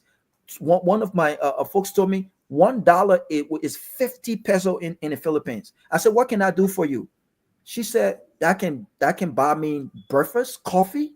It can do a lot for me, as opposed to having $1 in America that can't even do. It can't even buy you a chewing gum, right? I think the prices went up now to 109 or something like that. So people see this country as a place to come work, but are we investing back home? Some folks been here for 35 years. They don't even have an apartment to live in back in Liberia. Yeah, but are the conditions conducive? I mean, are they you know, is the government making it easier? You know, the government is supposed to help to facilitate such such thing. Look, I know the government now has a diaspora office, but if you look around, you know, whether it's India or Pakistan or even Israel or Ghana next door, I mean, they have a full-fledged functioning diaspora department, you know, and it's not just okay, you know. I mean, it's a serious office that they allocate, you know, a seasoned policy person there and allocating, you know, serious funds to engage the diaspora in a very meaningful and powerful way. And this is some of the things that you're talking about that office needs to be done, you know, I mean, all of these other countries are doing it. You know, they're leveraging the potential that exists within the diaspora, the money that is in the diaspora, and you know, and helping, you know, the folks back home. But when you get there and you try to do something, I mean, I've heard so many stories. I've experienced things myself. I mean, it gets very frustrating, Robert. It gets very frustrating. Yep. And even the people you help. Someone talked to me when the election was going on. Yeah, my man, that went for a guy. I said, but why you guys not supporting this man? I mean, yeah, that went for a guy. He too Americanized for us, man. What do you know if you try to follow the book or do the right thing, then you you know, it kind of gets frustrating. It really gets frustrating. And the thing about it too, we're not united in this country. All of this money, we got people got serious money yet, Winfred. People make serious money in this country. People make serious money in this country. The government creating a conducive environment for investment, that's a great thing. But like I told my parents, I'm not going to wait for the government to get his house in order for me to say, listen, I need to build this house. Because at the end of the day, we will make sure that at some way, somehow, we will have a government that understands the true importance of engaging diaspora Liberians. Okay? So, but we can't wait for that government for us to think about ourselves. People are quietly making investment.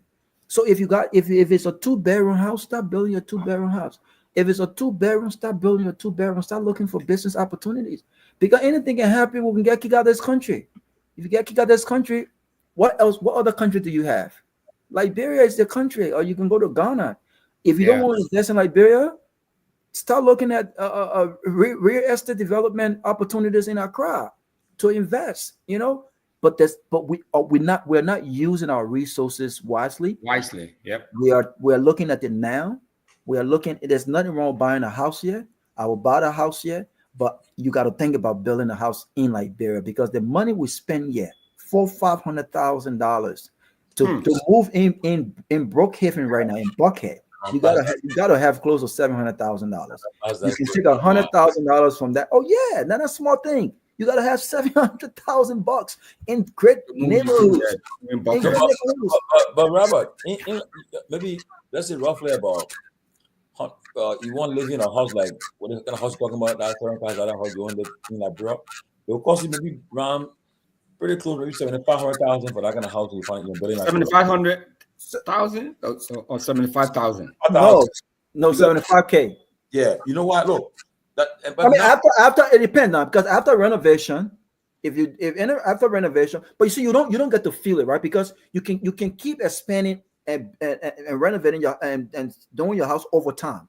But $100,000, to your point, $75,000 to $100,000 can get you started. Yeah, but my place, my little place we got in Johnsonville, the two will be Airbnb. Yeah, we've been up there for almost 5 years now, but I didn't finish now. Finishing now, See? I done now. But Yeah. just imagine, right? You and I know, all of us here, on go like bro nowadays to go visit. If you don't go to the hotel, you go to a guest house. Because the reason why you're doing it because you want to live as comfortably as you live in America. Yeah, as you know, what you've been accustomed to all these years. Prior to the war, right? I remember when I come to the States, my uncle they were living in America, and so my other family members. When they come in Liberia, we used to prepare our best room for them. The woman will say, "Oh, clean a room for your uncle." They come here, clean a room for them. I know, right? Yeah, because they'll come, we'll treat them, we'll buy it with we'll put get everything in the room. The AC will be there for them. Anything make it better for them. So they'll kind of live there, right? But nowadays, right, you and I going like bro now, your family, you get family and friends there though, but you able to go and then when you use the bathroom, you'll be taking the water from the bucket. No, I ain't doing that. Yeah, you pass that stage, right? And then you won't go in the bathroom and put a shower on and come on you. You know, yep, absolutely. You have an LEC. By the time LEC go, they put the generator on for you to get light. But Tomalin, to stay in a nice apartment like Liberia now, at least you got to spend maybe $150 or $125. Yeah, a night though. Yeah, a night. Yeah, a night. Yeah, so think about that. Think about that. Someone said 75,000 can build you a standard house in Liberia. Yeah. No, 75,000 is a good start. Maybe after you've done getting to where you wanted to get, but 75,000 is a good start. 75K is a good start. We are a good house, honestly, because I mean, on a serious note, if you and the best way to build, one thing I'm telling about it, right? If just the guy we got right now do our stuff, the guy is a very honest Ghanaian guy. He's doing here a team. But if you want to really your house, what you do, whenever you get your vacation every year, you take a 1 month vacation, you go like bro, and you plan it well. Just how you're working in America in the morning, when you're getting ready to go in the morning, it's okay, they're cool. You put it in the car, they go on the side, you're there from 8 in the morning. Lunchtime, all of you eat together. They work up like eat together. Then after 5 o'clock, you're knock off. Everybody go home. Then you pay them on Friday. You pay them. Say okay, check to America. That one money therefore you use it wisely. So okay, on Sunday that day off for us. We work Saturday, work for up to 12 o'clock work, but from Monday to Friday, from 8 in the morning to 5 o'clock. And if you do that 1 month. And when you press on the ground, well, as you there, they bring they bring the rock, the sand coming there, everything coming there. They mix the cement right there too. Everything has been done in your presence. You there. But if you say you leave it and say, okay, in America, I'm spending money. If you say yes, man, he was well trusted. But I can tell you, the guy that was using the Ghanaian guy, if anybody who wants somebody who can trust that Ghanaian man, give it. But there are Liberians there too. My parents are there right now, checking up on the project. They're there right now, making sure everything is good. But you got to be there, and you got to have, even if you're not there, you got to have a constant person there, a great representation there. Everyone going to get you like, bro. Let me everyone share us 2 minutes. Go ahead. Timothy, thank you, man. Thanks to Robert and my dear brother Russell, man. Fascinating topic, guys, and we are in trying times here, especially in this Americas now. But everybody got to keep their heads on their shoulders.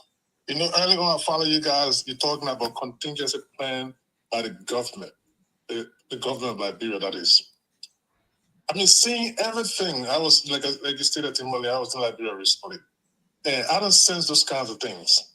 All right. I don't sense it, and I didn't see it. And based on everything that is unfolding in Liberia, it appears that those things are not even given priority at this point in time. I think I turned it early on and I stated something. Maybe it just passed by you guys. But, Tomalin, you have priority issues in Liberia that is not being prioritized. Budgetary-wise, those things are not being looked at. Take, for instance, like the Western region in Liberia, you have a hospital that was just built a year ago. Emirates. And the Emirate Hospital, not just ordinary hospital, that is a referral hospital for that whole Western region that includes Grand Kehleboe, Apollo, and Bonny County. Budgetary allocations were made for that hospital. And do you know how much have been dispersed to that hospital? A little over $30,000. Oh, wow. But like Timothy, I stated earlier on, today as we speak, The government have reached an agreement with the governor of the central bank. Yeah, I know that. Yeah, I said it last week. And let's just tell him that they're going to be paying him $375,000 for the next 2 years. An individual. I mean, I'm not. It's an entitlement in a sense because why? He was illegally removed under the guise of this guy committed crime. The man going to court. And they cannot substantiate that claim, but because the government had interest in Samoa being governor, mind you, if you allocate $375,000 an individual, the new governor that coming there, so like you pay 2 governors for the next 3 years. And the argument people had. Why they tend to finish their tenure? And you understand, Tomalin? So those are topics that we need to go. If you get priority issue that not being prioritized, Liberians, even they get home today under the guise of deportation, they're going to be all by their own because there is no contingency plan for those kinds of things. They're not even speaking to it, and, so that's why I just wanted to highlight that. Yeah. And we're not going to look at it because, quite frankly, and like we are all in transition in this place here, especially in diaspora, not only America. You got to set your priorities straight. You got to understand that you got to home regardless. No matter what on the circumstances you are here, whether you're a citizen, you are a permanent resident, you got to understand that there's a home to go to. So we got to look at all these things holistically. But again, it rests on the government of the day. Because if I'm saying all of those things, that life's supposed to be saved, Tomalin, and you're not prioritizing that, but you're looking at an individual paying him, all because it's your own fault. That yes, you got an interest in John Brown, then you came under the guise that those people corrupted money. If they corrupted money for the coffers of the state, prosecute these people. But come and be paying individual $375,000. Wait for you got hospitals. That people are millions of people, thousands of people relying on. And it's not being a part of the issue. It's a problem, guys. But I don't want to take all of the time, man. But those are things that we need to highlight and understand that those things, it will not come by easily. It's a trying time for Liberia, especially in this America, quite frankly. Yeah. But thanks for the time, Tomalin. Yeah. I mean, but like the brother said, it's true. And the problem, it makes no sense. Now, imagine now, you got to do the central bank. Then you go to the LTA. You took all the commissions from there. They put half time on that. Still got time on the contract. You got to pay them because all the when prior to the election, we audit. First thing, number 1 day is audit. And when audit time came, then what we stop now. Okay, they will always bring it. We'll handcuff people. We'll jail people. But today, the former New Jersey senator, he was given 11 years today. Menendez. Yes, 11 years prison. They put him for 11 years. And take it or leave it. I'm not a Trump fan, but Trump told you what he's gonna do. He did it on day 1. I will issue executive order. I will sign them, and he started doing it right away. Okay, he started to go after it. But here we are. You pay somebody. But Robert, I think you're happy the Jeff gave a tourism bill. Finally got a tourism bill in Liberia, so it'll be good. They made it an autonomous. Did it pass already? Yeah, it passed. DJ, it was authored by DJ Blue. So I got to call him, even though I'm mad at him. Okay, but the Senate hasn't. The Senate have signed, I think. Senate concurred. They concur? Yeah. It's going to President Bogard's desk now. It's going to the president's desk. Yeah, so that's a good thing. But it's a good thing. But what's the next step? But I'm glad. It's a good step in the right direction because you need tourism to be separate. The Ghanaian did that, and I don't think tourism will be effective under the Ministry of Information. In fact, if I was the president, I would dissolve the Ministry of Information. I don't think you need that. You have you don't need that. You have press secretary. Press secretary. Then you got press secretary, and you have all the agencies got a PRO there. Yeah, so it's a waste of money. You don't need the Ministry of Information for nothing. But I think it's a step in the right direction, and I'm happy about that. But I already said, listen, I think I don't want to boast, but we have the blueprint when it comes to tourism. I come from luxury, so I understand the true meaning of luxury when it comes to service, when it comes to hotel. And I've been privileged to, have worked and managed in not just one sector. I'm a rooms operations guy. So when we say rooms operations, I'm talking about, I understand how the operations of rooms operates, like the hotel rooms. And I'm also an F&B guy, right?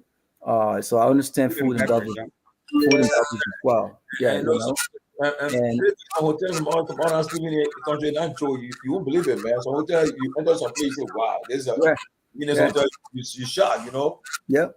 And I'm a certified Marriott international trainer. So God forbid today, and I say I want to go back to Liberia, I can travel and just train managers and from entry level all the way up. And so we know what it would take. We have a long way to go, right? But we got to start from somewhere. We got to start from somewhere. But I encourage Liberians who are young, I mean, if you really want to retire in Liberia, to go home, like you said, start early, so that it doesn't matter. You're gonna take 5 years. Do it. Every time you have vacation, go Liberia and put something on it. Oh yeah, definitely. So we already started having conversation, and people were talking about if President Boaga called Robert. Listen, if President Boaga called me, for me to even get involved, I will set some standards that I have. And if the president cannot meet my standards, then I don't need to be involved. But I will always be willing to help our country. But what I do know for a fact, when it comes to me working, the government cannot pay me. And right now I'm too young. I can't leave what I'm getting paid to go take $6,000 every month. I can't take $6,000 every month. But make the ultimate sacrifice for the country, man. Yeah, I gotta have other sources of income. Tomalin. I want to be honest. Our brother Fadiga made sacrifice. You see the ball during that, you gotta sacrifice for the country. You see Fadiga on a whole different level. That's the man who said he'll making $22,000, right? Now, for me, I just got married, but in order for me to take $6,000 on a serious note, because I don't want to steal. And I don't want to be in a situation where, and I think the issue in Liberia right now, people cannot speak their truth internally, like professionally, because that's their own hustle. Government cannot be my own hustle as a professional, right? So I'm not going to put myself in a situation where I feel like if I speak, I'm going to lose my job, and if I lose my job, that there are no other source of ways of making money like there, right? So, but we can start from somewhere, from a consulting level. We're thinking about opening different companies in Liberia, but we need to start from somewhere, bro. If you invest in tourism, one of the first recommendation I will make is that you need to do two things. You need to have an associated. First, you need to have a certificate. Every server, every bartender, every all of the levels of operations, every front desk agent, every one of these folks should have at least a 6-month certificate. Every supervisor, every manager on a higher level should at least have an associate degree in tourism management or hotel restaurant management. So when these companies are coming to Liberia, like the Boulevard Palace, the Royal Grand Hotels, through the Liberianization policy, we can revisit that and ensure that these companies are hiring at least 75 to 80% of Liberians. But if we don't have the folks that are qualified to do these jobs, we can demand from these investors how to ensure return on investment. That's what happened to Bob Johnson Hotel, where he brought all of his higher management came from South Africa and Europe. Only 2 Liberians were in the upper management, and both of those Liberians came from the US because they are my friends from Philadelphia and DC, right? But not a single Liberian in Liberia was qualified enough to pick up a restaurant manager position or housekeeping manager position. None of that. Can you imagine housekeeping? So we got to start from somewhere to start demanding these things. And so we know how the system works. But the government will have to prioritize, and the government will have to invest. Or else it's just going to be a waste of time. Yeah, but like I said, all in all, it's just good. I tell people, try to get yourself in order. But now, another thing happened, like I noticed too. I think in on the highway there, somewhere in around where Senator McGill living in that area, where it got the homes, right, and the homes already built. You can buy, you pay a certain amount of money down. I'm gonna pay mortgage. Yeah, if home, you can buy the home, but you pay about $20,000 down. Then you'll have the agreement. every month you're paying to put money. They say house cost $50,000, and you're paying for that house every month, just like that. I'm gonna pay mortgage, and some people say they be prepared to go start from scratch. And I don't have a problem with that. They got people too, companies like that building homes. You tell them how you want your homes to build. They build it for you, and you paying them for it small, just like you paying them a mortgage. So just like that contract. Say I'll pay the house in 10 years. I'll pay in 10 years time or 5 years time. I'll finish paying this house. It's cheaper than the one in America. America, you pay a 30-year mortgage. That's something that but in Liberia, you can't pay 30-year mortgage. You can pay the house up in 5 years, depending on how you work. And that's happening. And to your point, these mortgages are like $3,500. That's But in Liberia, you put about $25,000 down, right? And then you say, okay, every month I'll pay you $1,000 or $1,500 doing it. I can tell you in the next 3, 4, 5 years, the house is paid off, and you can remodel that house, do an addition on that house. House is in fence, a modern home.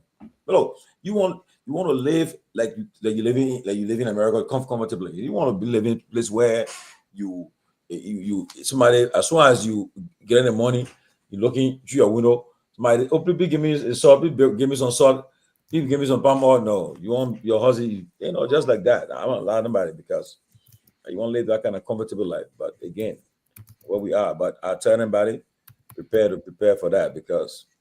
But the people you be afraid for, the ones that they send you home just like that, they're grabbing and sending home, all no preparation. That hurts though. That hurts, But Russell, man, I look forward to the guys coming on Monday. It will be an exciting time. We'll have the posters up and asking people to help. We'll be on time. Try to be on time because the guys they told that it was with time. So whoever around will get it going. And maybe I will invite one librarian who have been involved with the TPS, DPS, one of these librarian guys who just joined the panel, help because they understand the situation with librarians. Some of them been in the vanguard for librarians for many years, Yeah, so man. But Wow. but I want to speak about it. Dylan, someone sent me the video, and I gotta give Dylan credit. Yeah, even though I don't like the guy. How about getting credit, right? I gotta give it to you on this one. Video, Robert, the problem guy with that video, the people that were trying to shut Dylan down, that the people who get shared in the budget for that fire service, they're the ones. Yeah. But the sad thing, I'm not sure Winford watched the video. The sad thing is you have a fire chief that seemed not to have understood a simple question. No, can you imagine? He could not respond to the question. No, I haven't seen the video. Man, you gotta see the video, man. Every other senator, even Amara Conan, had to simplify the question. The question was, your budget was increased by $2 million. So that's $4 million. Did you get the $4 million? He said yes. Okay. If you got the $4 million, then why? Now, that $4 million. No, that $4 million is just that includes salaries and all of that. Yeah, that includes salary and everything, right? That includes salary. Now I understand because the $4 million for salaries and for benefits. Everything. They don't say they put extra $2 million there. No. The $2 million he's talking about was in addition to the original $2 million budget. So what he's saying is that extra $2 million was purposely there to acquire additional fire trucks. But what Dylan himself doesn't know, and what the fire chief could not explain, and there's explanation would not have made sense without him saying, "Look, I bought one fire truck," because to get a fire truck is very expensive. You're talking, but that's exactly what I'm telling you. $1 million. Fire truck is very expensive. At the same time, too, I'll be honest with you guys. The money is in the budget. It's how it works in Liberia. When they're doing that budget appropriation, right? What thing they're doing? People put that in America, we call it perks. We put it in that. I mean, all that they put in the stuff, right? Mm-hmm. What people do? If they say your agency budget that is maybe $1.5 million, okay? What they would do? They will put extra $1 million in that budget, and they will tell you that $1 million they put in to make it $2.5 million. When that budget passed, they tell you say you gotta give the person cut, and it started the Deputy Minister of Finance for budget for expenditure. I mean, it's a whole list how to do it. It cut it down. Everybody get a share of it. By the time the first money, because the budget is based on projection, right? So if the revenue comes in, the man who is in charge of revenue, they say, "Oh, Russell, we have appropriation here. Your money here." They'll tell you, And if you say you got to do it by quarters, okay, your budget is 1.5 million, about $2 million. We're giving you the first quarter, we're giving you 300,000. The man prioritizing you now. He telling you, my man, your budget, your first madam, the first money for your budget is here. When you go there for it, you got to give a 5% of that money there. 5%. They get a share in that money because they made you get the money to start your work. And then when the other one come again, man, that has been going for many years in Liberia. From government to government, that have been doing, and they continue to do it. That's why you see when I asked that man that question, he couldn't talk much because he knows exactly what happened to that money.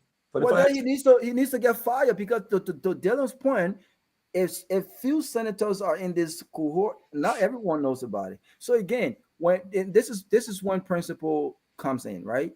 Because I'm going to lose my job because first of all, I'm not going to get involved in that kind of stuff. And if you dare attempt to even start that kind of nonsense, I will expose you.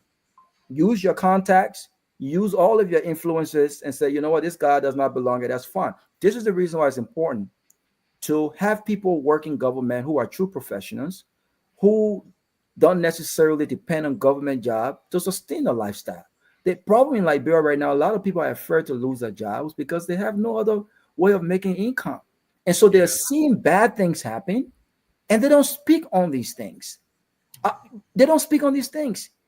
You can use your influences internally. I don't have to come here and bash the president, but I can pick up the phone and say, Mr. President, what's happening is wrong. We need to address this. And if these things does not align with my own principles, I'm out of here. But we don't have a lot of people who think like that because technically leaving government is like the biggest thing in their lives, right? It's the biggest thing in their life. If the $2 million added in the budget to acquire fire trucks, if you cannot buy at least two, spend $1 million, $500,000. You don't have to buy $1 million fire truck, but 500,000 with her, I believe, can get you a decent. Yeah. 500,000 can get you a used, even 250,000. Okay, when the fire chief, when President Boyka was then vice president, there was a team. I think I'm not sure if you were on the show the last time when Chief Tomalin appeared. So Chief Tomalin took about 12 firefighters to Liberia for about 2 to 3 weeks, Robert. They did a full-scale assessment and recommendation. That trip that they went on, they took like a medium-sized fire truck and an ambulance. And I mean, talked about it on the show the last time. Wow. Yeah. And, 500 pieces of uniform and boats and oxygen tanks and, all kinds of stuff that they took. And after that, he also got a piece of equipment, a small fire engine that will be applicable for the Liberian context. Mm-hmm. So that one you can put it behind like an F-150 truck or even a Toyota Tacoma. Mm-hmm. It can go through the little but the back doors, the back rows. Yeah. So it was relatively cheap and it was brand new that they got, that they took with them. So, but you're right. So if you want or you need to get like a ladder truck, what is called a ladder truck, even Brooklyn Park, for example, we have only one ladder truck, and that truck is about 15 or 20 years old. That ladder truck is about $1.5 million for one of those things. So even if you got to maybe one or two trucks down, you're talking, like you said, you're talking about $500,000, yeah, $250,000 to $300,000 for just a used one. Mm-hmm. Brand new one costs about $1 million+. Yeah. Then of course, if you get a ladder, for fire truck. Yeah. Yes. The brand new one is about over $1 million to $2 million. $1 million and fully equipped. Yeah, they're not fun. Then when you go to the ladder truck, like to go up to finance and those like the capital, you have what I'm talking about. What the guys they were suspended and spraying the fire. Yeah, what are you talking about? That stuff is super expensive, bro. Yeah, it is. The helicopter. Look, the budget for the state. These guys budget millions, if not billions of dollars on these fire equipment. It's not cheap, right? It's not But cheap, for bro. Liberia, you It's can not cheap, start. though. Imagine if they're buying 2 fire trucks every year. Every Yeah. year you buy 2 fire trucks in a period of 6 Tomalin, years. do you remember what Chief Parliament told us the last time he was here? I think somebody asked him the question. He said you says would need a modified fire truck truck. costs between 200,000 to $1 million. What? Yes. Tomalin, and Chief, what the Chief Parliament tell us? We need about 8 fire trucks in Metro Monrovia, Robert. Yeah. So every year you buy 2 fire trucks. I mean, over the period of 6 years, you're talking about what? That's what?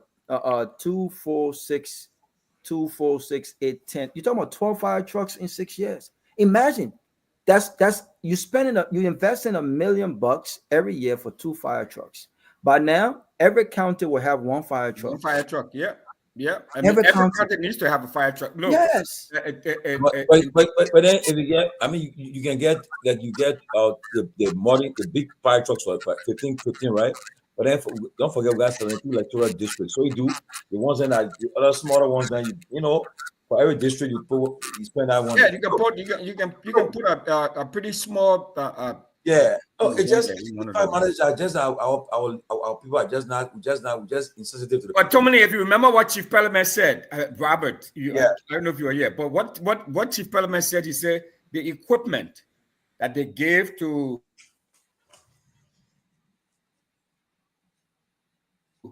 If you're giving their equipment, even though they will use equipment, but those exact equipment, if you were to give them to a city here or jurisdiction here, they will still have those equipment today.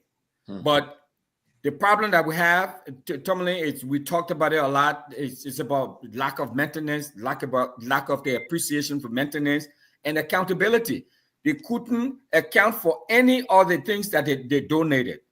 Even the hose that they were using, he said they couldn't find any of those things. So if you bought a fire truck for each of the county, how are we going to ensure that those fire trucks are going to be managed properly? They're going to be maintained properly. They're going to be accountable. That because Brooklyn Park, Robert, Brooklyn Park is about 21 square miles. Brooklyn Park is about 21 square miles. Monrovia, the geographic confines of Monrovia, it's about 25 square miles. So I'm not including Gardnersville, Bodnersville, Congotown, just the main geographic, areas that officially constitutes Monrovia. It's about it's about 21 square miles or so. And no, it's about 25 square miles. Brooklyn Park is 21 square miles. Brooklyn Park is divided into 4 zones. We have a fire station in the western part of the city. We have a fire station in the northern part of the city. We have a fire station in the central part of the city, and we have a fire station in the northern part of the city. And each fire station, Robert, has a fire truck plus an ambulance and a smaller like an F-150 truck or something like that the fire chief or the commander at that particular fire station uses. In a city that's about 90,000 people, 21 square miles.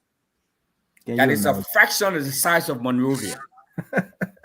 So each station, those 5 stations, have at minimum 2 fire trucks. Wow. The people, they're not joking. I want to clarify something quick. We said something earlier in the show. I want to clarify. Somebody just updated me.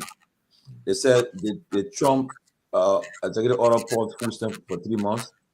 They said his executive order temporary pause the disbursement from the Federal Financial Assistance Review Program. But it said, however, this pause explicitly excluded direct benefits programs such as Social Security, Medicare, and Medicaid, and the Supplemental Nutrition Program, food stamps. So it doesn't affect them. So what program? What? They revoked it. He rescinded it. Yeah, he rescinded. Yeah, it was rescinded. It exclude Social Security, Medicare, Medicare, and the SNAP. So you still get your food stamp. Thank you for the person who gave me the information. No, but it was rescinded. Look, let me tell you, Trump is making emotional decisions, man. Yeah, He's making emotional decisions. He doesn't understand how. Look at what happened with the president of Colombia, for instance. You know what I'm saying? Like, where do you think the U.S. gets its pepper from? Like, like what was he thinking when he said, "I'm going to impose 25%"? I mean, he's making all of these. Egypt agreed to take some people from Gaza to take them. People say, "Don't put that in my heart, man." The guy, he wants to put it once. Yeah, man, God, I pray for him. So some of these things, all of this stuff, I think to some extent, he's serious about what he promised. Yeah, and I think he has taken actions to just appease his supporters that listen here. Promise made, promise kept. But again, there will be a lot of backlash. States are already threatening to take him to court if he attempts to violate state laws on even on immigration, right? Because when it comes to these areas that were once safe, like the schools, the hospitals, outside of federal laws, there are state laws that you have to respect as well. And you can't just come in these different states and try to implement these things. So I think as he gets settled, some folks around him with the boss will try to educate him on some of these executive orders and how far they can go. But for the most part, I think it's blocked. But when it comes to immigration, he's serious about it. He's serious. You saw what happened. I think they've taken away they're taking away the security clearance of the former general. What was his name? That one is a textbook retribution. Can you imagine? And they're even attempting to review his ranking to see if his rank. Can you imagine that? A man who has dedicated his entire life. And this could go to court. I won't be surprised if he says tomorrow and say he would join Secret Secretary detail from Obama, from Bill Clinton, from and Biden and all. Because he want to. The Supreme Court. Listen, the Supreme Court. There'll be a lot of Tomalin. There'll be a lot of court. Donald Trump can do anything. There is nothing that I can put past Donald Trump because that's who he is. He reacts over his emotions. Yes. He's not a guy who thinks things through thoroughly, right? He doesn't act logically. A logical leader, void of your emotional, whatever you. I don't have to like a Winfrey to say, you know what, I'm not going to win this. This is just not right. But the guy has no standard. He has no principle. You saw during the press conference, I was surprised with the Los Angeles mayor. Did y'all watch that video? No. When they were having a press conference about families were expressing frustration about Winfrey, you muted, about going back to their homes and starting the process of cleaning. And the mayor was basically saying, listen, we will get you guys to your home as soon as possible, but we need to prioritize safety. Yes. Trump interrupted her during the live press conference. Yeah. Well, I don't think they need a week.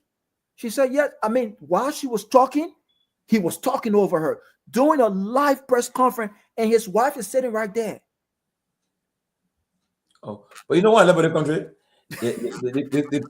They get federal government, they get state government, and they put in Liberia where you fool to answer the thought when the president talking said. But you know what I tell you, can you imagine if Trump appointed her? Exactly, you'll find her right on the spot. Can you imagine that? Of course, but you know what? But Tomalin, if our mayors were getting elected, yes, but they will stand up to the president in the city. But Bravo, let Winfrey. You know what's not that thing? Because for 1971, Winfrey, what year? When Sawyer running for mayor, Sawyer was about to win the two-party establishment. You're going to beat them that year. You're running independent. But the two-party, I think what the mayor, I think Mayor Carter running, somebody running, one Carter running. Yeah, is that Banja Carter's father? I think. Yeah, somebody running for mayor for Morovia, and there was a big deal there. And Sawyer was on the verge of winning, of breaking that hegemony, the TWP to defeat the mayor. cancel that thing. I think it was brought to an end because what? We are being a disgrace to the True Party. Who didn't like the mayor? But you got the Yeah, president. but Tomalin, though. So Yeah, even but after it's that, not. even in our current dispensation, Ellen Johnson Sirleaf, that's one of my disappointments with her. I mean, she went and during the Johnny Lewis's Supreme Court, went and reinterpreted the Constitution to give the authority to the president to appoint. So now you can also elect, but appoint. So I mean, of course, everybody else, sort of joined the bandwagon. They follow suit. I mean, Joe Weah came, he's the appoint. Joseph Parker came, the point. Even though Ellen Johnson Sirleaf's excuse was the country did not have money to have elections.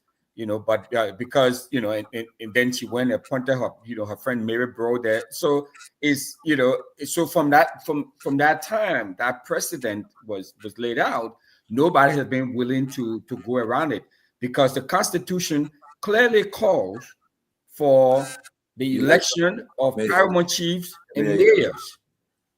So they were clearly in violation of the Constitution. They were clearly violating the Constitution, and nobody is pushing back. Nobody is saying anything. They're just allowing it to happen. But it's not supposed to be that way. They know what they're doing. They know what they're doing because some of the people that are getting appointed, some of the folks that are getting appointed know that they would have never won an election if it was based on merits and people had to elect their mayors. A lot of these guys, look at the superintendents. I see some of the superintendents. I'm like, wow, superintendent. So I think we need to come to a place where we need to go back. We don't have money. How much money you need to run a mayor election? How much money you need? Oh yeah, so is a double-edged sword, right? I mean, don't get me wrong. I still think that okay.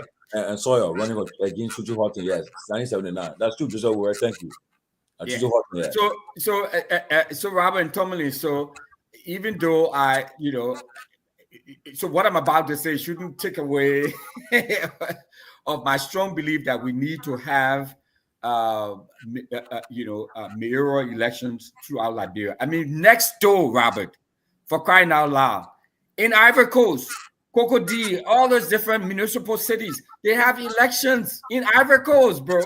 Yeah, of course. Yes, they do. Yeah. Not an American thing or Western thing. They do in Namibia, in many countries, in Africa, they have, municipal elections. Yes. So it's not a Africa idea or whatever. But here's the thing. People make the argument, say, for example, if you were to have elections for mayor, like somebody told me, say, look, so ability, so you're pushing this agenda, about having mayoral elections. Right? And accuse you of Koji ran against you.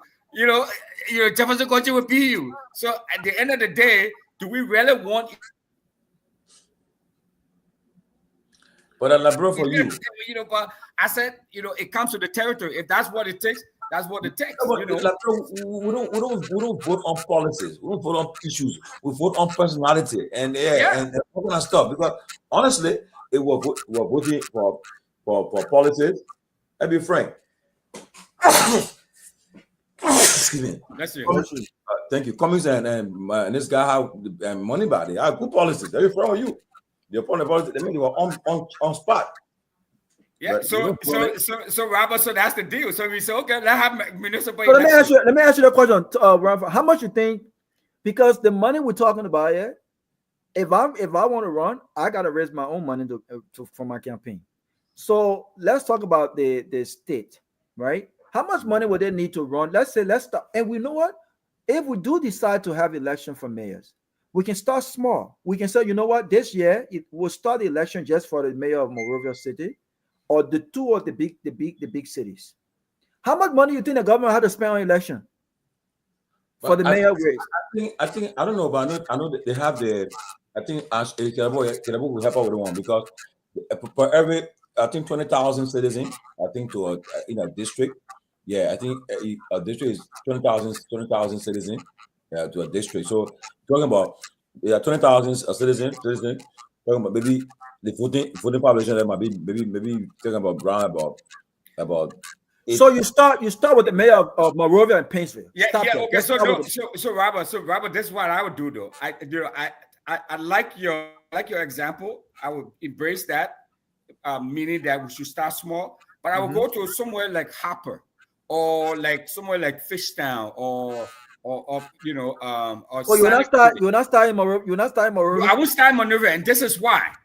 Because let me tell you why. If you go to a place like Harper with a very small population, controlled population, because in order, now, and you conduct the election there and let it come down to Monrovia. Having mayoral election in Monrovia, and things there are too fluid. People will be coming from Ghana's way, and Ghana's way people are not supposed to participate in that election. Yeah, that's true. You know what I'm saying? It will be difficult to control. So you get people, you introduce it to people, let them start participating in the electoral process. Go to Garguah or one of these small cities, and do it the way you have a much more controlled population, controlled situation there, and then bring it down to the city. And we need to more condense logistics. We need to condense the cities. Too many cities for no reason. I think when these guys are creating these cities, it doesn't make sense to have over 25 or more cities in one county. And what separates some of these cities are just, it doesn't make any sense to me. Yeah, so one of the things is, and I don't remember, was it on, I'm not sure if it was on this show or Spoon, but there was I had a conversation with this guy. What's his name? He's in the Bwaka administration now. He's I think it was on this show, on this platform. What's his name? I think he's at Foreign Ministry, Tomalin. He worked with the Governance Commission, I think with Sawyer back in the day. Oh, you're talking about Dr. It was on the show. Dr. He was talking about Yeah. Yeah. The short dude, right? You guess? I think he was at the foreign ministry. Yeah, he was the foreign ministry now. Minister to Abraham Ye. Abraham, yeah. Okay, yes, that guy. Yeah. Right? So the way we do it here, and apparently all of these things have been done, have been studied. With the Governance Commission, remember him talking about it. But people they're just fronting the law. Those stuff have been there. It's just for them to implement it. Because like this country, like what they did there, a hamlet, if your population is, X number of people, then, you're a hamlet, you're a village, you're a town, you're a city, and all of that. So they have all of these criteria that they lay out, what will constitute a city, what will constitute a borough, a township, or, whatever. Yes. Why you have a place like Broadville, it's constituted, as a city, and then, right across the river, Cardwell, that is just as populated, is still considered a township. You know what I'm saying? So there's no rhyme or reason. So it is just so. But even when you come to Monrovia, maybe I was sound stupid. I asked someone the last time. I said, "Why do we have Monrovia?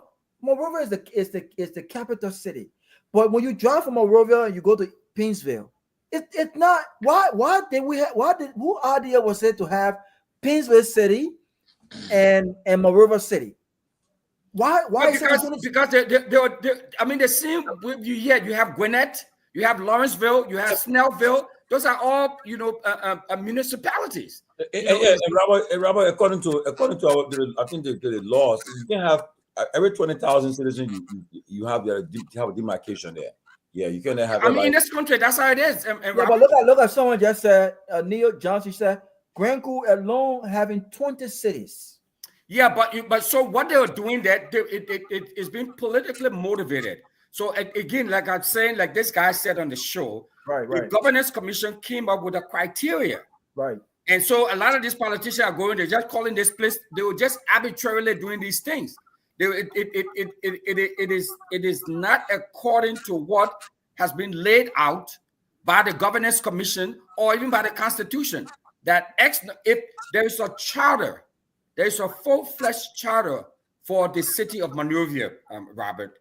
that demarcates Monrovia, but nobody's abiding by it. Nobody, respects these laws. They do nothing. So you go to Grand Coup, this senator comes in, or this lawmaker comes in and say, "Oh, my village would be the the city of this," and that's it.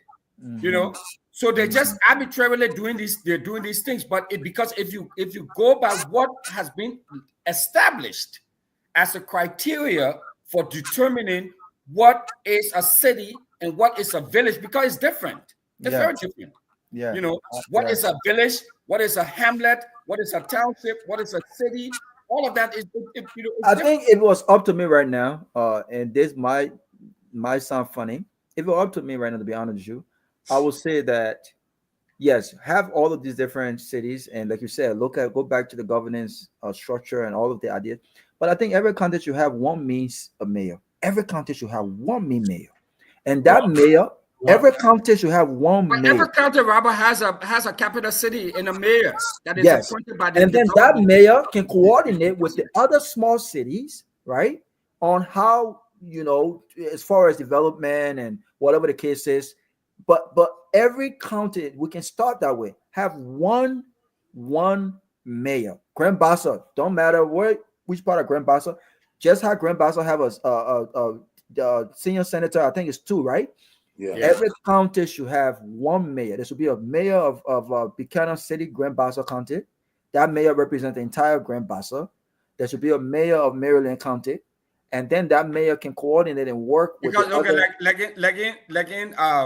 in Maryland, in Maryland County, you have Hopper. Hopper has a mayor. That's the capital city, and then you have the commercial city in Maryland County, which is Peabody. It's much more populated, much more active than so you have that. But there are a lot of other little towns and other little places. Now there was another thing. Yeah, there's town. I mean, all of those things. They have to go back because people are just not respecting. Nobody's enforcing the law. They're not respecting it. Nobody's enforcing it. So everything goes. Yeah. But and so even Monrovia, I would say disregard the Pennsylvania city, the Monrovia the capital city. That mayor can coordinate with the Pennsylvania city. They can have some folks there, but I don't think they should be called Pennsylvania. We have 16 mayors that represents the 16. I think there are more counties now. But you start that way. You have 16 mayors that represent the counties, right? And then we can gradually start going back to the books and looking at ways to see how these mayors can work with the way you do, okay, like for example, Pennsville. Pennsville is geographically is the largest city in Liberia. Did you know that? Yes, geographically. Pennsville is the largest city in Liberia. I didn't know. Oh, I didn't know that. Yeah. Geographically, Pennsville. So then why we give more? Why the mayor of Monrovia? Because the mayor of Monrovia seems to be like the only position that is seen as a serious mayor, like the only mayor. Like it almost seems like the mayor of Monrovia is the mayor of Liberia, pretty much. Well, because it's in the capital city. Again, because of how and how they have the structure layout in the Ministry of Internal Affairs. I mean, the whole thing is just messy. You know what I'm saying? That is why when the Salif government came with the UN and all of these folks came, that's why they created a lot of these commissions to bring some sort of uniformity and sanity to our whole governance structure. That's why they created the governance commission, Robert. So then the way we're here talking about these things right now, why is it that our leaders can't sit down? All the retreat they be having, why they can't? It's no brainer. It's no brainer. It's not rocket science, brother. Why is it that they can't sit down and start brainstorming these ideas? This is how you start changing things. A president comes and says, "Listen, I think we will start the process of investing in mayor elections. I think we need to abolish all of these small little different towns. Let restructure the thing where we have one mayor representing one county. One mayor comes from Nima County, and wherever that mayor work with all of the different cities, the towns, and the villages. That mayor can also have representation in these towns, villages that caters to that development, and that development is part of the main mayor office. We can do these things. That's how it's supposed to be, Robert. But but we lack the political will. We have people there who are not interested in laying out these. But if you are serious, if you're serious, person, this is how you talk about change. This is how you talk about change. My government came, and these are some of the ideas we implemented. Now it's up to the next government. I will probably sit on any interview and say, these are things that we talk about. These are not, you don't have to be clever to talk about these things, right? To start moving the country forward, because other countries are moving forward. Other countries are moving forward. I mean, those mayors can work. So dysfunctional and just so disorganized. It's not even. I don't even know which model we are using. Which governance model we are using. I somebody said those big counties with huge population can never have one mayor. So name one. Nima County. Nima County can have one mayor. So you have a mayor. You have a mayor of Tapeta. You get mayor of Cyclopia. You get mayor of Ganta. You get mayor of Sanikole. All of that. But Robert, I don't think it's because of the proliferation of cities. I think that we can streamline some of them. Go back to the book and say, okay, we go to ledges, get all of the population counts for all these different cities, and say, okay, according to the definition that have been laid out by the Governance Commission, the Governance Commission came to being for this very purpose, Robert. It came to being for this very purpose. Let's decentralize our governance structure. Yeah, that is why the Governance Commission was brought to life. So they already have the blueprint. All they need to do is go back to the blueprint, but they refuse to implement it, bro. That's what I'm saying. Yeah. It's because look, Robert. Let me show you something here. Let me show you something. You see this. I don't know if you can see this. I can see it. Yeah, I can see it. Okay, but you know what this is?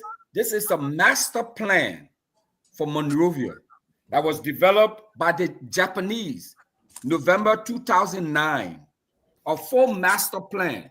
Every city in America, or every city in the world, I mean, serious city, they run on different plans, master plan that inform the development of the city.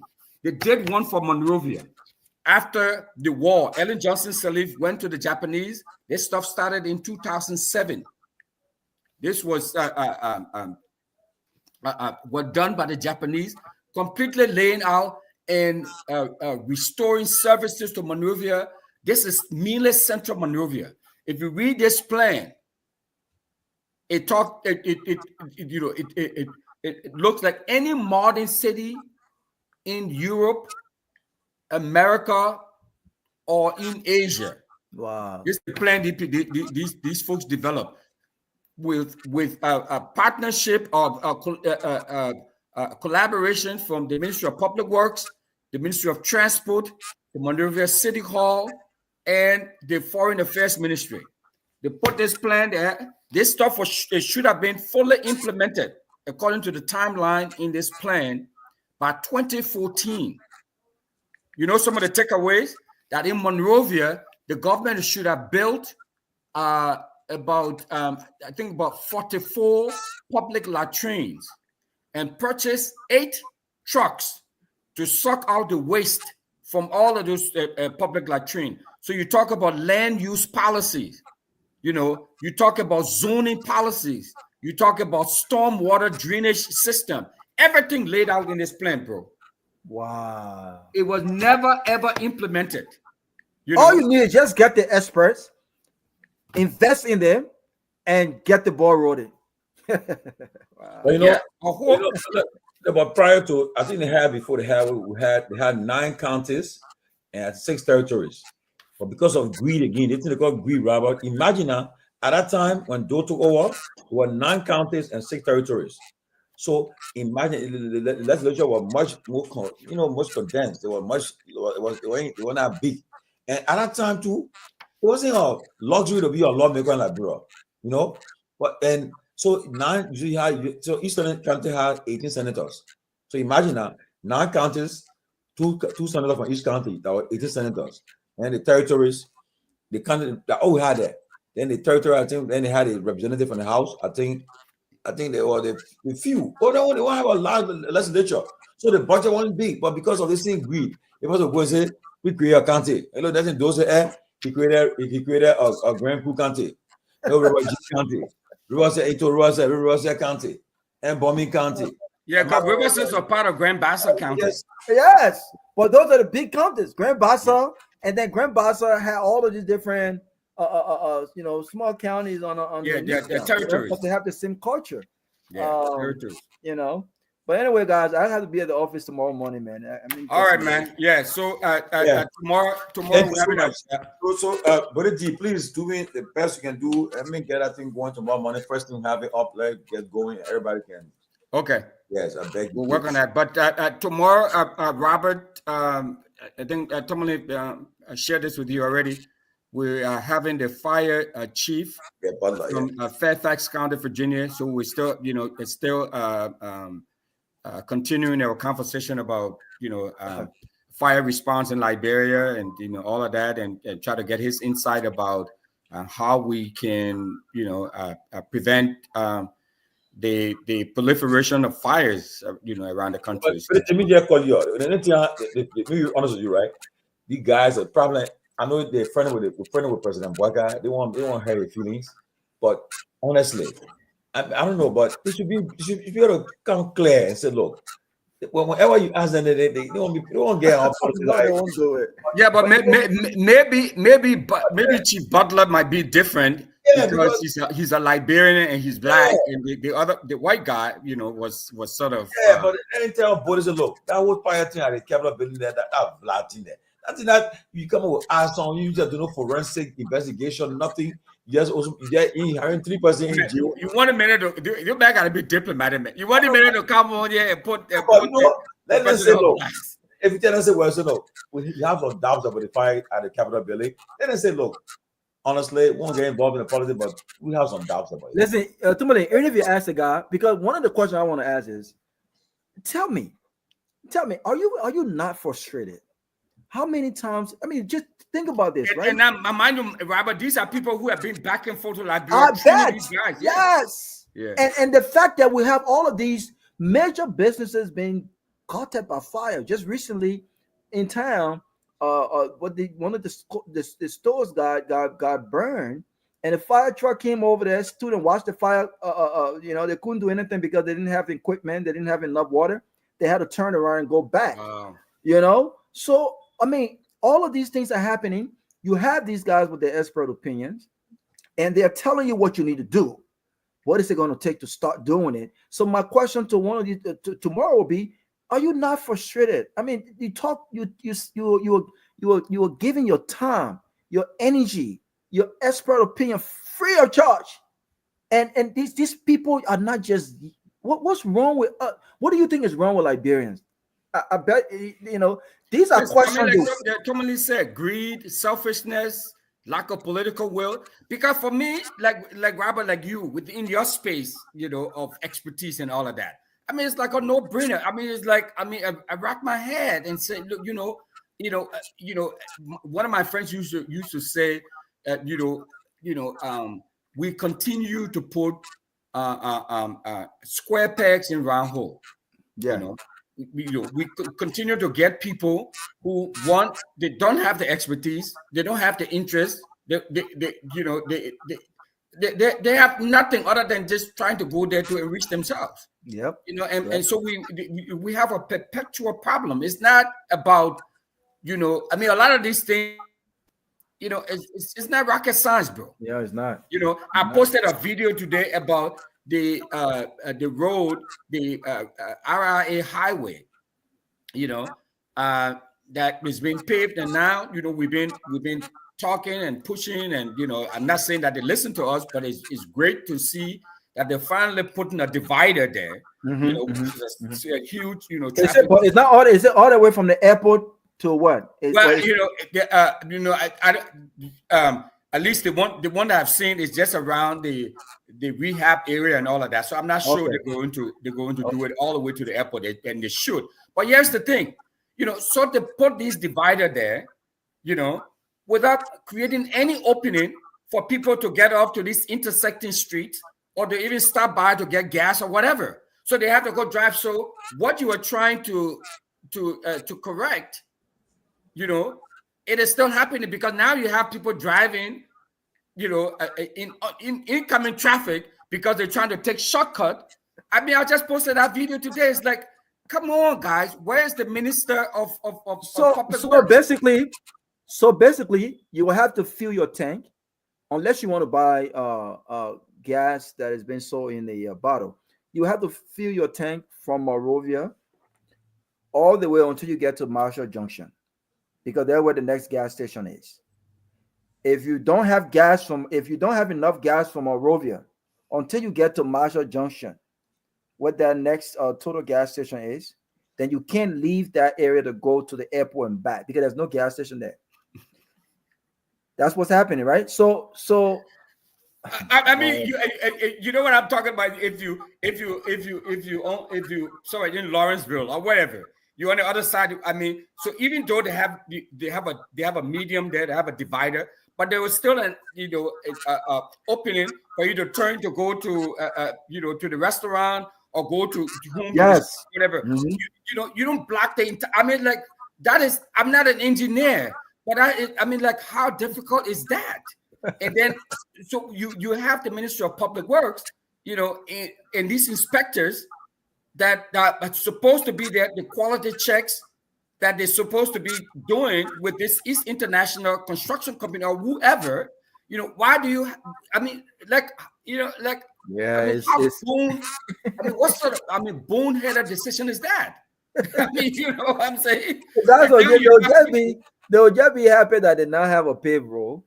But look at how beautiful that place is. Imagine if they were to structure it in a nice way where the place is on Zoom and on plan, Robert. Yes, very on plan. People just go all over the place. I mean, it is. I mean, look at what they've done to Marshall, you know, and many of the people who have built there, you know, I've written about this stuff for a very long time. Many of the people who have built there, there are people like me and you, like you, trying to go and build there, and it's like, you know, why are you going to perpetuate the same dysfunction? Mm-hmm. There? Yeah. There's no organization. Now they put a whole big market at the intersection. They're getting into Marshall. They mess the whole thing up. So and people will soon, to your point, people will soon start having issue because where you think it is supposed to be a road leading to your house, people could start building on those roads as well. Because of the fact that they have no zone. Because the roads are every time I'm trying to go to my house, the roads are becoming smaller every time. Because they are not enforcing that. The Ministry of Public Works, I think one of the good things is that President Mbaka mentioned that, and you know whether they carry through with that or it is fully implemented and enforced. He mentioned the zoning in his SONA the other day. He talked about the importance of zoning and all of that. That's one of the recommendations that his fire chiefs gave to when he was then vice president, gave to the government that, you know, there were several critical recommendations that people made. Not rocket science. One, no car should travel with flashing red and blue lights if you're not an emergency vehicle, if you're not police and emergency vehicle. Okay, the president, the speaker, the vice president, and the chief justice, that's it. Okay, and because so people know when they see the fire truck coming or they see the police coming, they know that they need to move over. They need to respect that. But when you have taxis and every time Dick and Harry have a car with a flashing light. You know, bro, when you notice too, when you come in, I notice I see Erica coming with a flashing lights. It's become a fashion. It's a fashion. It's a fun thing. It's a fun thing. It's a fun thing. Sad. All right, guys. Yeah, We'll all see right, man. tomorrow. So we'll see tomorrow, Robert. Okay. Tomalin, so tomorrow, I will compile that information and send it to you. I'm working on it right now. I will send it to him and have it in the morning, really quick in the morning. Okay. Yeah, I will send it to you tonight. Okay, thank you. Okay, buddy.